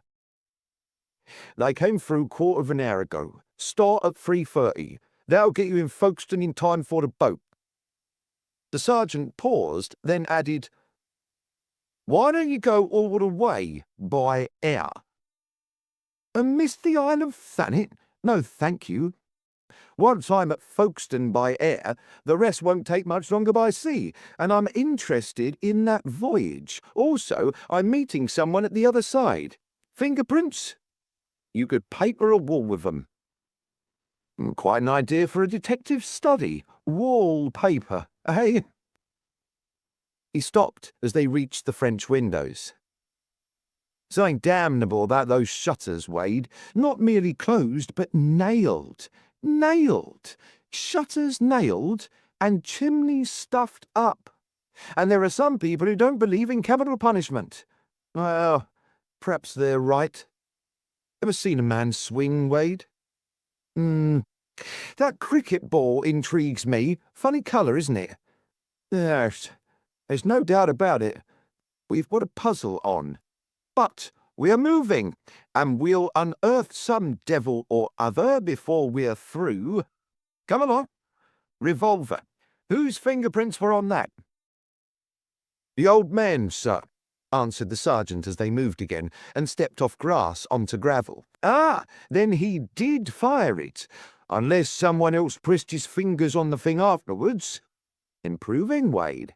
You'll get promotion yet. Only I don't think that's really what happened this time. Here we are, back at the House of the Dead. Come into the hall, and I'll show you what I think happened. They had reached the front porch, and he darted in. Wade followed more slowly, to find the detective opening the drawing-room door. "We'll have the dining-room door open too," called Kendall, "because at the moment I'm going to reconstruct. I'll wager anything you like it wasn't closed. Open it, will you? A bit more. Whoa! I think that'll do. Now then." He stood for a moment, staring across the hall towards the dining-room door. Then he transferred his gaze to the sergeant, who fought an uncomfortable impression that something unpleasant was coming. "In a moment," said Kendall, "I want you to imagine I am the old man who, we are assuming, fired that shot. You yourself are an unknown individual called X, and your object is to lock me in the drawing-room with my 6 companions. Wait a bit. What is my condition? Am I hale and hearty? That is to say, as hale and hearty as my wasted condition will allow, or am I already drifting off?" He ceased speaking for an instant and closed his eyes. "I don't know, Wade," he went on, opening them again. "I don't know, but I've still got enough strength and spunk to pull a trigger. Yes, and afterwards to write. Well, let's get on. Lock the door, and if I try to interfere, damn well see I don't. Be as rough as you like, and I warn you, look out for yourself, though, of course, any subsequent doctor's bills will be debited in the official accounts. Au revoir, Wade." He vanished inside the drawing-room. The sergeant paused for an instant to swallow. He was not quite sure that he fully appreciated this new form of instruction. It was a bit too vivid, and stirred uncomfortably his usually unimaginative mind. He almost felt as though he were the unidentified X, as though the old grey-haired gentleman had actually come to life in there with his 6 companions, and were really going to reproduce one of the gruesome events of yesterday. "I'll see I lock that door," thought Wade suddenly. "Yes, and if there's any interference, and he wants it, he shall have it." He dived to the door. As he did so, Kendall came rushing out. He looked wild. "Hey, back you go!" shouted Wade, while the spirit of X seemed to swoop inside him. Perhaps it did. Not many hours had elapsed to wipe it out. The next moment, the sergeant ducked. Kendall's hand had shot out. Bang! Bawled Kendall over Wade's head. Wade's head buffeted into Kendall's stomach. With queer satisfaction, the sergeant saw, or rather felt, his superior totter back into the room. Bang! He bawled back, and slammed and locked the door. After a second or two, Kendall's voice came through the wood. It was quiet now, though it bore an amused, almost mocking note. "Coming in?"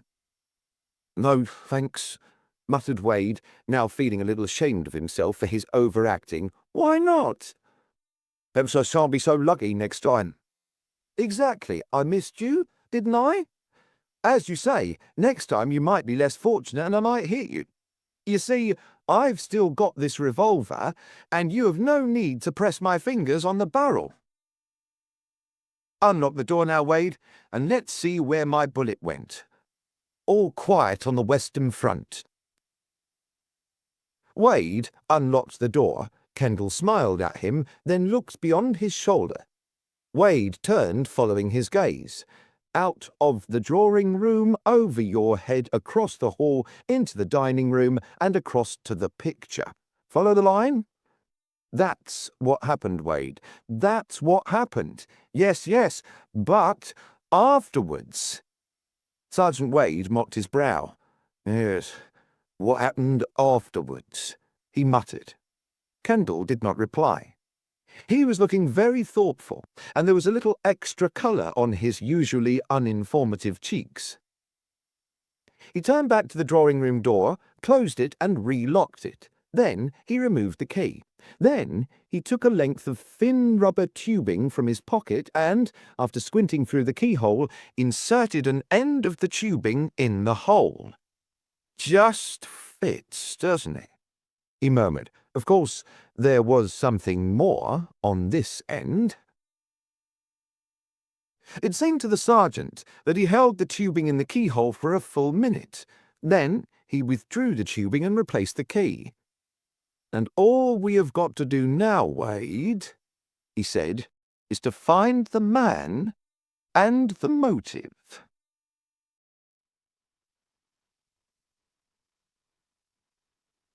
Chapter 17.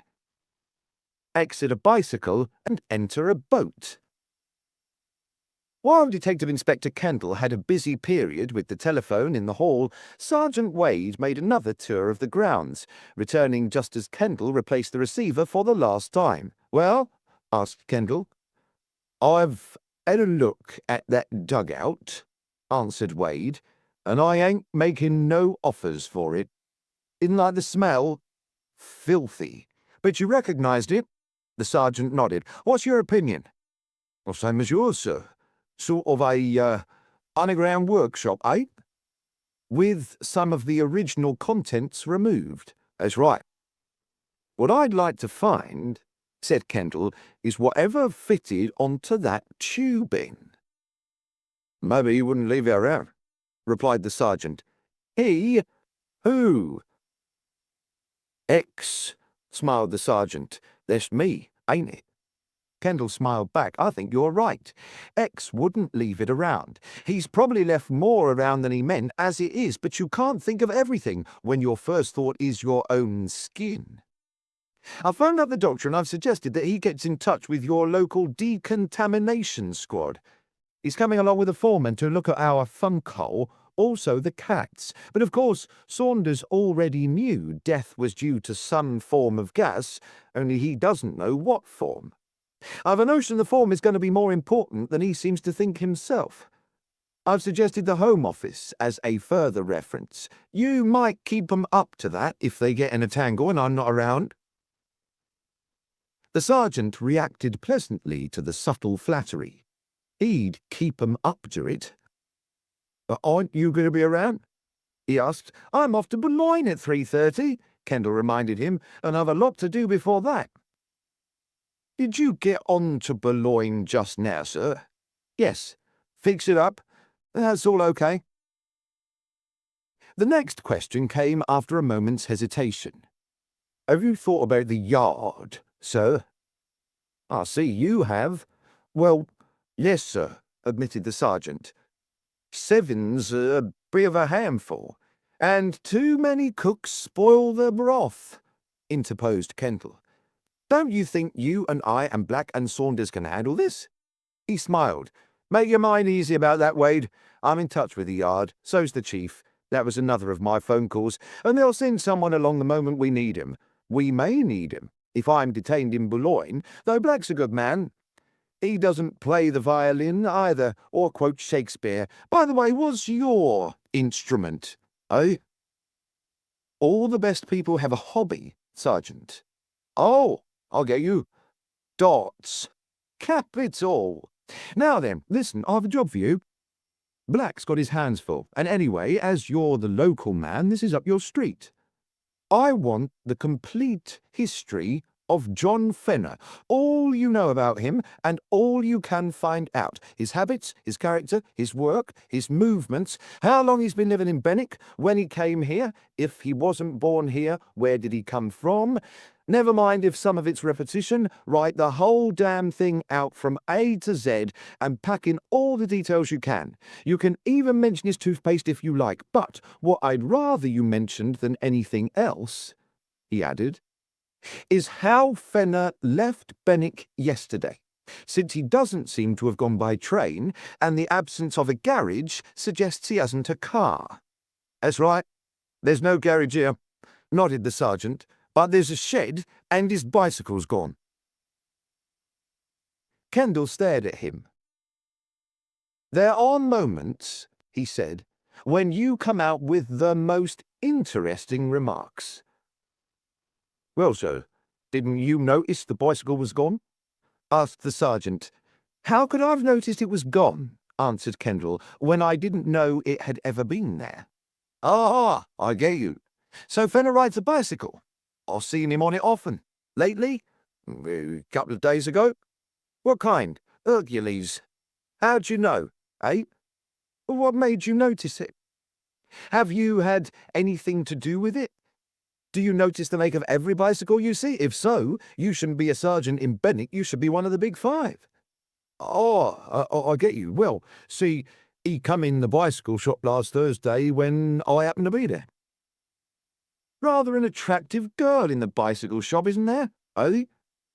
Do you mind saying a little less often, Wade? Well, I don't suppose he went in to see her. That wasn't precisely my thought, answered Kendall dryly as he got up. Go along, we'll look at that shed where there was once a bicycle. As they left the house, he went on, what did he go in the bicycle shop for? To have a puncture mended. And was it mended? Eh? I mean, what? I asked you, Sergeant, whether the puncture was mended. I know you did, sir, the sergeant fought back, but even if I was one of the big five, how'd I know that? Meaning you don't know that? No. So the reason the bicycle isn't in the shed may be because it is still at the shop. Wade looked crestfallen, but he wasn't quite beaten yet. What I do wrong, sir, he said, is to mention things. I get you. Sarcasm was met by sarcasm. If you got me as often as you think you do, I should be in a permanent state of capture, answered Kendall. They were emerging from the narrow path by the side of the house onto the back lawn. Your trouble isn't that you failed to mention things, Wade, but that you mention them too late and then incompletely. I have no doubt that 3 years after your death you will send somebody the information. Listen, and with your mind, this time, not your mouth. A bicycle is missing from a shed. It may be vital, yet you only refer to it as a comment on a casual remark of my own. You don't come to me and say, bicycle missing from shed, sir, Fenner's. And even then, when the information is forced out of you by accident, you make no attempt to give it its proper value. Again, it has to be forced out of you that the bicycle may be missing from the shed because it is at a cycle shop. This is what you should have reported to me, Wade, without any prompting. Bicycle missing from shed, sir, Fenner's. 2 days ago, he took it to have a puncture mended, so it may be at the shop, but it ought to be back by now. It's a Hercules Model C, rubber pedals, roller lever brakes, front and rear, spring seat, black enamel, without lining. Speaking now of the finish, sir, not the seat, and Dunlop sports tyres. The reason I mention the tyres, sir, is because perhaps we can trace them from the shed. Oh, and by the way, sir, that's a damn smart little filly serving in the shop, isn't she? Yes, she is, answered Wade, giving up. The shed was at the side of the back lawn, halfway across. Kendall lifted his eyes from the ground as they reached the rotting door and shoved it open. He glanced round swiftly, noted the wooden shelf and few oddments around, and inquired, "How do you know he kept his bicycle here?" "I don't," replied the sergeant guardedly. "But where else would he keep it?" "That's good enough," said Kendall, "when you add the oil mark on the floor and that small spanner." "Where's the lamp the oil came from?" asked the sergeant. "Probably on the bicycle," suggested Kendall. "But why an oil lamp when an electric one is so much more convenient?" "Well, there you are. But he uses an oil lamp." "Oh, you know that?" "I heard him telling her to fill it." "Well, she seems to have overfilled it." They left the shed, and Kendall studied the ground. A narrow, worn strip stretched to the wood and turned along it just before reaching the trees. Before the turn, the ground was hard. After, it became softer, with patches of mud and sand. "Dunlop, his mark?" murmured Kendall. "Come along, Wade. This mark's been made since last Thursday." "You mean that rain on Thursday night?" "Yes, the mud might have held it, but the sand wouldn't. I believe we're getting somewhere." They followed the tyre marks. The marks continued outside the little wood till the trees ended, then ran across an indeterminate space to the bank of the creek, reaching it at a spot considerably farther from the mouth than the landing stage. They continued along the bank. After about 50 yards, a gap in a low hedge led to a lane. The gap was at a corner. One way still clung to the riverbank, the other went inland. The tyre marks remained faithful to the river. "Where does the other way go?" asked Kendall. "To the road that leads to the front of the house?" "That's right," answered Wade. "Bring the car round, quick as you know how. I'll wait for you here." The sergeant nodded and trotted off. He was quite ready to give his brain 10 minutes' rest. Kendall watched his portly back till it vanished round a curve, then turned and looked down at the water. At first, the detective's eyes were moody. He was not thinking of the water, but of the track along the lane beside it. He wanted to follow the track until he had unearthed the bicycle that had made it, and it was because he believed the track would prove a long one that he had sent for the car. But all at once he forgot the track, and his eyes paid attention to the water. A small motorboat had chugged round a bend from the direction of the creek mouth. The motorboat by itself would not have interested Kendall. Motorboats were as natural to a river as ploughs to a farm. It was on the ancient craft behind that his eyes became glued. An old boat with an old mast, decrepit with service, and giving the impression that it was being towed home to die, saving that it had obviously never been born on the Essex coast. If the head of the procession was indigenous, the tail was exotic. "Looks as old as that cricket ball," thought Kendall. Why the devil am I comparing it with the cricket ball? And then a strange thing happened, although it merely happened in Kendall's mind. The towed boat was empty, yet he saw 7 people in it. 7 people moving towards their death in a boat already dead. "Aye!" he shouted to the man in the motorboat, an old salt smoking a pipe. The old salt took the pipe out of his mouth. "Can you draw in?" called the detective. "I want to speak to you." "Come out," bawled the old salt. "That Noah's Ark you're towing," replied Kendall. "Where did you pick it up?" The old salt waved to a spot a little way along the bank and altered his course towards it. Kendall made for the spot, scrambling down to water level just as the boat drew up. "Where did you find that ocean liner?" he repeated. "Who?" blinked the old salt. "That boat. Did you fish it up on a hook?" "Oh, no. She were floating by herself, so I've brought her along." "Derelict, eh?" "No. She were floating by herself, so I've brought her along." "So I gather. May I step aboard and have a look at her?" "Be she yourn?" "No, but I may be able to tell you something about her. Where did you spot her?" "South of Maplin Spit." "No, where's Mouse?" "I'm afraid I don't know your map. Where are those places?" "West Swin of Maplin Sands."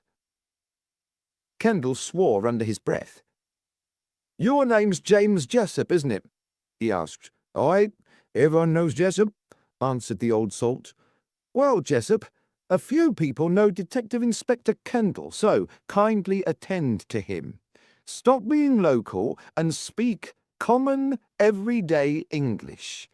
How far were you from the coast when you saw this boat?" "Well, she were floating by herself."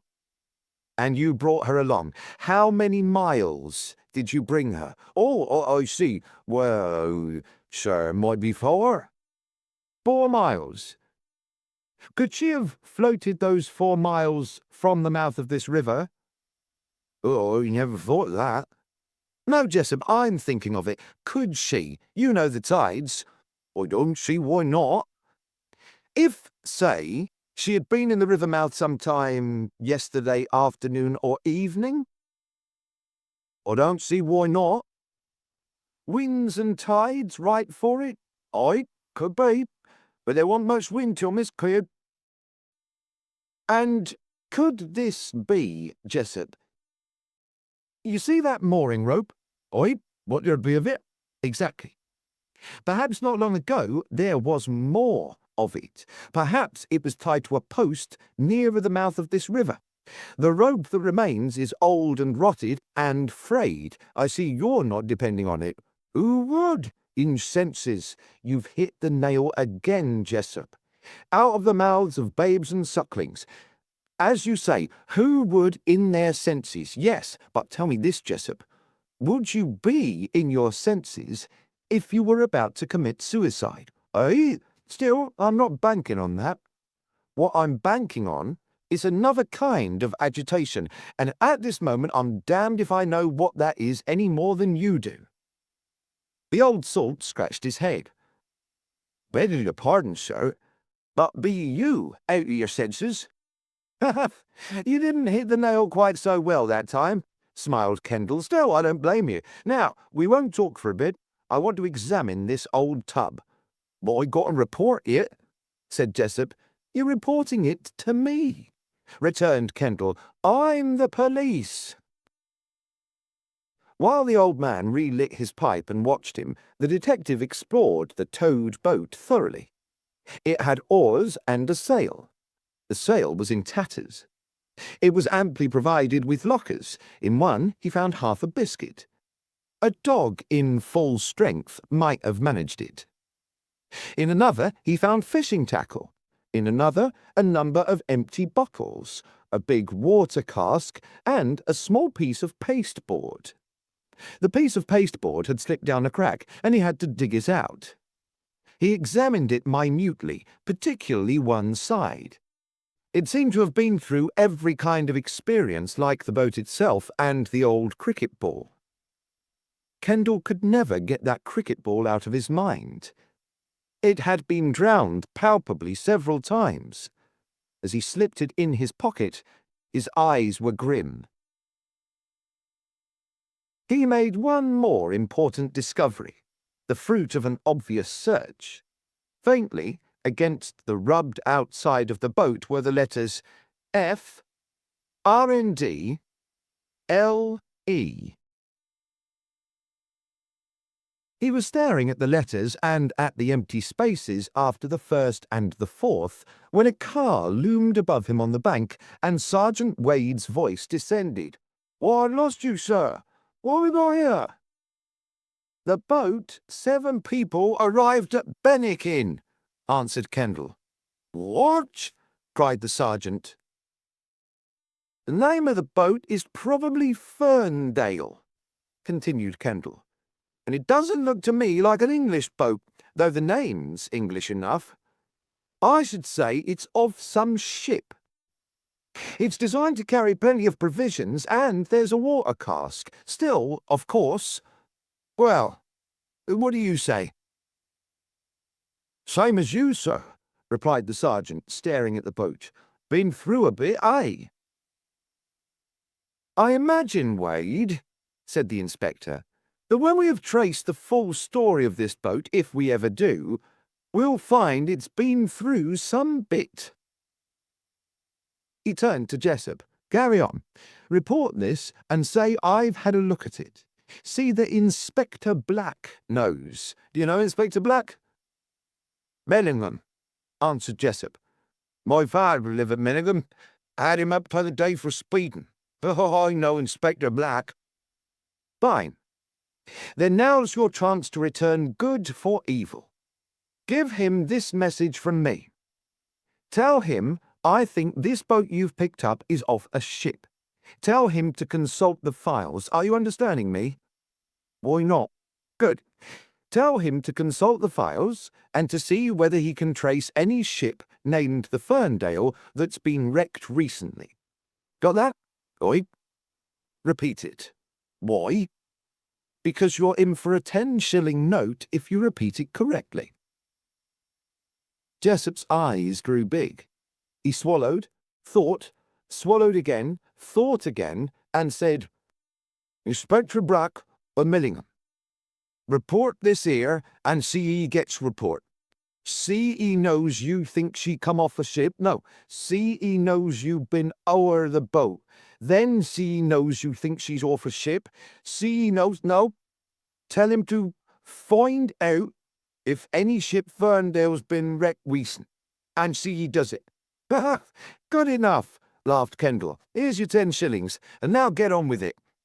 He stepped out of the boat and ascended to the car. "And now we'll get on with it too, Sergeant." "You'll get 10 shillings, murmured the sergeant as the car began to move. Chapter 18. The Trail Ends. While Kendall drove, he talked, and while he talked, he never took his eyes off the road ahead of him, decreasing the pace when the track he was following became faint or lost, and increasing again when the marks beckoned definitely. "I'm still in the dark as to where we're getting, Wade," he said, "but we're certainly getting the hell of a way." "Where was that boat found?" asked Wade.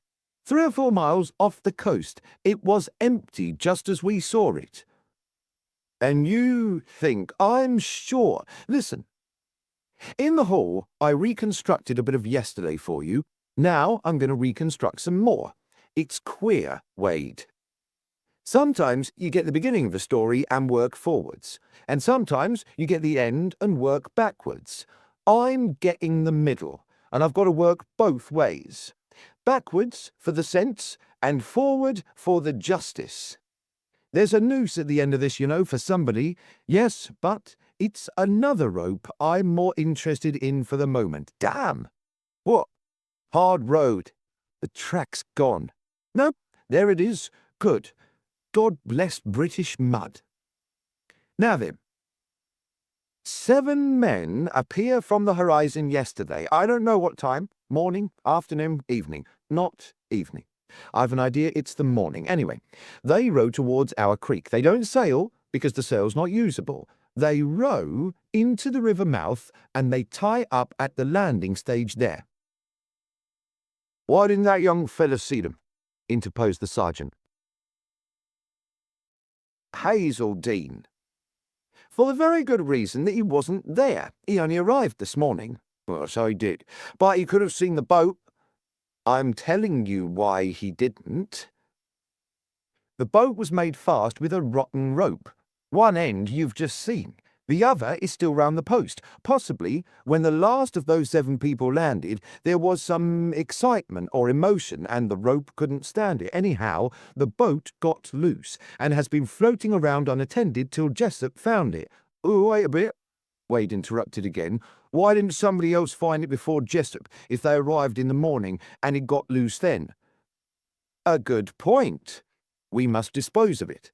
First, they may not have arrived in the morning. Second, if they did arrive in the morning, the boat need not have broken loose till the afternoon or evening. Third, there was a sea mist off this coast yesterday. The fog signal was still going this morning. I think number 3 would dispose of your objection without numbers 1 and 2. The boat drifted away in the mist. By the time the mist cleared and visibility became normal, it had reached the spot where Jessup found it. How does all that sound to you? Pretty good, admitted the sergeant. And tell me if you think this is pretty good too, went on Kendall. That mist, it's going to help us again.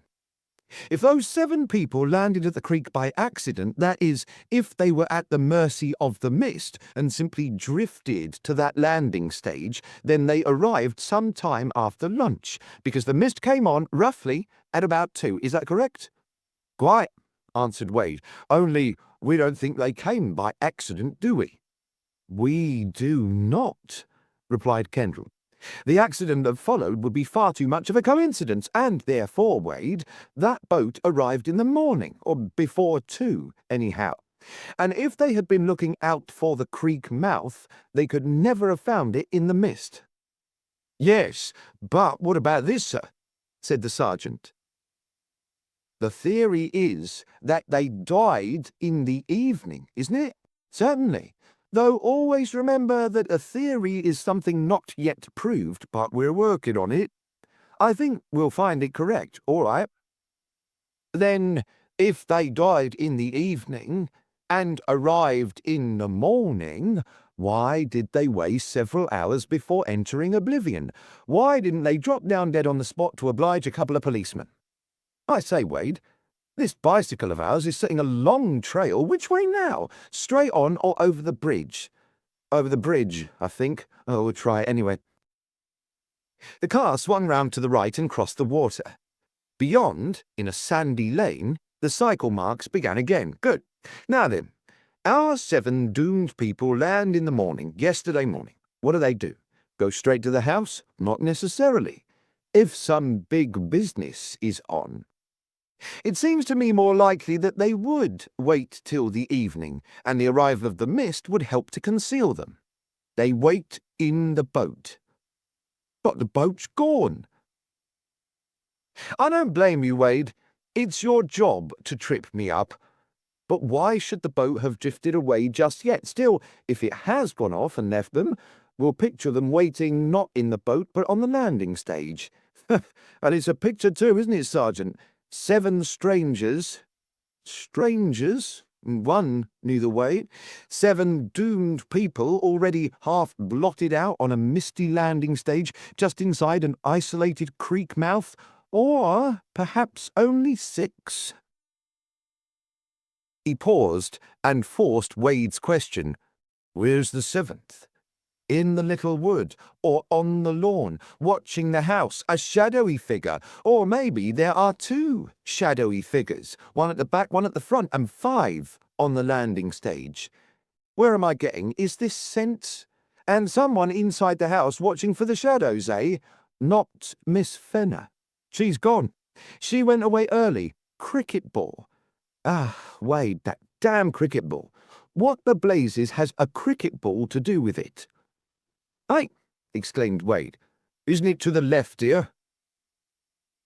The car stopped abruptly at Forks Roads. Kendall jumped out and looked along both forks, then went a few paces along both.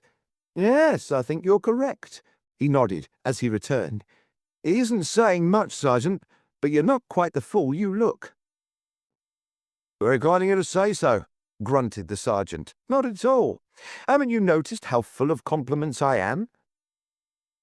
The car moved on again slowly. Wade, we don't know what happened between the arrival of that boat named Ferndale and the time when the 7 occupants called at Haven House. Haven? Ah, my God, what a haven! We don't know what time the boat broke away. I'm not sure that it matters very much, for we know this. They entered the house. Someone let them in. Do we know that, sir? Interrupted the sergeant sharply. You mean that window at the back through which that poor miserable thief entered this morning? Wouldn't there have been a fingerprint or two besides his if 7 others had got in through that back window? Haven't we combed the window frame outside and in and the ledge everywhere we could think of? No, they didn't enter through the back, Wade. They entered through the front, and someone let them in, and they went into the shuttered drawing room, the shutters being nailed. They went in if they were suspicious. Why did they all go in so obediently? Yes, but one of them became suspicious, eh? The person who showed him in went out again into the hall. X, you remember? X, you were X, and I was the old man with the revolver. And X and the old man had a bit of a fuss at the door, and the old man fired a shot before X locked him and his companions in and got down to his devilish work through the keyhole. Whew! And all the old man hit with his bullet was the picture of the child. Wade, put your hand very carefully into my side pocket and take out what you find. It's a faded picture, so faded that one can hardly recognize it still. Got it? Have a try. I'm blowed, muttered the sergeant as he stared at the little piece of pasteboard. It's the kid. That's what I thought, murmured Kendall. He was in that boat. Hello. Our track goes into this big flat field. Wade? Wade, do you see anything in that clump of bushes? It isn't a bicycle, is it? Chapter 19. And Another Begins. It was a bicycle, a Hercules. It had been shoved into the clump of bushes unceremoniously. A little more ceremony would have made for complete oblivion. Even as it was, the machine would have been difficult to spot unless somebody had been looking for it. Kendall and Wade had been looking for it for several miles. I'm blowed, said Wade. You shouldn't be, answered Kendall. This is what we've come after, isn't it? You don't always find what you come after, hedged Wade. Then your surprise is uncomplimentary to your profession and should be kept dark. You don't always arrest a man you're after, but when you stick on the bracelets you don't say, well, fancy that. You pretend there had never been any doubt about him from the start. X didn't ride into those bushes, Wade. Are we still going on calling him X? Asked Wade. Well, we might as well, in case we have to say I'm blowed when we actually discover who X is. He got off the bicycle, and then he heaved it in here. Was in a bit of a hurry, I should say. I'll bet he was in a hurry. Someone was after him. Who? Eh? Who was after him, then? Well, you said he was in a hurry, the sergeant pointed out. If you weren't smarter than your conversation, Wade, replied Kendall, I'd heave you in the bush to join the bicycle. Fortunately, during the past few hours I've found out that you are much more useful than you sound, even if sometimes it's only by accident. But Do try to avoid weak defences. Of course, X was in a hurry. He was also in a flurry, which creates illusions and confuses logic. Get inside X's mind, Wade. I've had enough of being X, thank you. I don't want you to be him this time, but to imagine him. Let's continue with his story. That'll give us a clue to his feelings when last night he stood where you and I are standing now. After the little incident you and I reconstructed in the hall of Haven House, after the picture has been shot, the drawing room door locked, and the filthy gas sent through the keyhole, X leaves the house. He rushes to the bicycle shed. He knows that 7 people are dead or dying in the house he is fleeing from. Hurry? My God, those 7 ghosts are after him. He upsets his lamp in his flurry. We saw the oil marks. On the bike he jumps, along the river to the lane, along the lane to the bridge, over the bridge and goodbye to the river, but not to the 7 ghosts that are pursuing him. Out of the lane, into this field. Why into this field? He has no more use for the bicycle. Why has he no more use for the bicycle? Perhaps he has no more use for himself, suggested the sergeant. That's one of the best remarks you have ever made, answered Kendall. Not that I believe there's anything in it. Let's search these bushes. But X was not in the bushes. They found no sign of him anywhere. After 5 minutes, Sergeant Wade made another bright remark. What I say is this, he observed. If X came into this field, and if he isn't here now, he must have left it. So, all we've got to do, replied Kendall, is to find out how he left it. On his feet? I have the size and the shape of his feet, provided X is who we think he is. Come on, Wade. We'll see whether there are any other marks along the lane. You mean he might have got rid of the bicycle here and then walked? Asked Wade as they went back to the road. Yes, isn't that what you meant?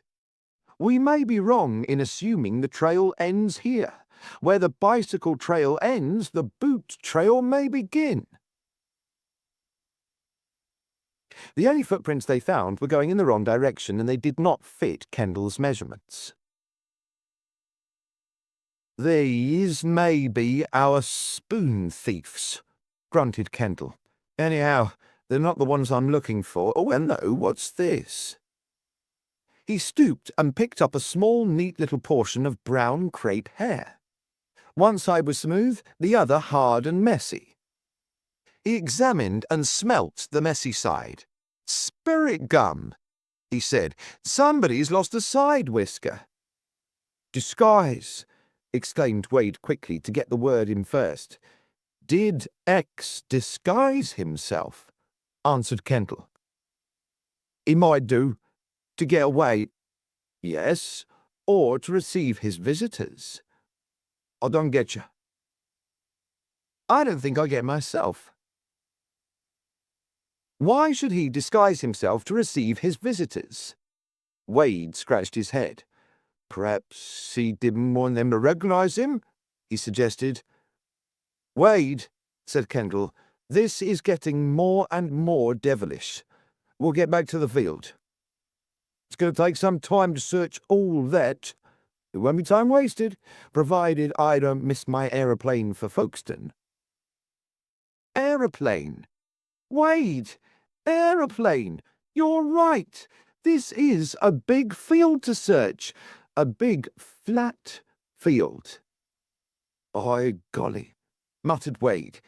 Yes, we're not looking for a bicycle track this time, but an aeroplane track. X made straight for this spot.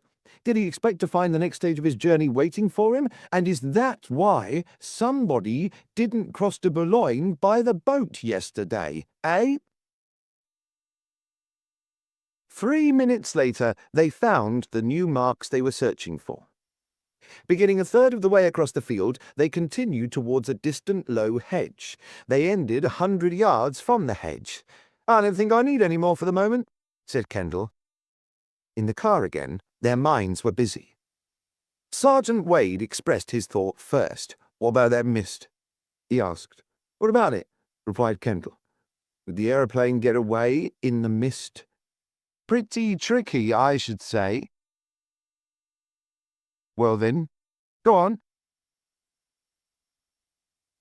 "X didn't get away till this morning." Kendall shook his head. "Do you remember a remark you made to me yesterday evening?" he asked. "Hello, fog's letting up a bit." "So it did, between 7 and 9. Then it got bad again, but it may not have been so bad near the French coast. I'll find that out when I get there myself." Chapter 20. Victim number 8. The lights of France grew more and more distinct as the Isle of Thanet approached Boulogne, rising and falling rhythmically on a sea of deepening grey. A harsh, deafening blast issued from the funnel, heralding the conclusion of another journey. If this had been the boat's maiden trip, the loud, egotistical note might have sounded appropriate, and the unfortunate folk near the tunnel would have stuffed their fingers into their ears without complaint. But the trip had been made countless times, and the volume of the blast seemed to overrate the achievement. "Well, I suppose it's necessary in a noisy age," muttered a passenger next to Kendall. "Probably the ichthyosaurus made a worse noise," answered Kendall. "Pardon me," retorted the passenger. "But there is no specific evidence that Ichthyopterygia made any noise at all. On the other hand, we may presume that when the Mesozoic allosaur attacked the brontosaur, it snorted." "I'm sorry," apologized Kendall, "but what I really want to know is whether a cat turns round like a dog before it sits down." While his fellow traveller blinked at him, appearing to find the remark as frivolous as the inspector's red carnation buttonhole, the boat itself turned round and backed into the harbour. Kendall's inquiries of the passport officials, like his inquiries on the boat and at Folkestone, merely corroborated what he already knew. Dora Fenner had crossed that morning, but no other person of that surname or answering the description of John Fenner had been seen or heard of. Passing down the subway out of the station, he paused and looked about him. Expectation was in his eye, but the expectation soon changed to a frown. "Not here," he murmured. "What's happened to the fellow?" Continuing on his way, he walked slowly along. Dim shapes of ships loomed from the water on his left. He sought a particular shape and did not find it. The trip to Boulogne was not beginning well. At the bridge, he stopped again. He lit a cigarette and tried to make himself conspicuous. No one seemed interested in him. He grunted with annoyance, hailed a taxi, and said, "Commissariat de Police." A few minutes later, he was talking to the commissaire. "I expected to be met," he said. "Of course," answered the commissaire. "But, were you not?" "No one." "I do not understand. As soon as we received your request, I sent out my best man. I see you wear your buttonhole. He should have found you." He turned to a man at a desk. "Have you had any report from Gustav?" "Nothing," answered the man. "He has not been back?" The man shook his head. "No news at all?" The man shook his head again. The commissaire turned back to Kendall with a little shrug. "It is unlike him. He is reliable. Something must have happened." "Perhaps he had to go some distance," said Kendall. Even so, we should have had a message. The instruction to meet you or to report if he could not was definite. Well, what do you suggest? We are at your disposal. Kendall did not reply. The commissaire began to repeat his question, then stopped abruptly and followed his visitor's gaze. It was fixed on the desk at which the other man was sitting. "Something interests you there?" he inquired. "May I go over and look?" asked Kendall. "But certainly. We have our problems on this side of the water, as you have on yours. Otherwise you and I would be looking for work, eh? An aeroplane accident." Kendall noted the little pause before the last word as he crossed the room. "Some of those items on the desk may become exhibits, to use your phrase." "It is not a phrase we use in connection with an accident," commented Kendall. "That is true," admitted the commissaire rather dryly, "but this seems to have been quite an unusual accident." Kendall stared at the exhibits. A cigarette lighter, an unused postcard of a nude lady, a bunch of keys, a pencil, a blood-stained handkerchief. "How unusual," inquired Kendall as his roving eye paused at the next item. "It will not waste your time to hear?" asked the commissaire, watching Kendall with interest. "Do you and I ever waste time?" retorted Kendall. "I waste time whenever I can, my friend," smiled the commissaire. "But so rarely I get the opportunity. The aeroplane came down some little way from here. No one saw the accident. It was not discovered at once. The aviator had been dead, how long?" 12 hours or more," answered the man at the desk, a detective from the Sûreté. "He was curiously mutilated," went on the commissaire. "That made immediate identification difficult, and there was nothing on him by which to identify him. The aeroplane also was curiously mutilated." "In fact, what you're telling me," interrupted Kendall, "is that neither the man nor the aeroplane crashed, but there was a cumbrous attempt to give the tragedy that appearance." "Our minds move in the same grooves," nodded the commissaire. "Yes, that is our theory without doubt." "Have you now identified the man?" "We have now identified the aeroplane." "Which will lead to the identification of the aeroplane's owner," interposed the man from the Sûreté. "I expect a telephone message any moment." "I wonder whether I can beat your telephone," said Kendall. "Was the dead man wearing a grey suit?" "No, a brown suit." Kendall looked surprised. "What is that, next to the handkerchief?" The French detective turned to the small object. "A piece of grey cloth," he said. "It was found near the spot, torn." "I have torn a piece of the same cloth," replied Kendall, and produced it from his pocket. The French detective jumped up, and the commissaire came forward. "This bit of cloth," went on Kendall, "is from the suit of the man I am looking for, Fenner. Does it seem reasonable to you that, having torn his suit in England, the place where it was torn might be liable to a second tear, say, in France, during a struggle?" He placed the first bit beside the second bit. "I see I was wrong in thinking I could identify your dead aviator. I have no idea who he is, but I am as interested in him as you are, because I can identify his passenger." "But the coincidence," murmured the commissaire. "Forgive me, but is that remark worthy of you?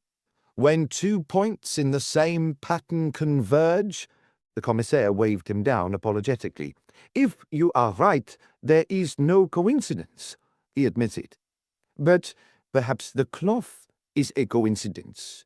It is, after all, a very ordinary grey cloth of a pattern much worn. Kendall smiled and again put his hand in his pocket. Your next exhibit is not so ordinary, he said. How would you describe it? False side whisker, answered the French detective promptly. One. Here is the other. He drew it from his pocket. Fenner pulled off one in England, and your dead aviator pulled off the other in France, eh? Please don't talk to me for a moment. Please don't talk to each other. If I am rude, I am rude. But in a moment I will tell you something about your aviator, though not who he is. He stood still, staring hard at the ground. His companions glanced at each other with raised eyebrows, but made no attempt to break the productive silence. If their expressions said, "These strange English," they realized that sometimes these strange English got somewhere. Listen, said Kendall at last. You'll soon be hearing a long story if you're interested, and it's pretty plain now that you'll have to be. But meanwhile, you know that I am investigating the deaths of 7 people. We were impressed with the number, the commissaire assured him, and we are abashed that we ourselves can only produce a paltry 1. But your 1 increases my number to 8, and may help to discover the murderer of the lot and bring him to justice. You are certain it is murder, then? It is risky to be certain of anything in our very uncertain profession. Even a verdict which technically ends our uncertainty has been known to be wrong. But for the sake of argument, we can assume that this is murder, and for the sake of argument, we are going to assume that. The man I am after is the murderer. Assuming so much, we have the following sequence of events to assist us.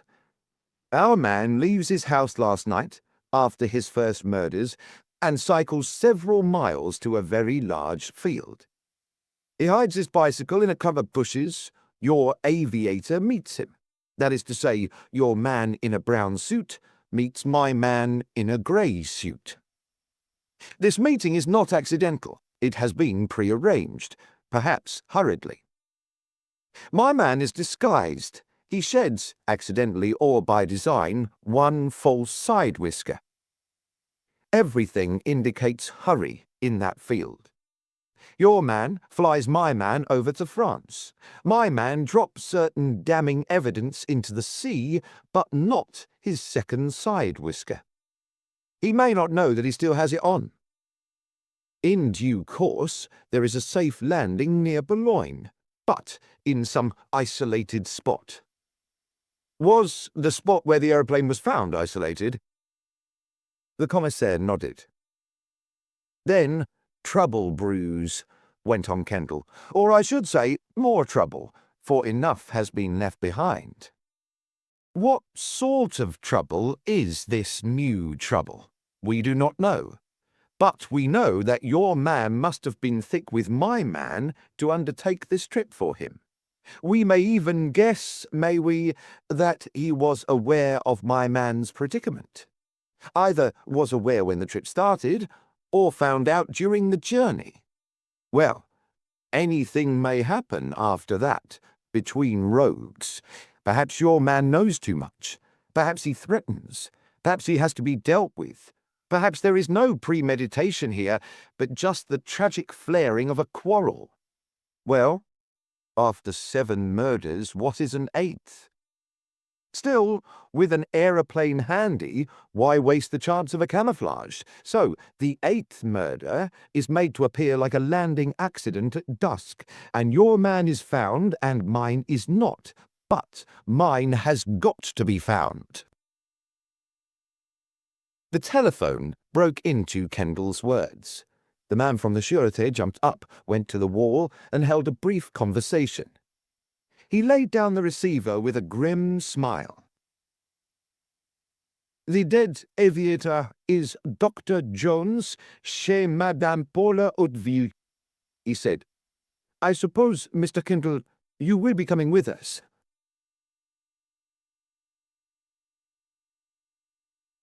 Chapter 21. Victim number 9. Only one light glimmered from Madame Paula's pension as they approached the front door from the ramparts path. It came, very faintly, from a small window on the right of the gloomy building, making a feeble glow through a thick curtain, and the atmosphere of the place fitted the grim errand of the 4 men who paused in the porch. The 4 men were Kendall, the commissaire, the agent of the sûreté, and a gendarme. The commissaire knocked. He knocked softly, with a somewhat ironic courtesy to the occasion, holding noise in reserve. As there was no response, he brought out a little of the noise and knocked again more sharply. "Do people go to bed early in Boulogne?" inquired Kendall. "Try the bell." The commissaire did so, and also knocked a 3rd time. Courtesy went west. The knocking and the bell echoed inside the walls of the house with an ominous insistence for anybody inside, if anybody was inside. A little pale smudge momentarily broke the blackness of an unlit window. It came and went in a flash. Then quick, faltering steps sounded in the hall. A voice so weak that it was hardly heard called, "Who is it?" "The police," the commissaire called back. "Open the door, please, at once." The door opened. The men hastened in. It was Kendall who caught the figure that crumpled in the dark hall. "A light! Quick!" he said sharply. The French detective switched on a torch while the gendarme groped unsuccessfully for an electric switch. He found a lamp, however, and in a few moments it glowed on the strange scene. The figure in Kendall's arms was a girl, and he was staring at her intently. "We're on the right track," he muttered. "I think I know who this girl is." "So? Who?" exclaimed the commissaire. "The niece of the man I'm looking for, Fenner. I've seen her portrait." The last portrait he had seen, the one he had found in the empty boat, was in his pocket. "Let's get her to a couch." While they did so, the gendarme and the detective began a tour of exploration. The couch was against a wall, and the girl lay motionless while the 2 watchers regarded her with sympathetic perplexity. "Something bad has happened here," said the commissaire. "Follow Fenner, and you'll find something bad all along the trail," answered Kendall. "There's no rest for me till we catch that man. We may catch him in a moment or 2. I doubt it, but 3 hounds are better than 2. Do you mind if I join the hunt?" "I will wait here." Kendall darted away. As he ran along the passage, someone sprang at him and seized him. It was the gendarme. "Pardon," grinned the man. "Plaisir," answered Kendall. "Mais prochaine fois, comme ça."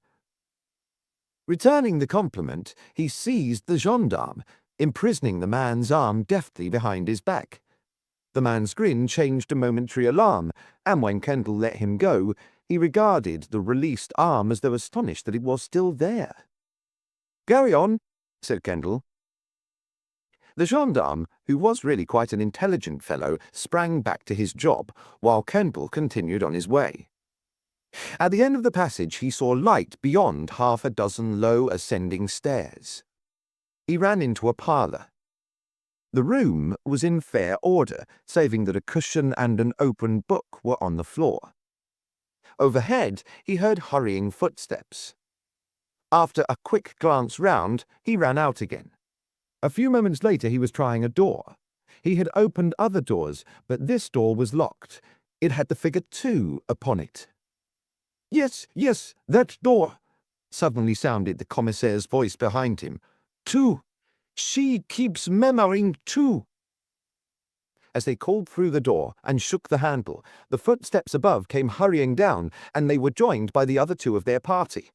"We'll have to smash this," said Kendall. "3 shoulders should be enough," answered the commissaire. "But if you need a 4th, let me know. I'm going back to that girl." "She's coming too?" "Slowly. Poor child. She had been roughly handled. Someone should be by." He vanished. His footsteps faded beyond the curtain which separated this room from the way to the hall. 3 shoulders attacked the door of numero 2. The lock was stubborn. Kendall seized a chair. A leg fell away as he seized it. It was not the first time the chair had been used violently that evening. Another minute and the work was done. The wood of the door split and the broken panel was shoved inwards. An electric torch played through the aperture, focusing on a bed. On the bed lay a figure. There was something unmistakable in its perfect immobility. It was the figure of a dark-skinned silk merchant. "Mon Dieu!" gasped the detective of the Sûreté, while the gendarme stiffened. "Gustave!" The ray moved from the figure on the bed to another on the floor. "And there is the man Gustave was shadowing for me," said Kendall quietly. "Hell's been loose here. Come on, we'll get in."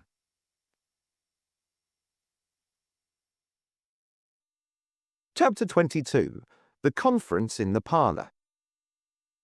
Half an hour later, back in the little parlour of strange memories, 2 roughly handled people had recovered sufficiently to tell their stories.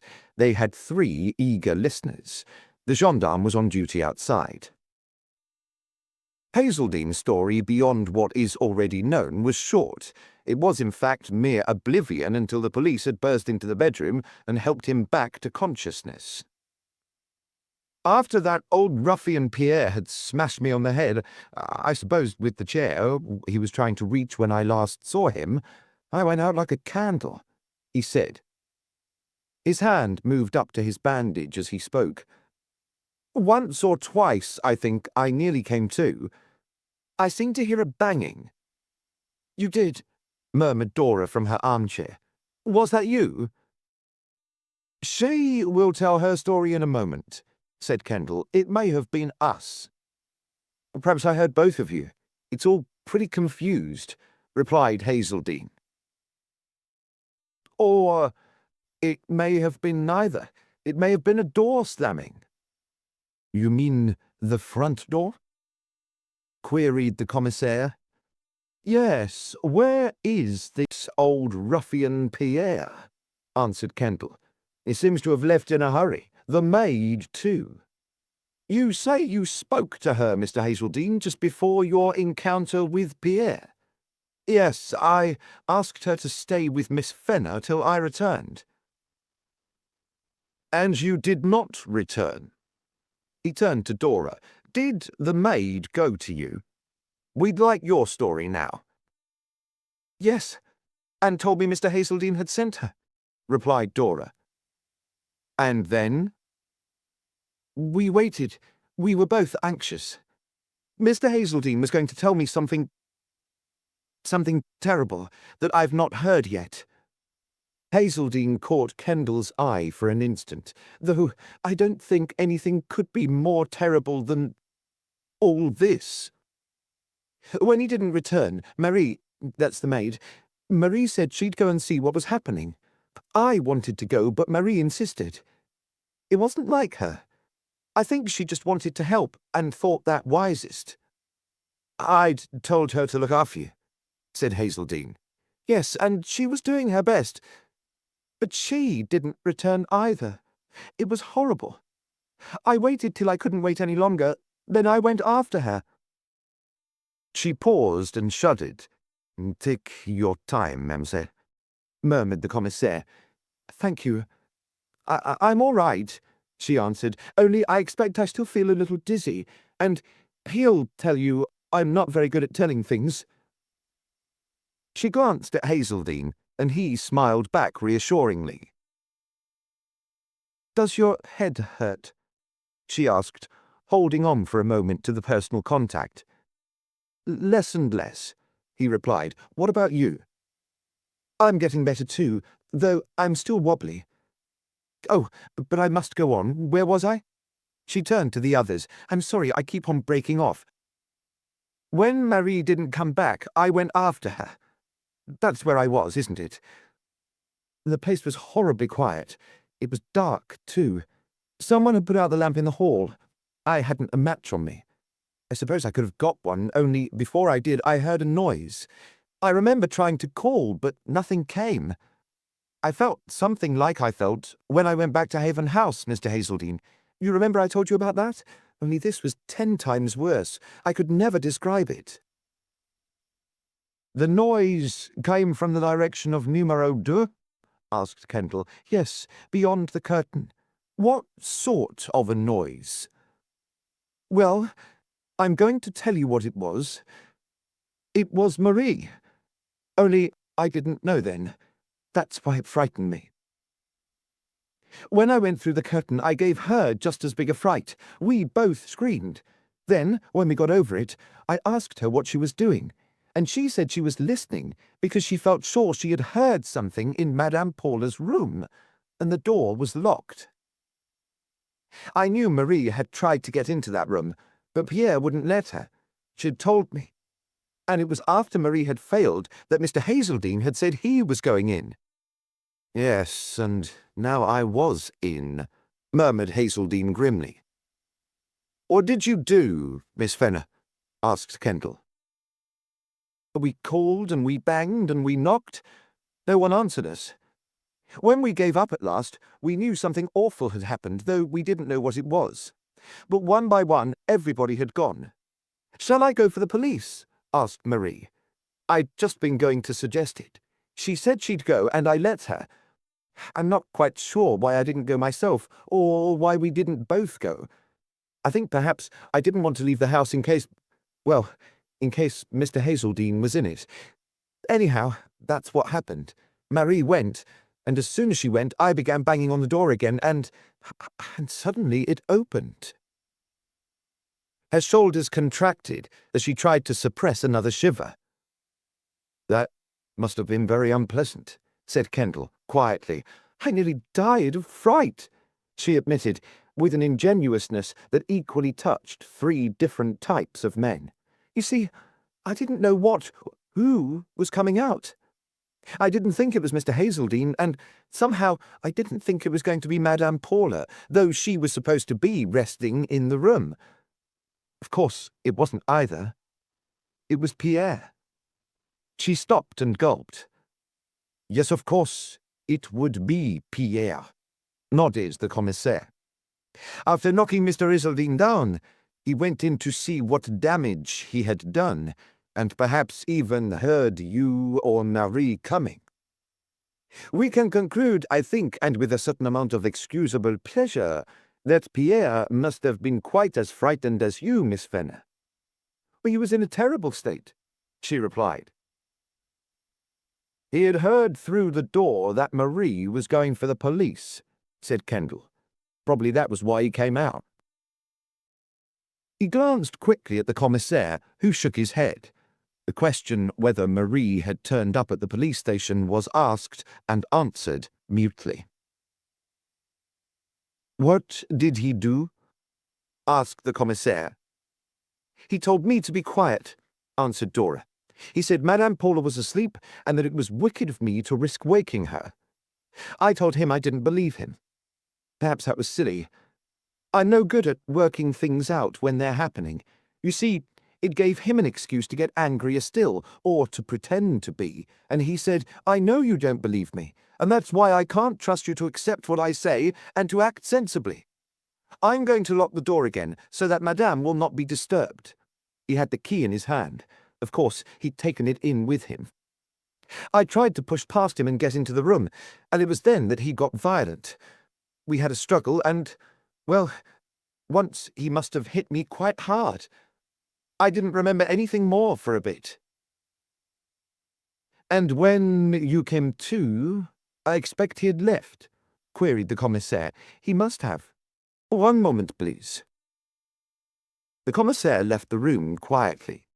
Kendall guessed where he had gone. When he returned, no word was spoken during his short absence. The gendarme was no longer outside the front door. He was speeding towards the nearest telephone. The search for the absent Pierre and Marie had begun. "Forgive me. I had to give an instruction," was all he said. "Yes, Miss Fenner. You have just come to, and Pierre has left. Yes?" "But there isn't much more," she answered. "You see, you arrived soon after that, and I don't really think I came to you properly at all that first time. I mean, though I managed to get up and to know somehow that I was alone, I was still dazed, and I was still dazed when you knocked. I wasn't sure whether the knocking was real or imagination or my heart. If it was real, I thought it might be Pierre come back again." "Would Pierre have knocked?" "No, of course he wouldn't. That shows the state I was in. And also, it shows why you didn't answer the door at once?" "Yes, but when I managed to get to a window and look out, I don't know how I did it, I saw several people, and I suddenly guessed that you must be the police. You see, Marie had gone for you." She stopped suddenly, and a startled look came into her eyes. "Marie? Where is Marie? She ought to be here." "We shall find her," answered the commissaire quietly. "But Marie did not come to the police station." While Dora stared, Hazeldine interposed. "And I suppose Mr. Fenner did not pay you a second visit either?" "A second visit?" murmured the commissaire. "With Madame Paula, to identify the body of her husband?" The other men exchanged glances. "Mr. Fenner has yet to pay me his first visit," the commissaire remarked significantly. "What?" "We have not seen Mr. Fenner." "Then how on earth," exclaimed Hazeldine, "did he know that Dr. Jones—" He paused abruptly. "Your thought is our own thought," said Kendall. "Mr. Fenner did not receive his information of Dr. Jones officially, so he must have had it through some other means." On the point of continuing, he suddenly glanced at Dora and changed his mind. She saw the glance, however, and interpreted it with nervous intelligence. "Please, don't stop saying anything in front of me," she exclaimed. "It isn't necessary."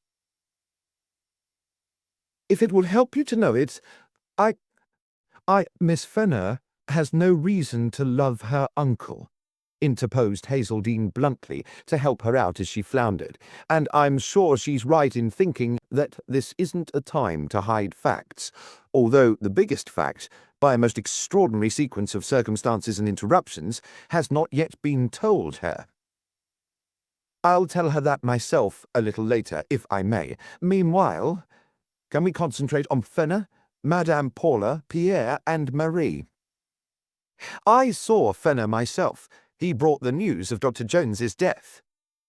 "Unwisely, in the circumstances," interrupted Kendall dryly. "No one will dispute that," answered Hazeldine. "But from what I saw of him, and from what we may guess of him, he wasn't exactly in a mood for wisdom. His one idea, we may also guess, was to get out of the house and to take Madame Paula with him, and he used his blunder as an excuse. Does that seem reasonable?" "Perfectly," nodded Kendall. "Yes, and all this explains another of Fenner's omissions," Hazeldine went on. "When he left, I promised to stay here and look after Miss Fenner, and damn badly I did it." "You couldn't help what happened?" she interposed quickly. "Thank you. Perhaps not, but I'm not particularly proud. Yes, I saw you smile, Kendall, but you remember early on I warned you I might be a nuisance. Still, this isn't a post-mortem, in that sense." "What was the other omission?" inquired Kendall. Fenner was to have given a message to my crew," replied Hazeltine. "They were to have brought me some things. They haven't turned up." "And are not likely to," commented the commissaire as the door opened and a tall, grave man entered the room. "Ah, doctor, you have completed your examination?" he asked, turning. It was the doctor who had been summoned to the conference and who had spent most of his time in numero 2. "The immediate cause of your man's death is undeniably a knife," answered the doctor. "The knife, presumably, that you found under the bed. But the knife does not explain the bruise." "May I try and explain that?" said Kendall. "You have a theory?" asked the commissaire.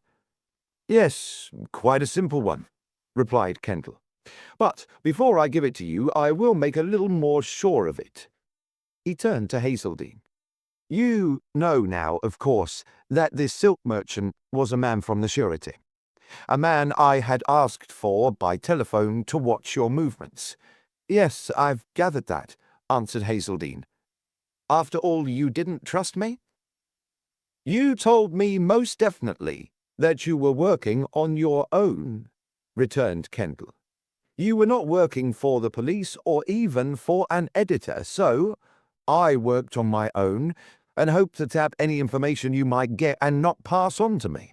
I hoped you would go to Boulogne, that you would find Miss Fenner's address, and that Gustav, our silk merchant, would meet me with the address and save me a lot of trouble.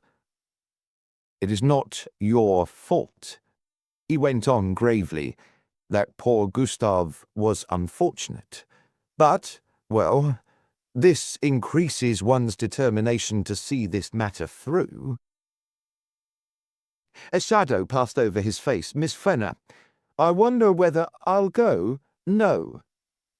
The words came with unexpected sharpness. No, I'm not much use. But I want to see this matter through, too. What Mr. Hazeltine said was true. I think now that it's more true than I ever thought before, about my feelings for my uncle. I haven't any." Kendall regarded her thoughtfully. The commissaire said, "You of not much use. I cannot agree to that. Permit me, Miss Fenner, to hold a high opinion of your courage. All the same, I agree it might be advisable if she stayed." Kendall changed the ending for him. "In view of that courage, I may have to ask her some more questions." The commissaire yielded with a little sympathetic shrug. "Meanwhile, we are still waiting for your theory," he said, "which, remember, prints on the knife handle may confirm or refute." "Oh, I've not forgotten that," answered Kendall. "Can anyone here tell me whether Gustav actually called at this house?" "He did," replied Hazeltine. "He related the incident." "I see," said Kendall. "He traced you here, called, and was turned away, and that was the last you saw or heard of him alive." "No, I saw him from an attic window a little later," Hazeltine told him, "still waiting." "And I saw him at a window, that one," added Dora. "When? When? This is important." The words were rapped out sharply. "Before or after Mr. Fenner and Madame Paula left?" Hazeltine and Dora looked at each other inquiringly, and both shook their heads. "I'm afraid we can't help you definitely there," said Hazeltine, "but my own impression, when thinking back through all the confusion, is that it was before they left, perhaps just before. That fits your theory, doesn't it?" "Oh, I'm not allowed to choose times to fit my theories," responded Kendall. "Still, it does fit my theory. Let us follow Gustav's movements after he has traced you to the Pension Paula. He waits. He calls. He is turned away. Still he waits. And watches Mr. Fenner come along. interposed Hazeldine. "I saw that from the window, or, strictly speaking, from the attic roof." "Let us begin again," said Kendall. "Gustav tracks you here.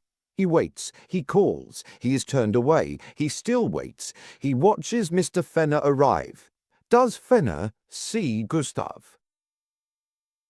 "He makes no sign of it, but I think he does," answered Hazeldine.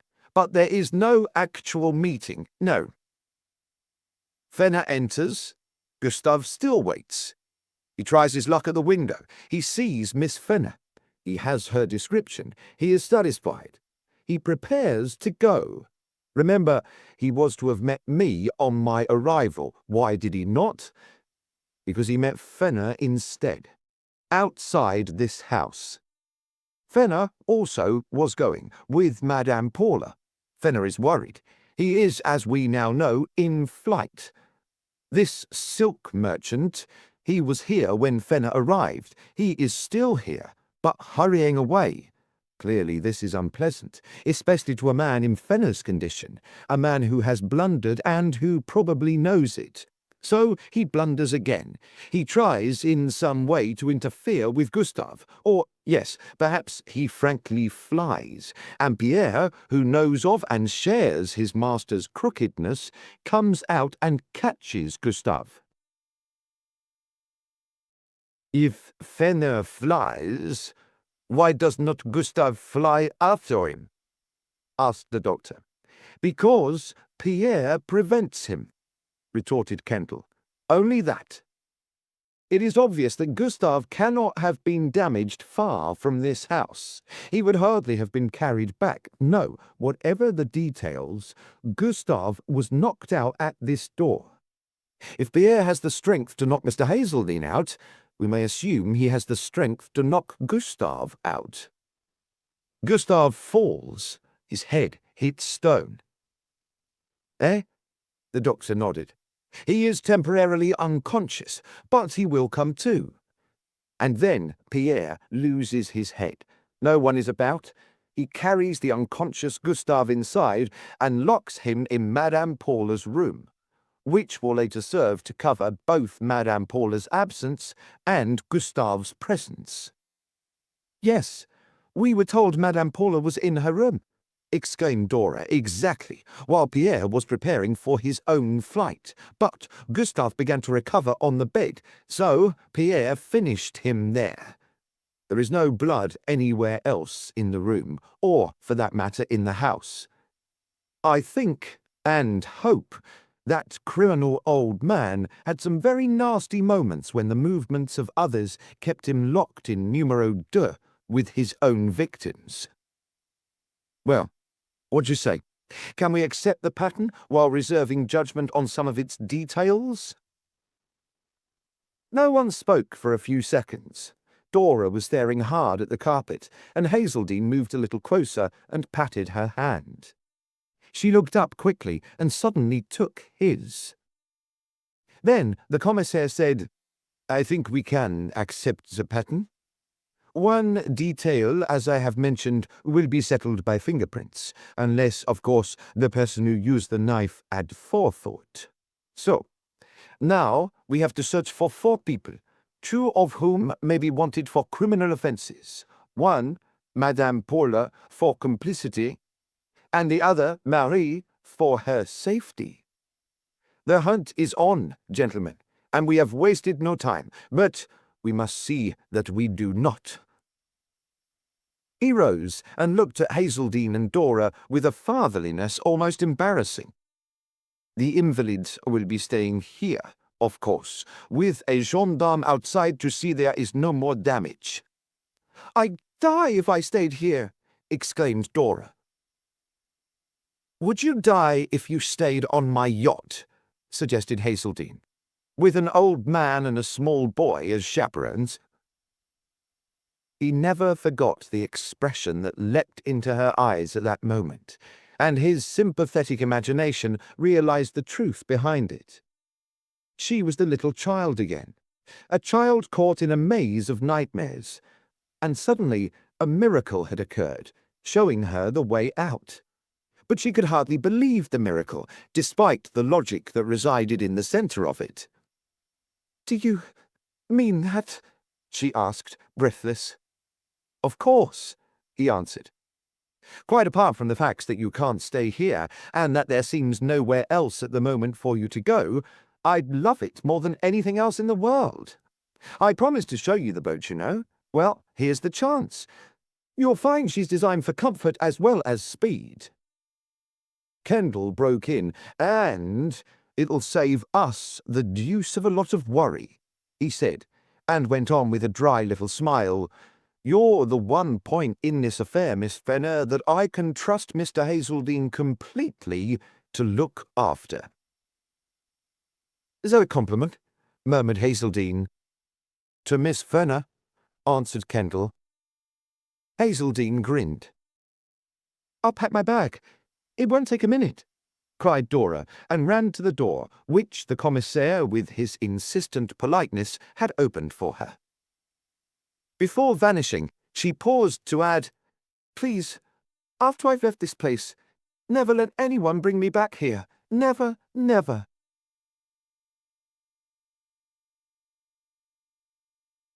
Chapter 23. Beyond the Mist. Late in the evening of the most unnerving day Dora Fenner had ever spent, she found herself walking along the ramparts between two men who gave her a strange, unnatural sense of security. She had walked along the ramparts once before that day, but then the Pension Paula had been ahead of her, waiting like an evil influence to draw her in. Now it was behind her, blotted out by a whispering darkness. Every step she took increased the distance that separated her from that hateful place and augmented the number of intervening elms, and every step reduced the distance to a little peaceful sanctuary of whose existence she had only known for a few short hours. The quiet cabin of a yacht, perhaps swaying gently when velvet water was ruffled by a night breeze. There would be no disturbing or frightening personalities around. Only friendliness, expressed by a young man whose interest she was accepting without understanding, and by an old man and a small boy, who, besides adding their own warm note, would soothe any frowns of Mrs. Grundy. What lay beyond the sanctuary was hidden by an impenetrable mist which she made no attempt to pierce. She was too tired. But, all at once, Hazeldine pierced the mist himself. "Worrying?" he asked in a low voice. "Not more than I can help," she answered. "That means you're worrying," he replied. "Well, of course you are. But don't forget all the things I've told you." "What things?" She knew, but she wanted him to repeat them. "About my sticking to you," he said. "Shall I tell you how long I mean to stick to you?" He waited a moment while Kendall increased his pace and drew ahead. "Until I see you looking as happy as you look in that painting by your father." "I'm afraid that will be a long time." "I hope not. But the longer it is, the longer I'll stick. In fact, I shall probably go on sticking to you until you dismiss me." "Oh, so don't forget it. What you want is something to hang on to, something that will prevent you from feeling as though you're drifting about like a rudderless ship. Well, you're hanging on to me." I seem to be. Unless, of course, you can give me the address of anybody else to hang on to." "No, I can't." "Hooray, even if that's selfish. By the way, Miss Fenner, policemen aren't really so bad, are they? I think that commissaire is a most charming gentleman. I even like the gendarme with his snub nose. Did you notice his nose? Had he one? We've all got noses. Don't make me laugh, or I'll cry."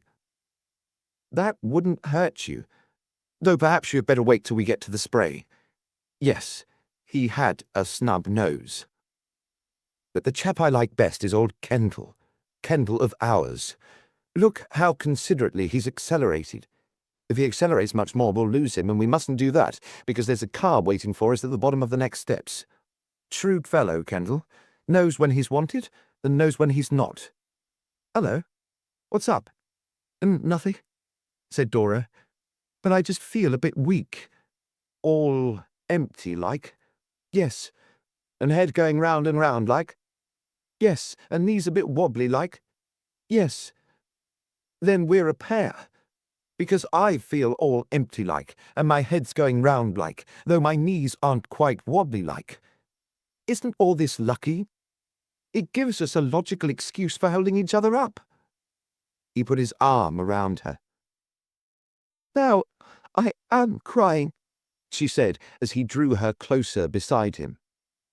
And I told you to wait, he reprimanded her. All right. Have it your own way, only do it softly or Kendall will hear. Ah, here are those steps. They turned into the little opening that twisted down to the bottom of the wall. They emerged at La Porte des Dunes and saw through the archway the smudge of a waiting car. Behind them brooded the Haute Ville, seeming drowsily to watch them go. It contained its joys, but to them it was just a bad dream, saving that it contained the spot where they had met. Kendall watched them enter the car with a smile. Their world was not his, but he understood it, and though he had not heard a word of their conversation, he could have written a fairly accurate report of its tenor. Where? He asked Hazeldine. You know where you left your boat? Quartier Saint-Pierre, answered Hazeldine, and named the exact spot. The car ran down the wide hill, then turned into the narrow shopping streets that led in the direction of the quay. Soon the quay itself came into view, with dark shapes and little lights upon it. Here we are, called Hazeldine. The car slowed down and stopped. A moment later he exclaimed, Wait a minute, is this right? I'm not sure. He jumped out.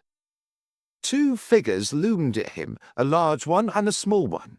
His eye brightened at their familiar shapes. "Oh, Bob," he cried. "Where have you moved her to? I thought I'd mistaken the spot." He glanced at the vacant water space where, earlier, the spray had been. "I ain't moved her," answered Bob. "What do you mean?" "I thought maybe you had, sir, while we were looking for you at Wimmera." "Looking for me at Wimmera?" As he repeated the astonishing words, Kendall joined him gravely.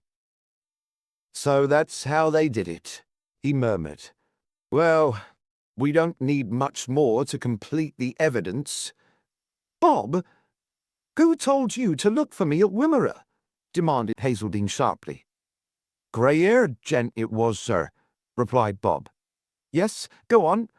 "I come along alone." "I see a Lily with him, sir," interposed the boy, eagerly. "Before they got here, that was. But when they got here, she'd been left behind." "I never seen no Lily," muttered Bob, unhappily. "No, Cranford didn't, but I did," insisted Joe.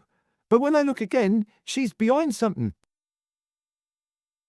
"Well, carry on, Bob," said Hazeldine, "and look sharp." "Why, come along," repeated Bob, "and he says is that a spray, and I says aye, and he says, owner's name Hazeldine, and I says aye, and then he says, well, he's got some business at Wimmera, that's my hotel, he says, and he's got to stay the night, and he wants you there too, and to take along a bag of his things. What's the hotel, I says. Hotel Angleterre, he says. A tram will get you there in 20 minutes, and he wants you at once, 'cause one of you may have to bring a message back to someone at the casino before he goes." Bob paused rather guiltily and gulped. "So we went, sir, and there was no Hotel Angleterre. The only Ongle was Ongles and Bands, but you weren't there, so, waiting a while, sir, we came back with our bags." The bags were on the ground beside him, and the boat was gone. Hazeldine glanced at Dora, who had now joined them from the car, and who was listening in astonishment to this new development. If you're thinking about me, you mustn't, she exclaimed quickly. I am thinking about you, and I must, he answered. Yes, everything shall be thought of, said Kendall. And I can take you to a good hotel that will cover the immediate situation. But do you know what I'm thinking of? What? The luck of some people who don't deserve it. Look. He pointed to the water. White shapes were creeping along the surface, wiping more solid substance out. The mist, said Kendall. It's back again.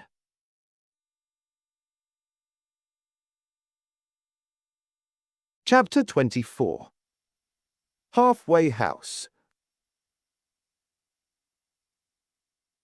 There was no mist on the water when, some weeks later, Detective Inspector Kendall stepped on board a trim yacht named Spray 2, moored at a river mouth somewhere in Africa, to renew his acquaintance with two young people. Hazeldine gripped his hand firmly, and Dora, a very different Dora from the timid girl he had first met in the shadow of the ramparts, was equally happy to see him. My advice has proved good, Miss Fenner, exclaimed Kendall. I hardly recognize you. All the change isn't due to you, Mr. Kendall, she answered, with a glance at Hazeldine. But Kendall started the ball rolling by clearing us out of a bad atmosphere and into a good one, said Hazeldine. That was the smartest bit of work he ever did.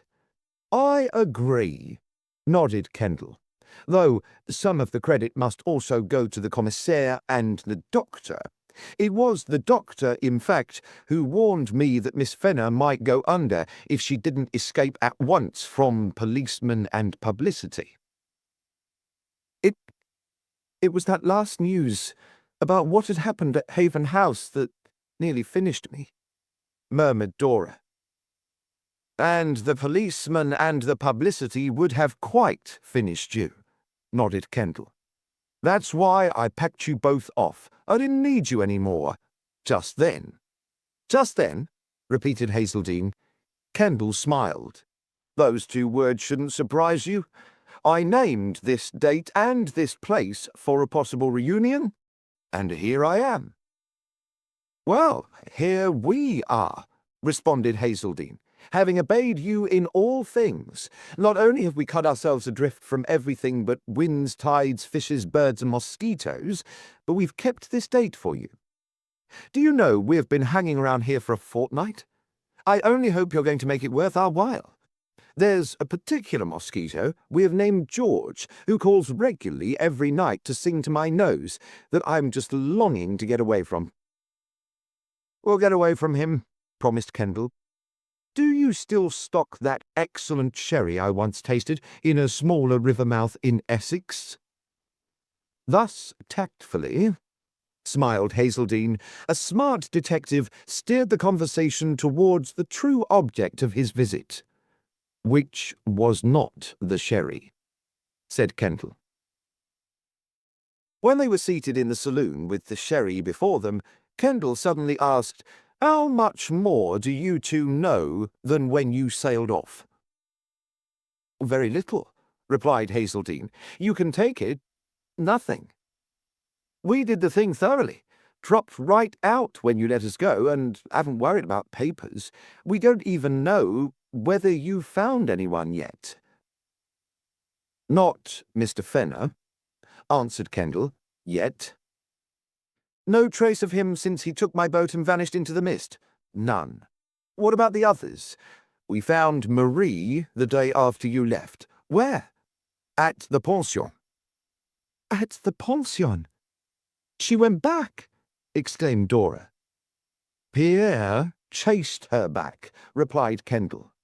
He caught her up before she left the ramparts and turned her round again. I don't know just how he managed it. Marie doesn't know herself. It scared the life out of her, and when we found her, she was nearly out of her mind. But I don't understand, exclaimed Hazeldine. Marie wasn't at the pension when you came along. As a matter of fact, she was, answered Kendall. We only unearthed her just in time. Mr. Fenner had a secret workshop at both ends, Boulogne and Benwick, and Master Pierre knew all about it.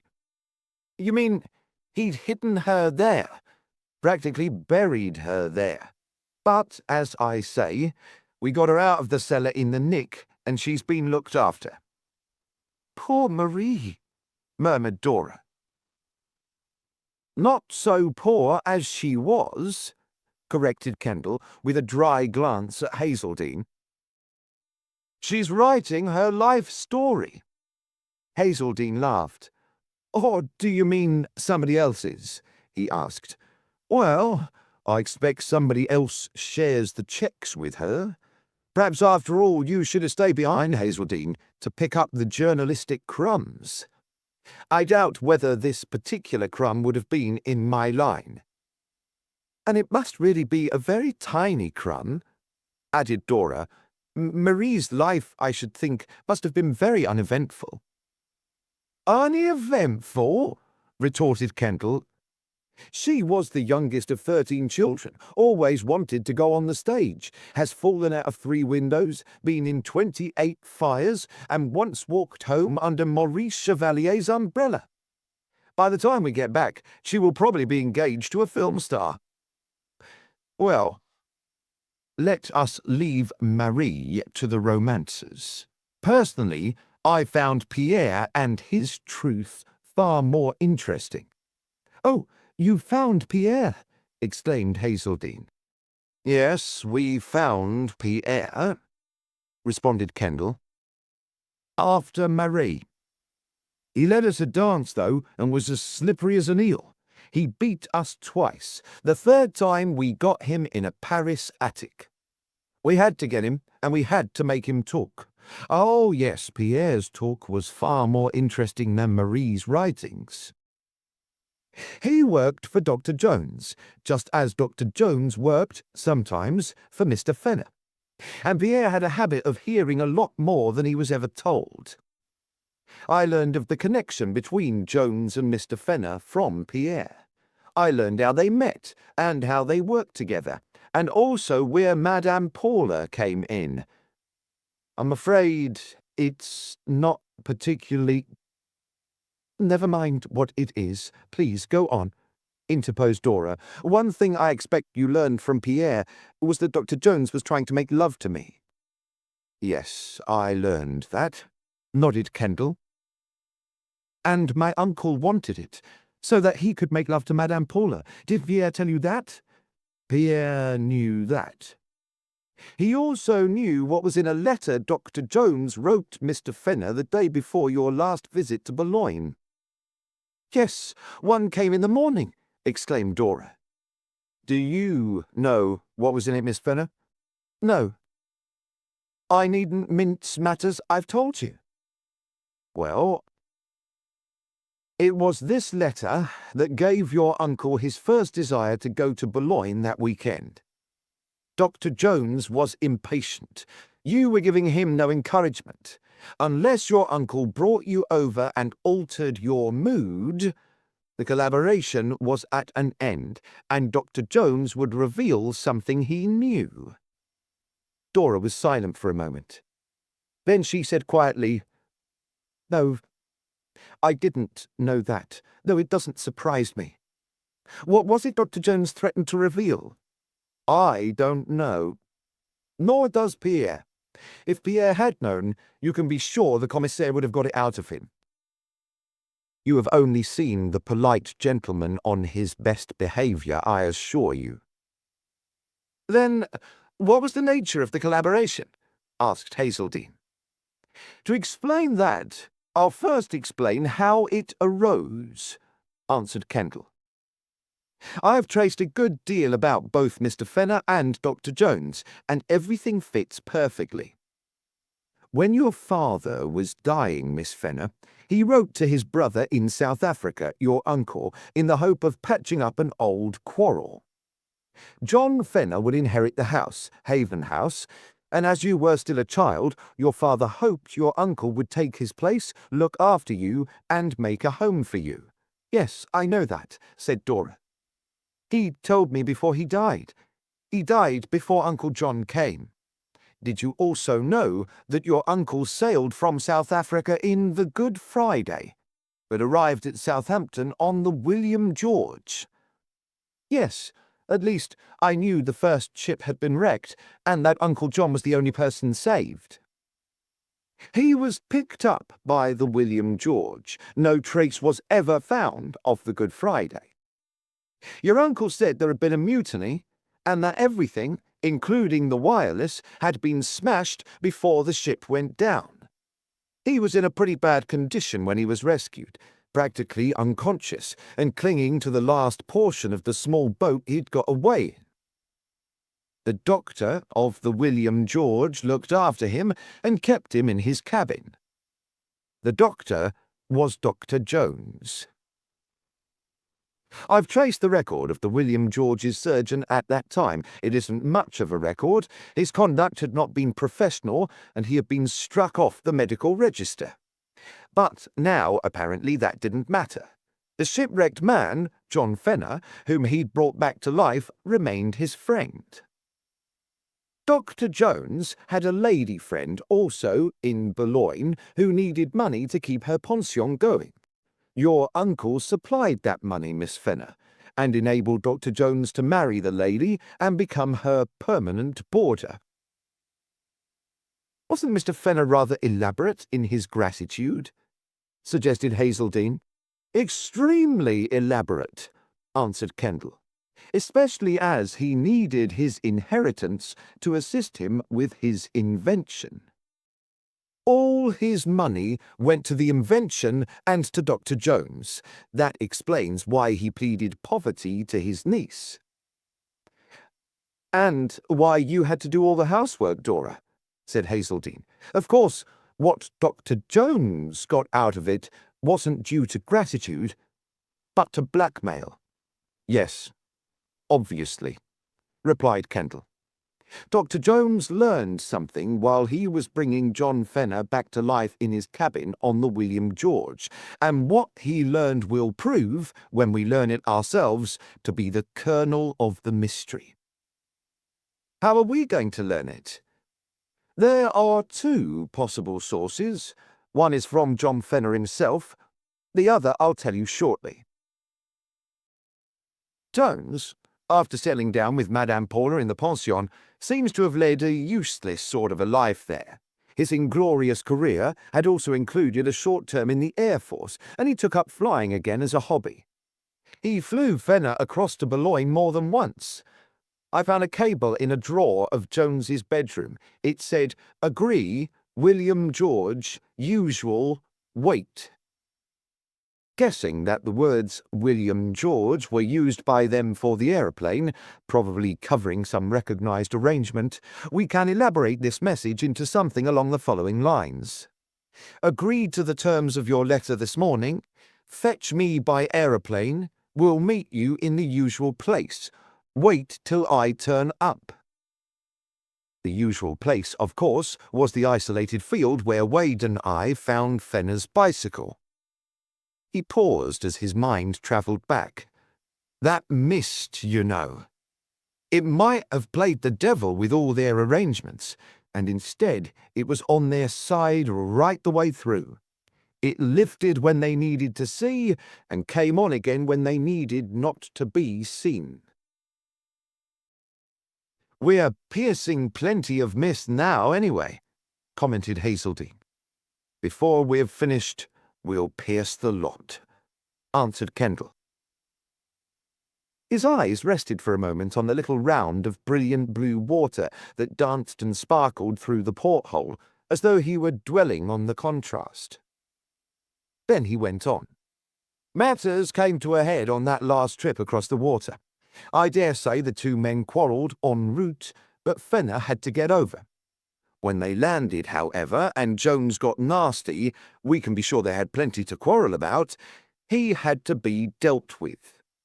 Well, we know what happened to Jones. May I interrupt for a moment?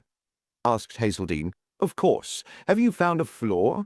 No, but Madame Paula said that Mr. Fenner had arrived on the evening before. Yes, by the boat I missed, added Dora.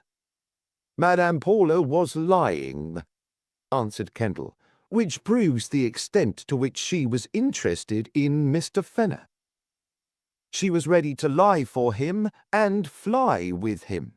Whether he told her everything we don't know, but a woman like that generally knows on which side her bread is buttered, and by now she probably had little feeling left for her husband. She hated him, said Dora. She had every reason to, replied Kendall. And so Miss Fenner had you. We won't waste any special sympathy over Dr. Jones, but the 7 victims whose deaths preceded that of Dr. Jones, I think we shall find a very different story here. He stared at his half-empty glass, made a movement to finish it, then pushed it away.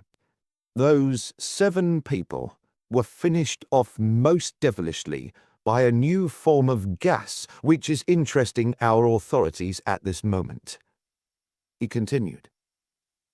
Probably Fenner hoped to make his fortune out of that gas. Probably Jones did also. Well, the gas was convenient for another purpose not originally thought of. And now we come to the cricket ball.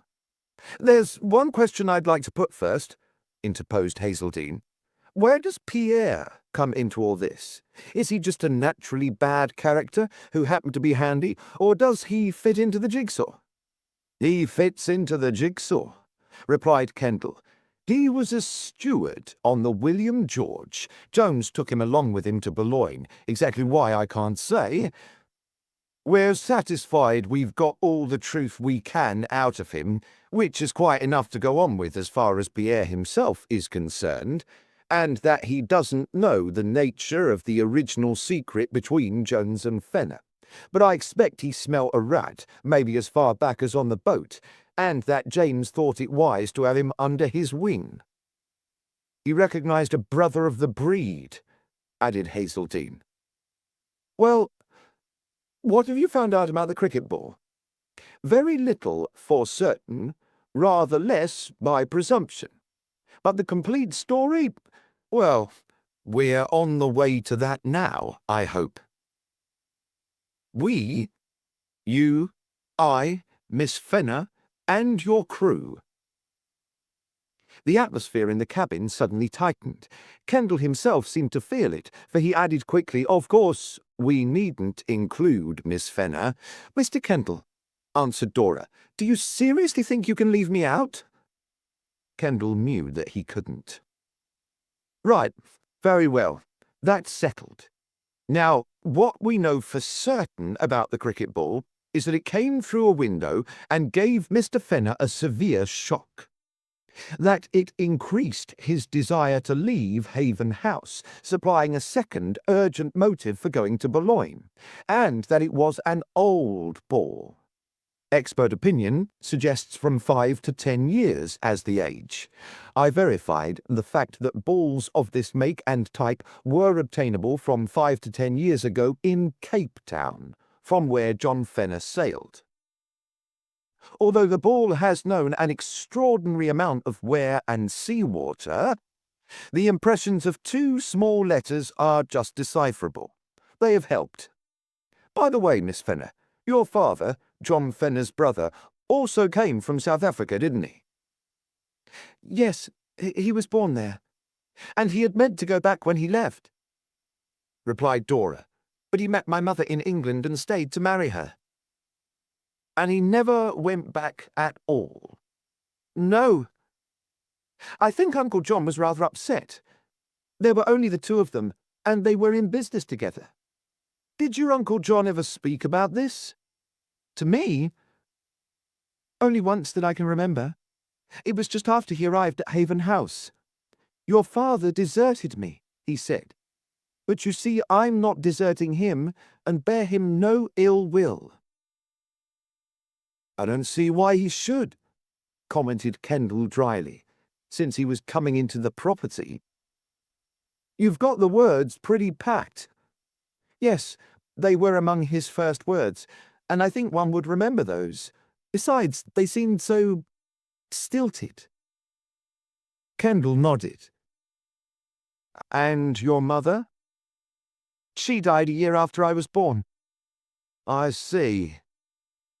Yes, well, to return to the cricket ball, I've told you all I know, and now here are some presumptions. Your uncle had seen that cricket ball before, and he interpreted it correctly as a warning. He sent you off in consequence to Boulogne. Then, in the evening, he received 7 visitors disguised as his own butler. Then he went to fetch himself, but fetched something else instead.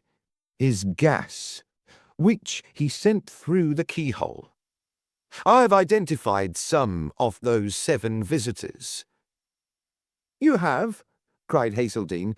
Yes, from the list of passengers and crew who were on the Good Friday, the ship he sailed on, from some descriptions, and from a group photograph. Fenner lied when he said he was the only one saved. The photograph, taken just before the ship sailed, shows the 3rd officer, Harold Brown. He is one of the 7. It also shows a rather mannish-looking woman walking along a gangway. If it had been taken a couple of seconds later, we should have lost her, for she's only just on the picture. Look. Now he drew the photograph from his pocket and laid it on the narrow cabin table. Hazeldine and Dora peered over it, and Hazeldine gave an exclamation. You recognize her? Asked Kendall quietly. In the chair, murmured Hazeldine. That was my impression. In spite of the usual theory, photos sometimes lie, but these features seem too distinctive to mistake. I haven't got her name, just the picture. Do you recognize any more? Hazeldine studied the photograph. One more, I think, he said at last. The fellow on the couch. Arthur Lawson, nodded Kendall. And looking, if I may say so, more vapid in life than he looked in death. That the lot? No. It was Dora's voice this time. She was peering over Hazeldine's shoulder. She touched a small figure leaning idly over a rail, without betraying any interest in the photographer. Well, Uncle John. Yes, there's not much doubt about it. That proves that the whole of his story was not fiction. He was on that ship, and in addition, we find 3 of the 7 victims accounted for. I am particularly disappointed not to find the old gentleman who fired the shot, but though he's not in the picture, I am concluding he was on the ship. That brings the number up to 6, and the 7th I have identified by a description. This, Hazeldine, is the tall, brown-haired man who was lying nearest the door, the man with the scar on the back of his head. I found out something rather interesting about him, including how he got that scar. He was cricket mad, played regularly for his club in Port Elizabeth. William Miles. I've looked up some of his scores, and he kept up his enthusiasm even after receiving a crack on the head through looking the wrong way. As a matter of fact, that crack on the head seems to have made him madder about the game than ever, because afterwards he carried the ball about with him wherever he went, as a mascot. Queer that, eh? And mighty interesting. Let's have your thought, Hazeldine. You're wondering about something. I'm wondering whether William Miles had his mascot in his pocket when the Good Friday went down, replied Hazeldine. I'm not. I'm damn sure he did, answered Kendall, with a grim smile. But now I want to talk about another ship, the Ferndale. You remember the name Ferndale was on the abandoned boat our 7 victims arrived at the creek in. Have you proved that? Sufficiently? You haven't forgotten that little photograph of Miss Fenner I found in it. Yes, but how do you explain that? Asked Dora. We'll find the explanation presently. returned Kendall. Meanwhile, it serves as a connecting link. It belonged, obviously, to one of those 7 people. 2 separate mysteries relating to your family would be too much of a coincidence. Now then, about the Ferndale. We had no difficulty in tracing the origin of that little boat. 11 months ago, a cargo steamer named Ferndale, bound for Buenos Aires from Cape Town, met a storm and was driven off her course. The storm was a terror, and she went farther south than she had ever been. The only ultimate damage, however, was a lost boat, in addition to lost time. Yes, you're wondering about something else? Pretty obvious what I'm wondering, isn't it? Responded Hazeldine. But lost boat seems to have travelled a hell of a distance. South and north. Yes, but is that all you're wondering about? What do you mean? Doesn't it strike you that there's a surprising amount of South Atlantic about this business? Well, of course. The Good Friday went down there, the William George picked Fenner up there, and now the Ferndale. But if they're all part of the same story, you'd expect to find them in a bunch. Can't you add something else to the bunch? Hazeldine thought, then shook his head. Your mind's been off this case lately. Mine hasn't, said Kendall. What about a piece of paper? A piece of paper on one side of which a murderer had written in printing letters, with apologies from the Suicide Club, in a cumbrous attempt to shift the blame. By God, yes, exclaimed Hazeldine. And on the other side of the paper, one of his victims managed to scribble, in his last moments of consciousness, particulars at address 59 16S 4 6E G. Suppose G was the first letter of a sentence intended to start with the word go. And suppose 59, 16S, and 4, 6E represent latitude and longitude. By the way, did you mention this piece of paper to Fenner? I suppose you did. Yes, I mentioned it, nodded Hazeldine. Then I've a hunch that's where Spray 1 has gone, said Kendall, and where Spray 2 is going to follow. Dora had suddenly left the table. Now she returned breathlessly with a map. She spread it out before them on the flat surface. Just blue water, murmured Hazeldine. Call that a map? Retorted Kendall, and produced another. Kendall's map was a large-scale chart of a small portion of South Atlantic. Hazeldine knew the charts well, for he used them himself, though he did not possess one as far south as this. See that tiny dot? Said Kendall. By Jove, murmured Hazeldine.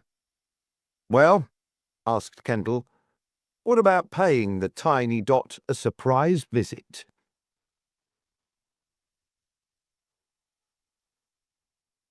Chapter 25. Back to the source. The tiny dot materialized from a mark on a map to a point on blue water. At first, when Hazeldine directed Dora's straining eyes towards it, she could see nothing. The horizon looked as deserted and unbroken as it had looked for many days, ever since, in fact, they had finally left the African coast and the continent had dissolved into an endless sea.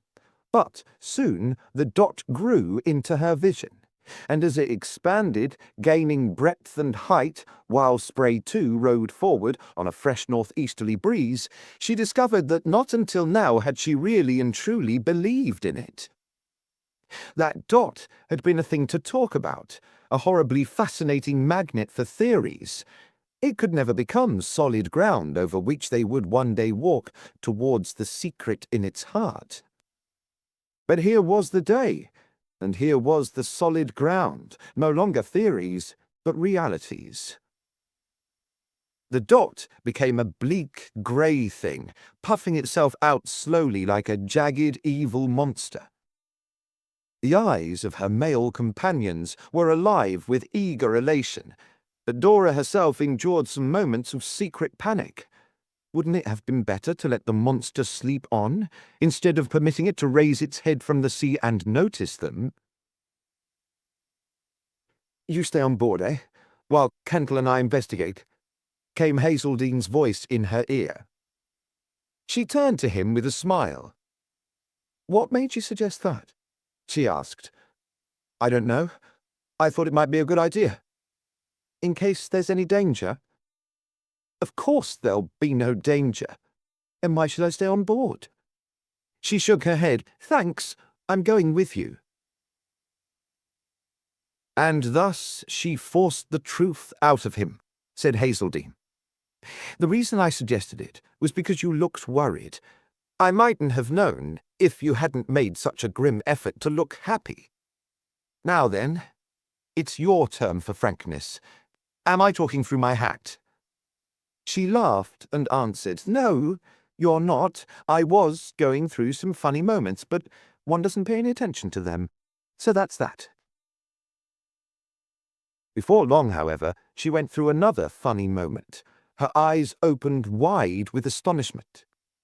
They had altered their course and were beginning to run round the isle to find some accessible spot, and now the formidable masses of rock, often dropping sheerly into angry, noisy water, gave way to a sudden stretch of beach that appeared to be densely populated. "Look!"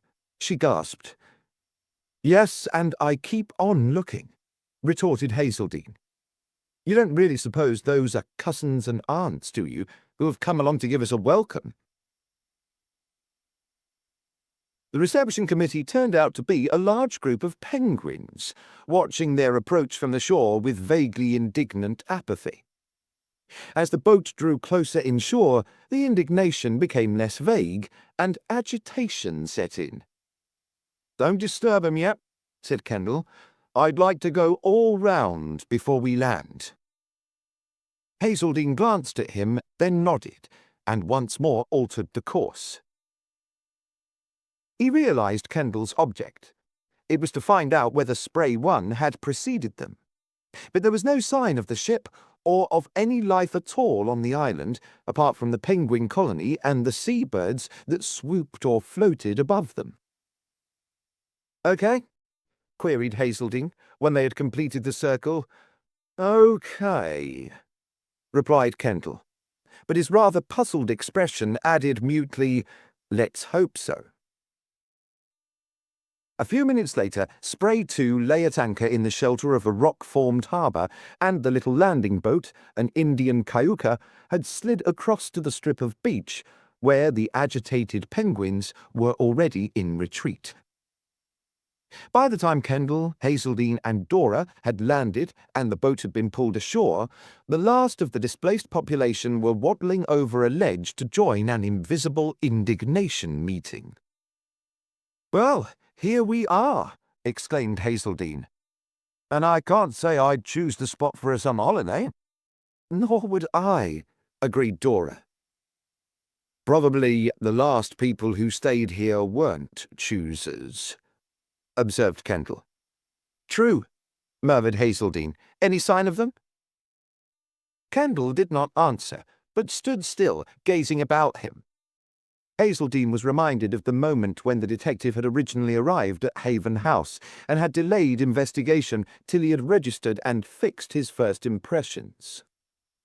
The moment returned to his memory so vividly that the horrible sound made by the buzzer seemed to echo once more in his ears. "Bah!" The exclamation came swiftly and sharply, and an instant later Kendall was running towards a rock.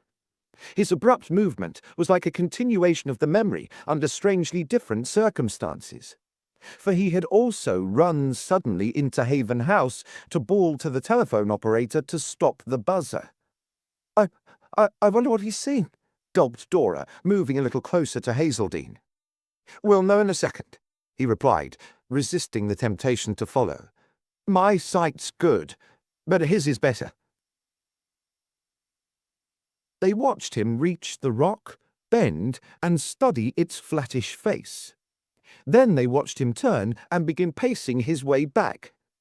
He paced with the methodical regularity of measurement, and Hazeldine found himself counting the paces while wondering what on earth it was all about. 17, 18, 19, 20, 21, 22.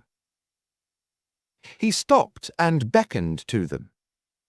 When they reached him, he took something from his pocket with a very odd expression. It was the old cricket ball. Cracked William Miles stood here and bowled this ball at that rock, he said, with a solemnity that was almost reverent. That rock has 3 rough wickets carved upon it. Phew, murmured Hazeldine, while Dora's heart raced. Yes, they've all been here, said Kendall, all 7 of them. No, 8 of them, Fenner too. They have all been here. And what happened? What happened? Ghosts peopled the lonely beach. A sense of stifling unreality pervaded the place, providing the atmosphere of a dream under gas. Gas. What's that over there? Said Kendall. He was off again, and this time they followed him. They caught him up at the back of the beach as he paused under a rocky cliff and bent over a circular object. It was a broken, blackened hoop. This was once round a barrel, he said. And there's a bit of the barrel, answered Hazeldine, pointing. Along a rough path leading inland and upwards between the rocks, they found other things. A split plank, 2 empty rusty tins, the indecipherable cover of a book, a fragment of rock wedged in a grotesquely shaped wooden handle. The theory that this was used as a hammer gained colour from a long bent nail lying near it. A game of noughts and crosses scratched on a large stone. Some filthy, sodden material that had once been part of a sail. A broken oar. Each object had some story. Each formed a part of the hidden history of 8 ghosts who flitted formlessly along the trail. Presently, the trail widened into a scarred, uneven plateau. To continue meant steeper climbing, for the plateau was half enclosed by precipitous heights. On the beach side, however, the ground dropped, and beyond untidy slopes of tangled vegetation, through which ran a stream, were glimpses of the sea. One glimpse revealed Spray too, looking like a toy. I expect this was their camp, said Kendall. Yes, there's more debris here, replied Hazeldine. Dora slipped on something loose. As she looked down to see what she had stepped on, she felt a queer little tug at her heart. What is it? Asked Hazeldine. She picked up the object. It was a homemade cricket bat. I feel like crying, she said. Perhaps I do too, he answered. Only you know we mustn't. He turned to Kendall. What do you make of all this? Are you developing any theory? Are you? Returned Kendall. He moved towards a mound of stones. A stake had been firmly planted in the centre, and across the top of the stake was an oblong of wood resembling a notice board. Keep off the grass? Inquired Hazeldine. He was joking purposely, but the joke fell flat. Kendall did not respond. He was reading 4 other words carved deep into the wood. Fiat justitia ruat caelum. Dora asked their meaning. Hazeldine translated soberly, Let justice be done, though the heavens should fall. It shall be done, promised Kendall. Hazeldine looked at him curiously. You feel this pretty much, don't you? He asked. It's just another case, replied the detective, only it's got you. Somehow. He glanced again at the cricket bat, then suddenly exclaimed, Yes, but we weren't brought all this way just to see relics." "This monument is a pretty good one," commented Hazeldine. "Still, I agree there must be something else." "Of course there's something else," answered Kendall, "and we've got to find it." "What do we know so far?" 8 people were washed up here. Do we know that? I know it and you know it, and I know it, interposed Dora. "Well, that's enough to go on with. The jury can wait. They were washed up here and they played cricket. One got home first and gave out that he was the only one. The other 7 followed him after erecting this monument, Fiat Justitia Ruat Caelum. They must have felt those words pretty deeply to have cut them so deeply. Fiat Justitia Ruat Caelum. I suppose a few stores got washed up with them, and they had birds, fish, and berries. There's some vegetation here." "Fiat. Where did they sleep? In the open? You'd look for caves, wouldn't you? Let's look for caves. I don't see any. What about round that jut? Come on." He started off again. They clambered over the rough ground towards a rocky projection that screened a portion of the plateau from their view. Beyond, they found what they sought.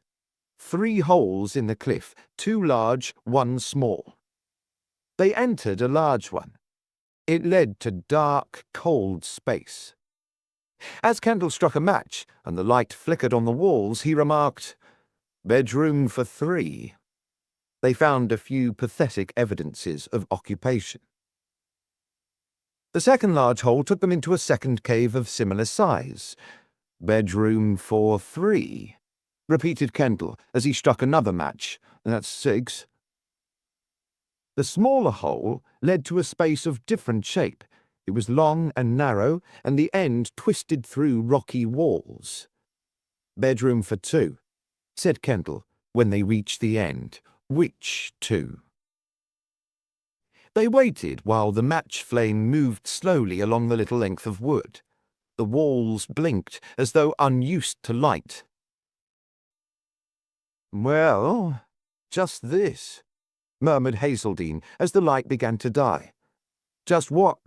came Kendall's voice a second later through the darkness. "Just a cave. You missed something in that last flicker. Did I? What?" Kendall struck another match. The cave glowed into life again. He advanced the flame to a ledge in the wall. On the ledge was a small pencil stump. "By Jove!" exclaimed Hazeldine. "Recognize the breed?" asked Kendall. I'm not sure. Never mind. Go on." "Red. Wasn't the pencil stump you found in the grey-haired man's hand red?" "It was. But, after all, there are millions of red pencils, quite correct. And, again, after all, we know that grey-haired man was here. Still, it's interesting that the end of this stump isn't smooth.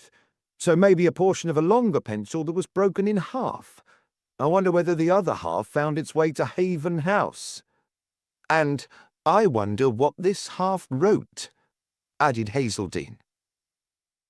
"We're going to find out what it wrote," said Kendall. Now he moved the match flame along the wall. Its rough, uneven surface became alive with little moving black shadows as the light passed along.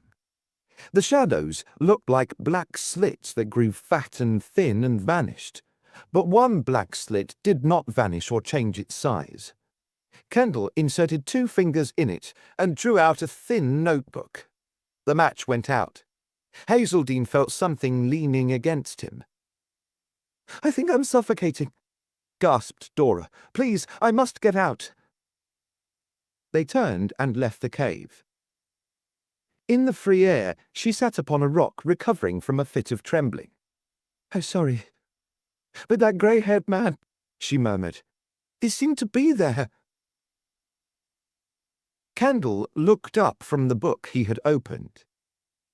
"He was there," he said. "And now he's going to talk to us."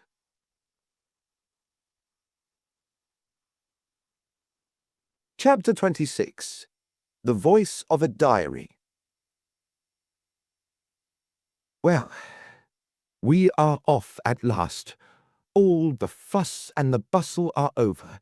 The passengers have been sorted from the non-passengers who came to see them off. Nobody came to see me off, and the funnel has made its horrible noise. The photographer nearly missed getting ashore. Serve him right if he had, for he and his damned camera were a curse. I did my best to dodge him, but he just scuttled down the gangway before it was withdrawn. Now, the water is widening between me and South Africa, and I'm wondering whether I shall ever see it again. Probably not. That's a queer thought. I wonder whether people ought to leave the land they were born in. It was a woman who caused poor Henry to stay away, and now it is another woman, though of course a small one this time, who is carrying me away from my own roots. Perhaps I wouldn't have done it if he hadn't tempted me with that little photograph. Dora must be a jolly little kid. Yes, if we can get used to each other, we may make a team. But of course, I have another reason. Well, that was a roll. I hope the Good Friday is going to prove good. The first word of the name is all right, but the second might worry superstitious people, especially as today is Friday. Fortunately, I am not superstitious, at least I don't think I am. Well, what about a drink? But a queer fellow while having that drink. I thought he was dotty at first, and am not sure that he isn't.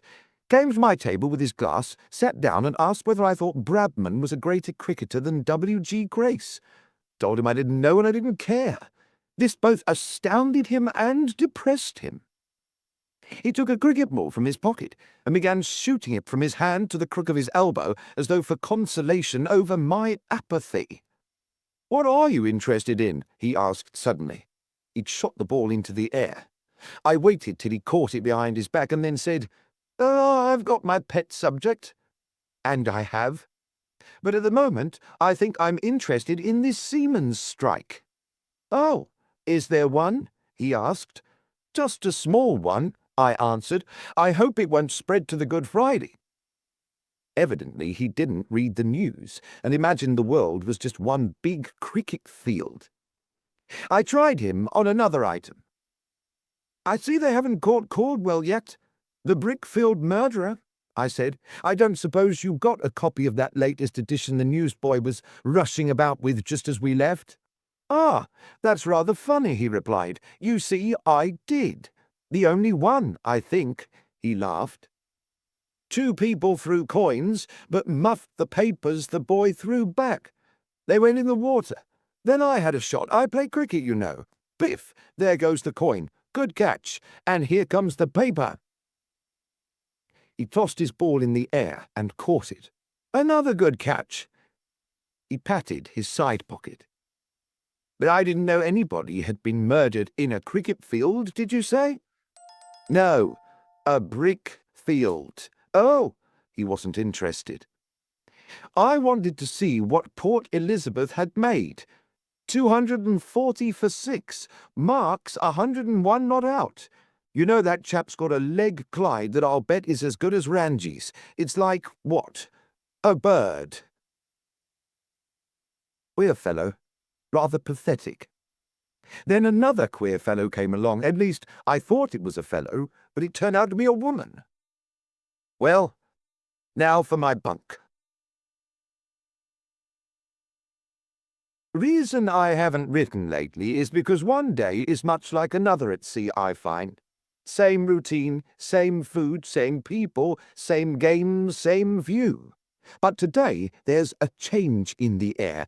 Yes, in more senses than one. First, the weather. It's been good so far, but the glass is falling, and the third officer told me he didn't care for the look of it. I'm not sure whether this was the sort of thing he should have said. To be truthful, I don't much care for the look of the third officer. I suppose he does some work, but he always seems to be poking around among the passengers, and with one of them in particular, Stedman, whose cabin's next to mine. Suppose he's all right, but don't care for him. As a matter of fact, this morning I joined one of their conversations, which had to do with the second change in the air.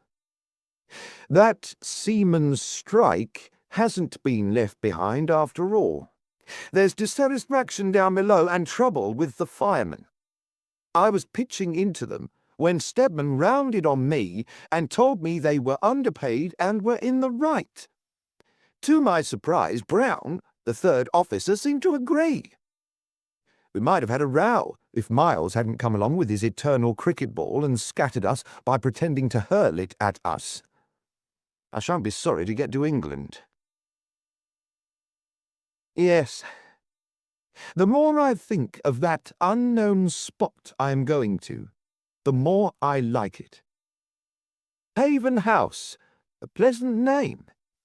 And this little niece of mine, whenever I take her photo out of my pocket, she gives me a friendly smile. Believes she's got a sense of humour. Hope so. Shall I walk in through the front door, or give her a surprise by creeping in through the wood at the back? Thoughtful of Henry to draw me that plan. Essex isn't South Africa, he said. But I'll be sorry to leave my little creek and wood and smooth lawns. You'll like it here, John. I think I shall, Henry. Poor old boy. I guess you've been better at home-making than I have. It will be pleasant to carry on for you. But silly of us to quarrel. I wonder what that little girl's voice is like. Things are getting serious, including the captain's face. All sorts of rumours and counter-rumours going around. I even heard the word mutiny. Nonsense. Can't believe it. Anyhow, William Miles goes on playing with his ball. Weather getting worse. What is Brown doing in Stedman's cabin? Wish the walls were either thicker or thinner. If they were thinner, I might hear what they were saying, instead of this maddening, incoherent droning. And if they were thicker, I couldn't hear anything at all. Ah, that stopped 'em. I knocked. Don't third officers ever go to bed? It's been an uneasy day. I feel sure a lot's happening we're not being told about. Oh well, go to sleep while the going's good. 3 men flogged this morning. It's happened. But even though my door is locked on me, I can't believe it. The thing's incredible. Good Friday. I reckon this happens to be a bad one. There was a coup d'etat in the night. The whole thing must have been most devilishly well organised. There have been some casualties, I understand, and the ship is under the control of the mutineers. I got most of my information from a steward who is scared out of his life. The mutineers are armed, brought the arms aboard. Brown and Stedman are in it, of course, and plenty of others. The first thing they did, I'm told, was to smash up the wireless. Then they got out of hand and smashed everything else.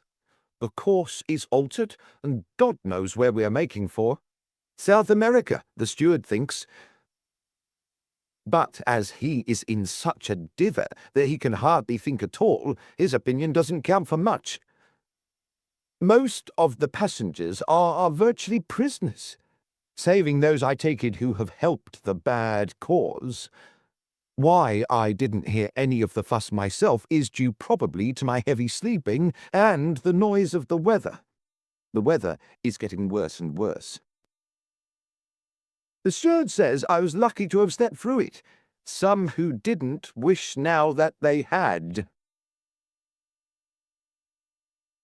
The best laid schemes of mice and men gang aft agly, or however the damn thing goes. The weather's winning, and the fools who thought they had won are regretting some of their work. They did more damage than they realized, and we are now a crippled boat, with no means whatever of communicating our troubles to the outside world. I ought to be scared out of my life. I can't make out why I'm not. Maybe it's because the whole thing seems so grotesque and unreal. I'm still a prisoner, for the mutineers are afraid to let the passengers free. Or maybe the condition of the steward makes me too contemptuous to risk dropping to his level. Nobody wants to die, and I'm sure I don't. But I've always felt that death is a vastly overrated tragedy. Yes, I can think that even in the shadow of it. I said so to the steward. "We're being driven south," he chattered. "What's wrong with the direction?" I asked. "It's out of every route," he answered. "Well, that'll save you a hanging," I said. "And here's a bit of advice from a prisoner to his jailer. Pull yourself together. We've all got to die once, and is the date so important? If we die now, it'll save us the inconvenience of dying another time." The fellow seemed impressed with the idea. I had to feel a bit sorry for him. "Yes, but what comes after?" he asked. "I'm not a preacher, but I guess there's something," I said. "So put your house in order while there's time." Then I asked a question. Things were crashing above, and the ship seemed to be drunk. "What's the real position, steward? Are we in actual danger?" He didn't answer. He just rolled his eyes. "I see," I said. "And we're still to be locked in?" He put his mouth close to my ear. "There's a man outside with a gun," he whispered. "If I don't lock you in, we'll both be shot." We heard a shot a moment later. He fled, locking the door violently. The boat is in the hands of madmen. Phew! That was a lurch. Hello. Here's water coming in. Oh, my God. I did not think I should be writing again in this book. I don't know how many days have passed since I last wrote. We've all lost count of time, and nor can I describe all that has happened. Sometimes events have been packed too closely to sort out any of them. At other times, just blanks. I don't even know who unlocked my cabin door when the ship became doomed. Brown says he did, but there may just be an attempt to whitewash himself. In the fantastic delirium that followed, I found myself joining in the mad sauve-qui-peut stampede, hugging a few possessions I never knew I had till afterwards, and somehow or other tumbling into a small boat with 7 others. We got clear just before the Good Friday went down, escaped the suction. Others weren't so fortunate. The ship went down as the sun came up. The weather was so bad that we soon forgot everything but the job of keeping afloat. The fact that we did so goes to Brown's credit anyway, and to the 2 sailors we had with us. But keeping afloat was all we could manage, and for an eternity the wind and the tide took us where they liked. Sometimes the eternity was black, sometimes grey. The sun that came out when the Good Friday sank soon went in again. It ought to have kept in for the sorry side it shone on, and we haven't seen it since. But must we grumble? I suppose not. We've been sucked onto an island, and though our boat was smashed in the process, none of us were. We've been here 2 days. The first day was spent mainly in panting and gasping, the second more practically. We've collected most of the provisions, which have been blessedly washed ashore, and we've reckoned up the food prospects on the island itself. We'll be testing some new diet before long, penguin pie for one. Lawson swears he's seen a sea elephant. That will be jolly if we catch him. And there should be birds' eggs, fish, and something edible among the local vegetation, but, best of all, there's a stream. It tumbles down from the heights in the middle of the island and runs by the spot where we've pitched our camp. So who's worrying? Interruption. It's tomorrow. I had to turn out of my cave and do my bit, or several bits: wood collecting, food hunting, helping to get another barrel ashore, and tidying our 3 caves. also organizing a conference and trying to get tired minds interested.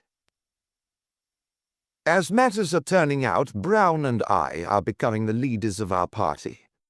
I've an idea Brown is really ashamed of himself. Whether he is or not, it's a lucky thing we've got him with us. Incidentally, his watch is still going. He never forgot to wind it. He brought some useful things along with him, including an instrument or two, and the return of the sun has allowed him to get our bearings. Latitude 59:16 south and longitude 4:6 east. And a lot of use that's going to be, as he remarks himself. This is a small volcanic island, something of the type, I gather, of the Tristan da Cunha group. Precious little chance of being picked up, if any. But if we pull ourselves together and work out of our panic or lethargy, we ought to be able to live here till we can build a boat to get away in. That, of course, is our main task. It won't be easy, but it's got to be done. The trouble is, we are not what you would call a picked lot. Though I am not as young as I was, I am one of the best. Brown is the most useful, and the two seamen, Bob and Jim, will be worth their salt, or penguin, when they've got over their demoralization. I believe they're a bit ashamed of themselves, too, as they damn well ought to be. The other four are pretty hopeless. One is the cricketer who didn't leave his ball behind and who is practicing high catches at this moment. I am sitting in the entrance to my cave and I'm not sure that I'm safe, for every now and then he hurls the ball at some imaginary wicket and you never know where he's going to imagine it next. Another is Stedman, the man whose cabin was next to mine and who was thick with Brown. He had a lot to do with that mutiny, I'll take my oath on that, and he's the one person who doesn't seem ashamed of himself. Unfortunately, he is sharing my cave. Brown and the seamen occupy one of the bigger ones, and Miles, Lawson, and Jane are in the other. Lawson and Jane complete the 8 of us. Lawson is a silly, weak-willed fellow who keeps his mouth open and does what anybody tells him. He did what Brown and Stedman told him on the Good Friday. The throw-out of his family, I imagine. No brain at all. And Jane, odd that our one woman should be Jane. She is the mannish-looking woman I mentioned in the first pages of this diary. She ought to be a beautiful girl, by the usual pattern of these things, whom the men fight for. Nothing of that sort. And yet she has a curious attraction, and I've a feeling she will play her part, and that she's played it before. I'm sorry for you, Jane, but I don't much cotton to you. Still, we're not all made alike. Phew! I just dodged it. I was the imaginary wicket that time, and the ball's gone in the cave. Here comes Miles, full of apologies. Miles may be cracked, but he made a mad suggestion this morning that's going to prove useful. I say, chaps, he said, over the meal we call breakfast, what about a game of cricket today? At first, he was laughed at. Then I realized the value of the idea. People's fit, something to do, change in our routine, take our minds off ourselves. I'll play, I said. What with? Asked Stedman. I'll make a bat, said Miles.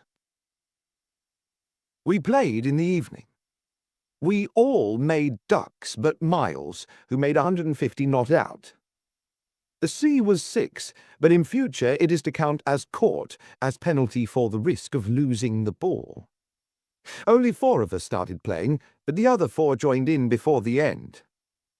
Sometimes, when I think of our ridiculous, hopeless position, I just don't believe it. We have caught the sea elephant. I had a dream last night.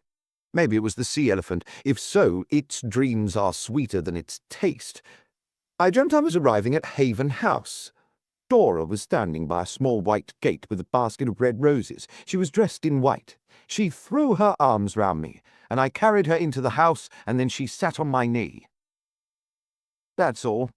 Sounds silly enough, but it was very nice. Nicer than the reality I woke up to. Made my first run. Then Jane caught me. Damn her.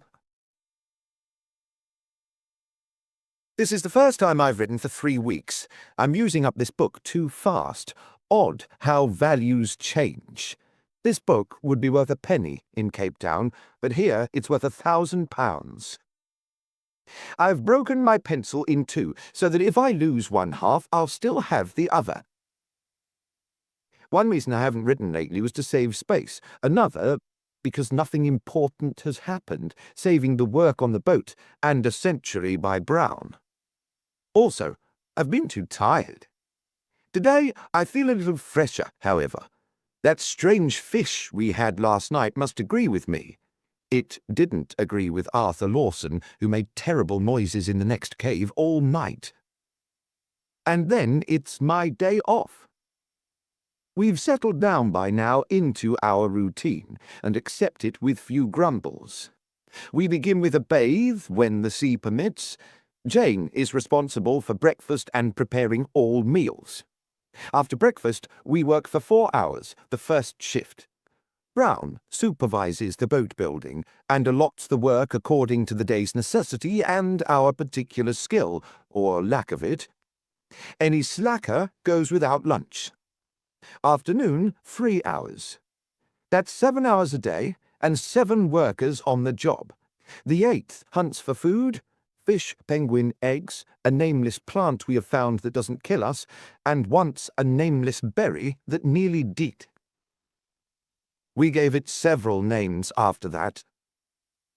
In the evening, cricket. Miles has carved some wickets on a slab of rock and has made an excellent bat. He used valuable time doing it, but we let him. Atlantic Smiters versus Sea Dogs. I am a sea dog with a top score of 7, average 1.05. Miles inconsiderately keeps the averages. His is 82. He's the happiest of the bunch. We work half days on the days we think are Sundays, and once a fortnight each of us has a complete day to slack. This is mine. Of course, there has been no sign of a ship all this while. We are right round a corner of the world. We've managed to create some tools, and we salved all the nails off the original cases and barrels that came ashore with us. Brown has taught us the most ingenious riveting process, the nails, of course, not being enough. Smart chap, Brown. I've almost forgiven him. Wood's our difficulty. We go long expeditions for it. I spend one complete day getting a bit of wood equal to a small 6-foot plank to the beach. Yes, this is work, and anxious work, but we are making progress, and this morning Brown told me cheerfully that we'll have the boat finished in another 4 months. Socially, we have merged better than at first I thought possible. Always with the exception of Stedman. Something very wrong about that fellow. He had to miss several lunches before he could be counted on to do his share, and even now he needs watching. Once he got ugly. The rest of us have fraternized as fellow sufferers should. We have forgotten a bad past in the very faint hope of a better future. One of our main jobs is to keep that hope from fading. Some of us seem to have lost a bit of heart lately. Lawson looks ill. I wonder what our condition will be like in another 4 months. Jane has kept up well. I'm making no inquiries into Jane's private life. Miles lives for his evening cricket match. If ever I get back to civilization, I never want to see a cricket ball again. Nevertheless, Miles's cricket ball, which has lost its original bloom, is proving a definite asset here. Only, why can't I make more than 7? Another month gone by. I can only afford to write occasionally now. The blank pages are becoming scarce. We are trying not to be too anxious, but we need more wood, and our health chart isn't good. Lawson seems to be giving out. One of the seamen was laid up for a week, and yesterday the other had a nasty tumble and hurt his leg. Feeling a bit down today myself, but maybe that's just the result of 3 ducks running. 9! I really don't know whether we're going to manage it, though we had a bit of luck a few days ago. Brown came across a tree we'd overlooked on the other side of the island. I thought he'd gone mad when he came bounding into our camp with the news. It's taken us most of the week to get the damn thing down and to cart it here in bits. We could have done it in half the time a month ago when we had more strength. Diet's been a bit short lately. The penguins seem to have gone for a holiday. I think I'm getting a bit shaky myself because last night before going to sleep I even forgot that I don't like Stedman and talked to him as though he were a good companion. Going sick? He asked. That unusual solicitude began it. Can't afford to, I answered. Do you know you talked in your sleep last night? He said. I hadn't known, and I hoped I'd not talked too much. I had not breathed a word to anybody about my secret. Still, in the circumstances, it was difficult to see how it was going to matter either way. What did I talk about? I asked. Gas, he said.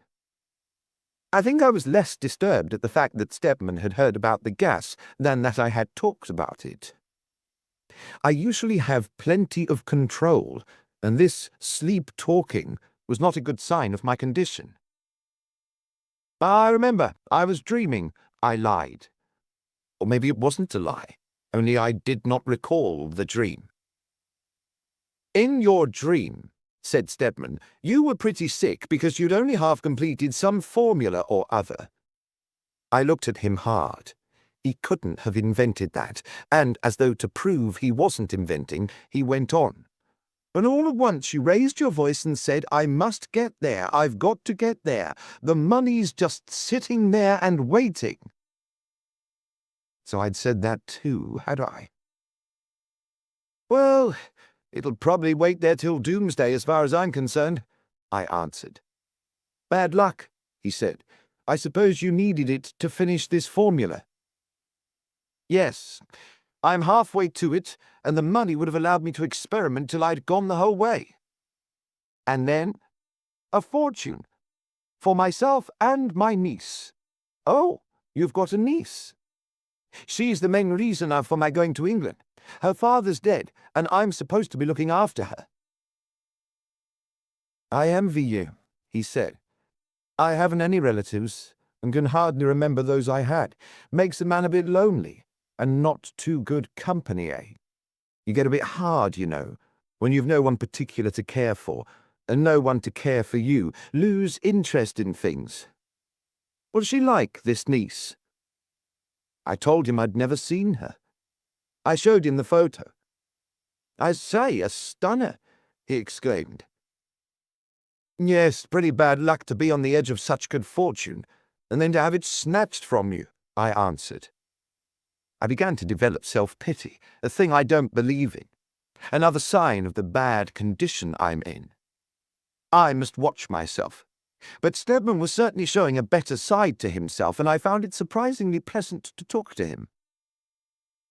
Don't worry, it'll be all right, he said, when I told him the whole position. And if we don't finish the boat, then you can send your half-completed formula off in a bottle, so that some clever shanks may pick it up and complete the other half. They have to be a mighty clever shanks to complete it, I laughed. Anyway, that formula doesn't leave the island unless I leave with it. Oh, you've got it then, he said. Well, hang on to it, you never know. Then we said good night and went to sleep. I asked him this morning whether I'd talked any more. No, only snored, he replied. And then he added, Look here. I'm odd man out here, I know that, but I'm not as bad as some of the folks think. If you can put in a word for me, I shouldn't mind. It's actions that speak, not words, Stedman, I told him. If you want to get popular, you can do it. Yes, but whoa, I must stop. I'm writing too much. This book's nearly finished. Only short entries in future, and only when I've anything special to say. Meanwhile, I must find some spot to hide this book, or Stedman will learn what I once thought of him.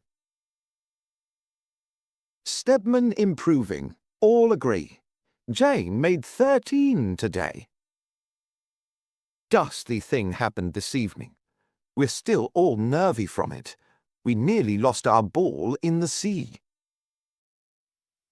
Brown says the work should be finished in a fortnight, if no one else goes sick. At one time, we had Lawson, Bob, Miles, and Jane all down together. I just hung out till Jane recovered and then had a spell myself. Sort of fever gets hold of you, weakens you. But we'll do it. Hit 2 boundaries running and then got a black eye. The fortnight's up. About another week needed. Brown would have been right but for Jim's finger.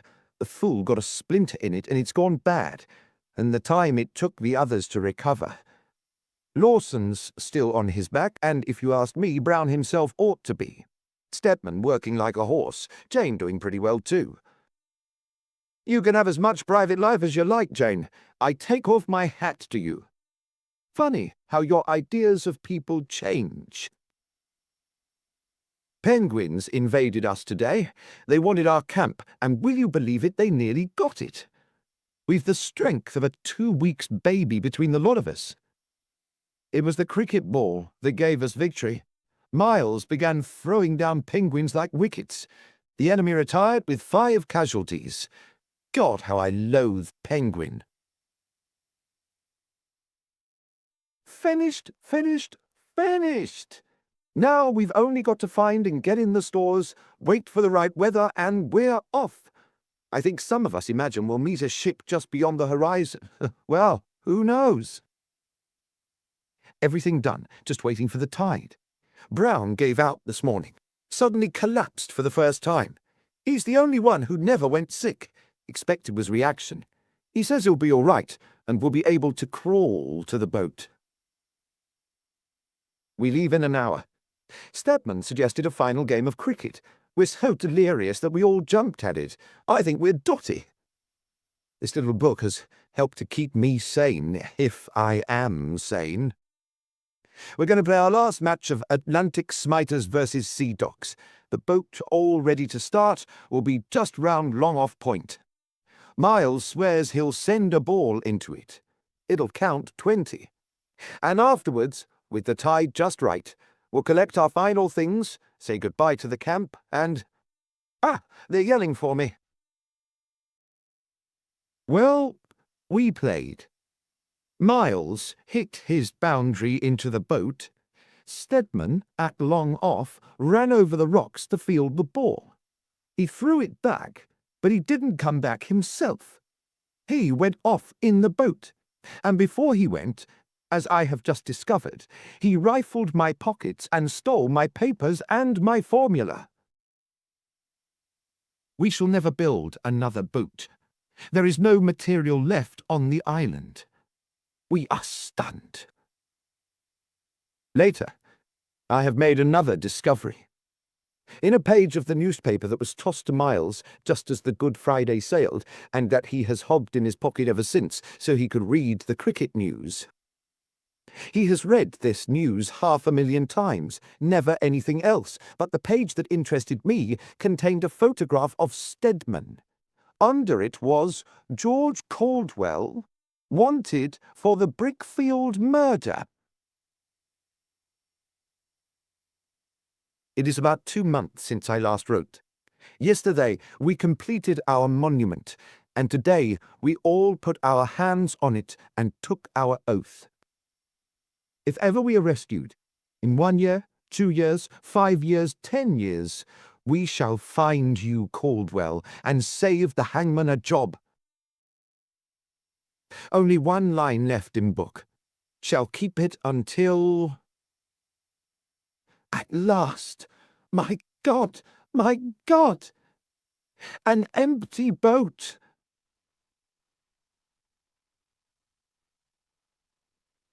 Chapter 27. Conclusion.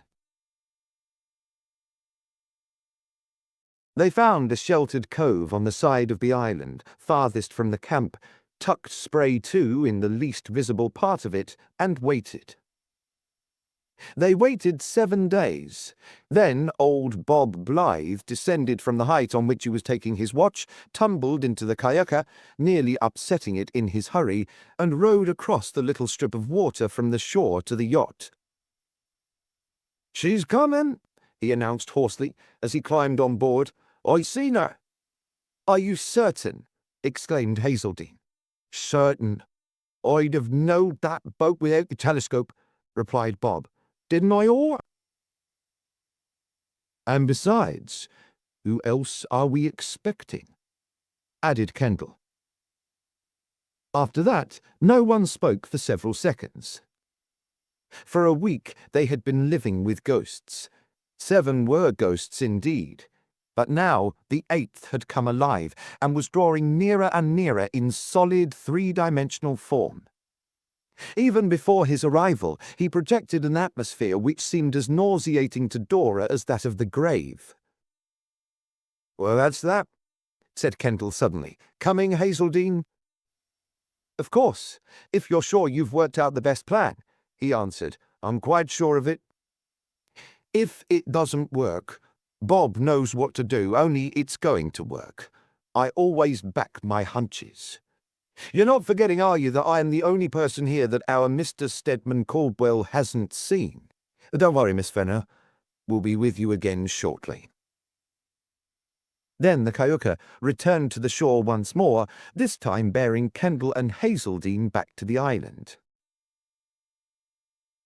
About 2 hours later, George Caldwell, alias Stedman, alias Fenner, wanted in connection with the murder of 10 people, 1 in South Africa, 7 in England, and 2 in France, stepped onto a shore of strange memories, and he stood quite still for a while as the memories grew around him with painful vividness, seeming to bind his limbs with strands of the past. But though he was motionless, other figures flitted about. One was running towards a slab of rock, swinging an arm fantastically. Another, in front of the slab of rock, danced out and swept its space. Another came swooping towards the motionless spectator, who tried to move aside but could not. The attempt was unnecessary. The swooping figure swooped right through him. He tried again to move, and again failed. The spectral game continued and held him. Once more, a figure ran towards the slab of rock, stopping and whirling an arm 22 paces away. Once more, the figure at the slab danced out and slashed at the air. Once more, another figure came darting towards him, chasing something that moved faster. The thing that moved faster went plumb through Caldwell's forehead.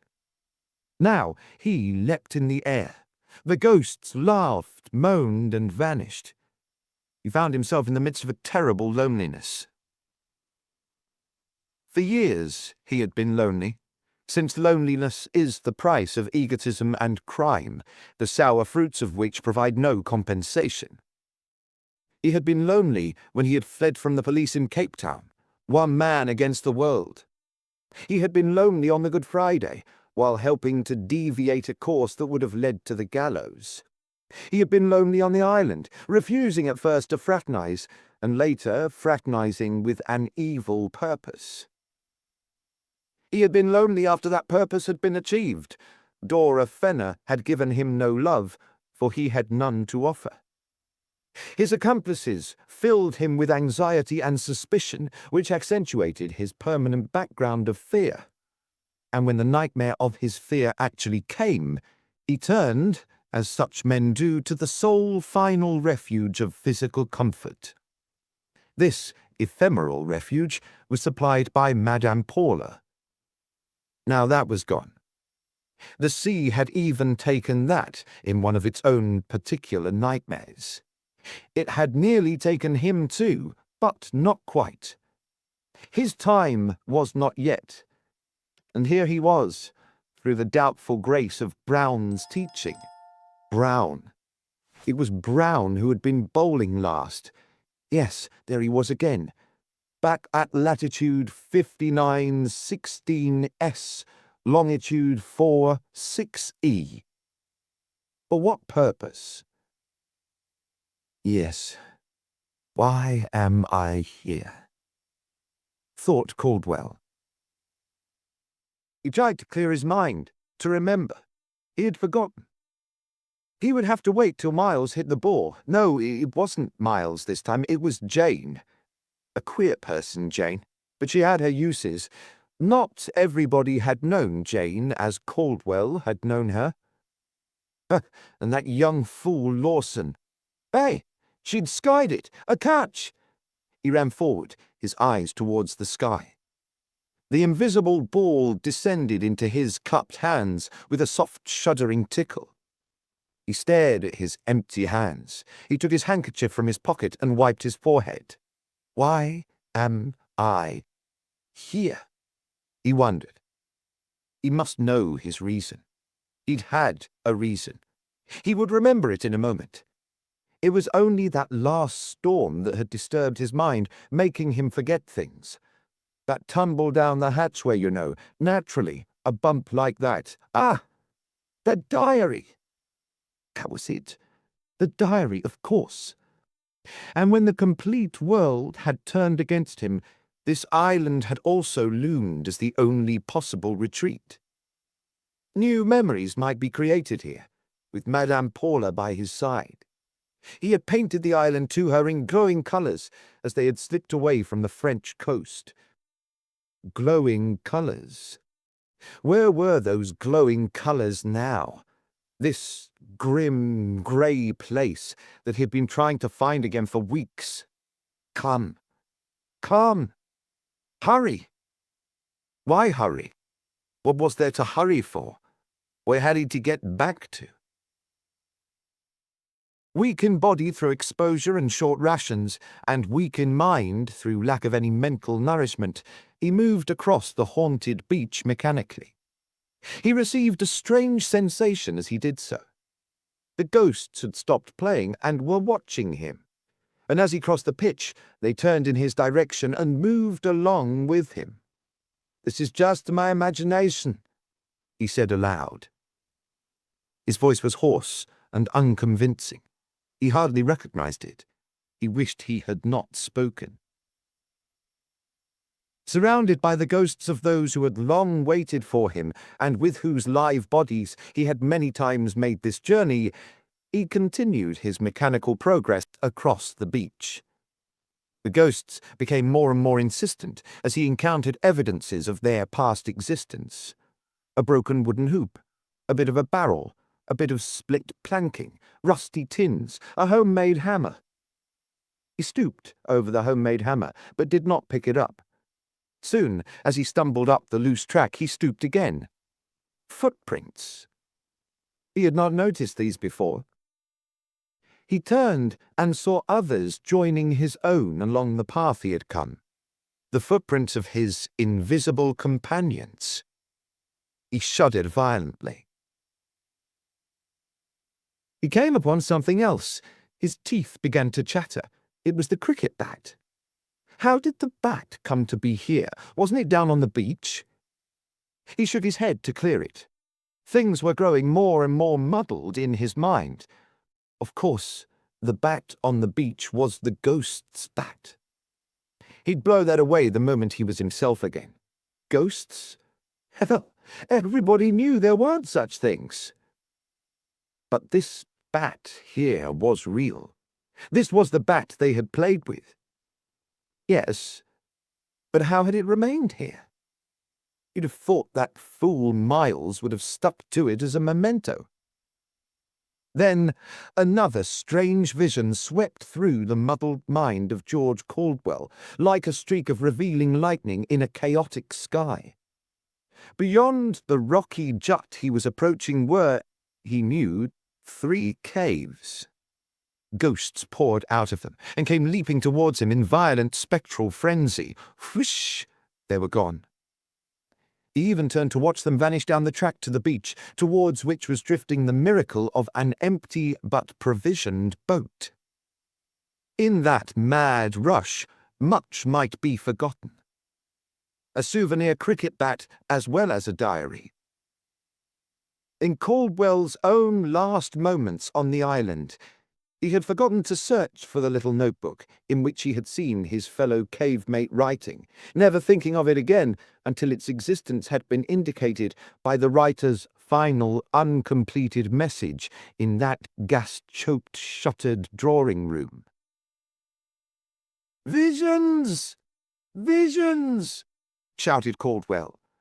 "Visions!" They were trying to down him, but they wouldn't. He swept his arm round fiercely to fight them off. The ghosts withdrew. He laughed derisively. They crept forward again. Again he lunged at them. "Ha ha!" he laughed.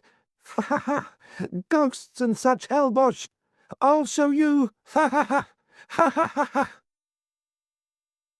Violent with laughter, he went forward again. Once he nearly fell. Recovering his balance, he found himself standing before something he had never seen before. Here was no memory. Here was something completely new. His laughter increased in volume to blot it out. The hysterical sounds ceased suddenly as he read the words on the little rough monument that pointed skywards like an accusing finger.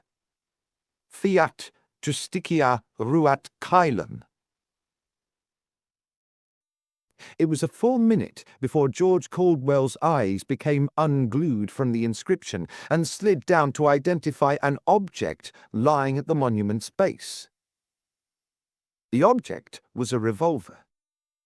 Whether he knew it was the revolver John Fenner had fired at him from the doomed drawing-room, missing him by an inch and hitting a picture instead, whether he even knew that his hand shot out, seized the revolver, and pressed the trigger, will never be told. For now, Caldwell's brains snapped completely. And when Kendall and Hazeldine descended from their observation point, Caldwell's earthly troubles were over. "Well?" asked Kendall, as he picked up the revolver and replaced it in his pocket. "Was I right?" "I expect so," answered Hazeldine, hesitating, then repeated, "Yes, I expect so." They buried him underneath the monument. That evening, in the midst of preparations for departure, Kendall suddenly asked, "When are you two going to announce your engagement?" Hazeldine glanced at Dora and laughed. "I'm afraid it's too late," he answered. "We're married." Kendall raised his eyebrows. "Really? Why wasn't I told?" "We didn't want you to feel de trop," responded Dora. "And it was such fun cheating a detective." Then Kendall laughed. "Ah, September 17th, he said, at Freetown, Sierra Leone."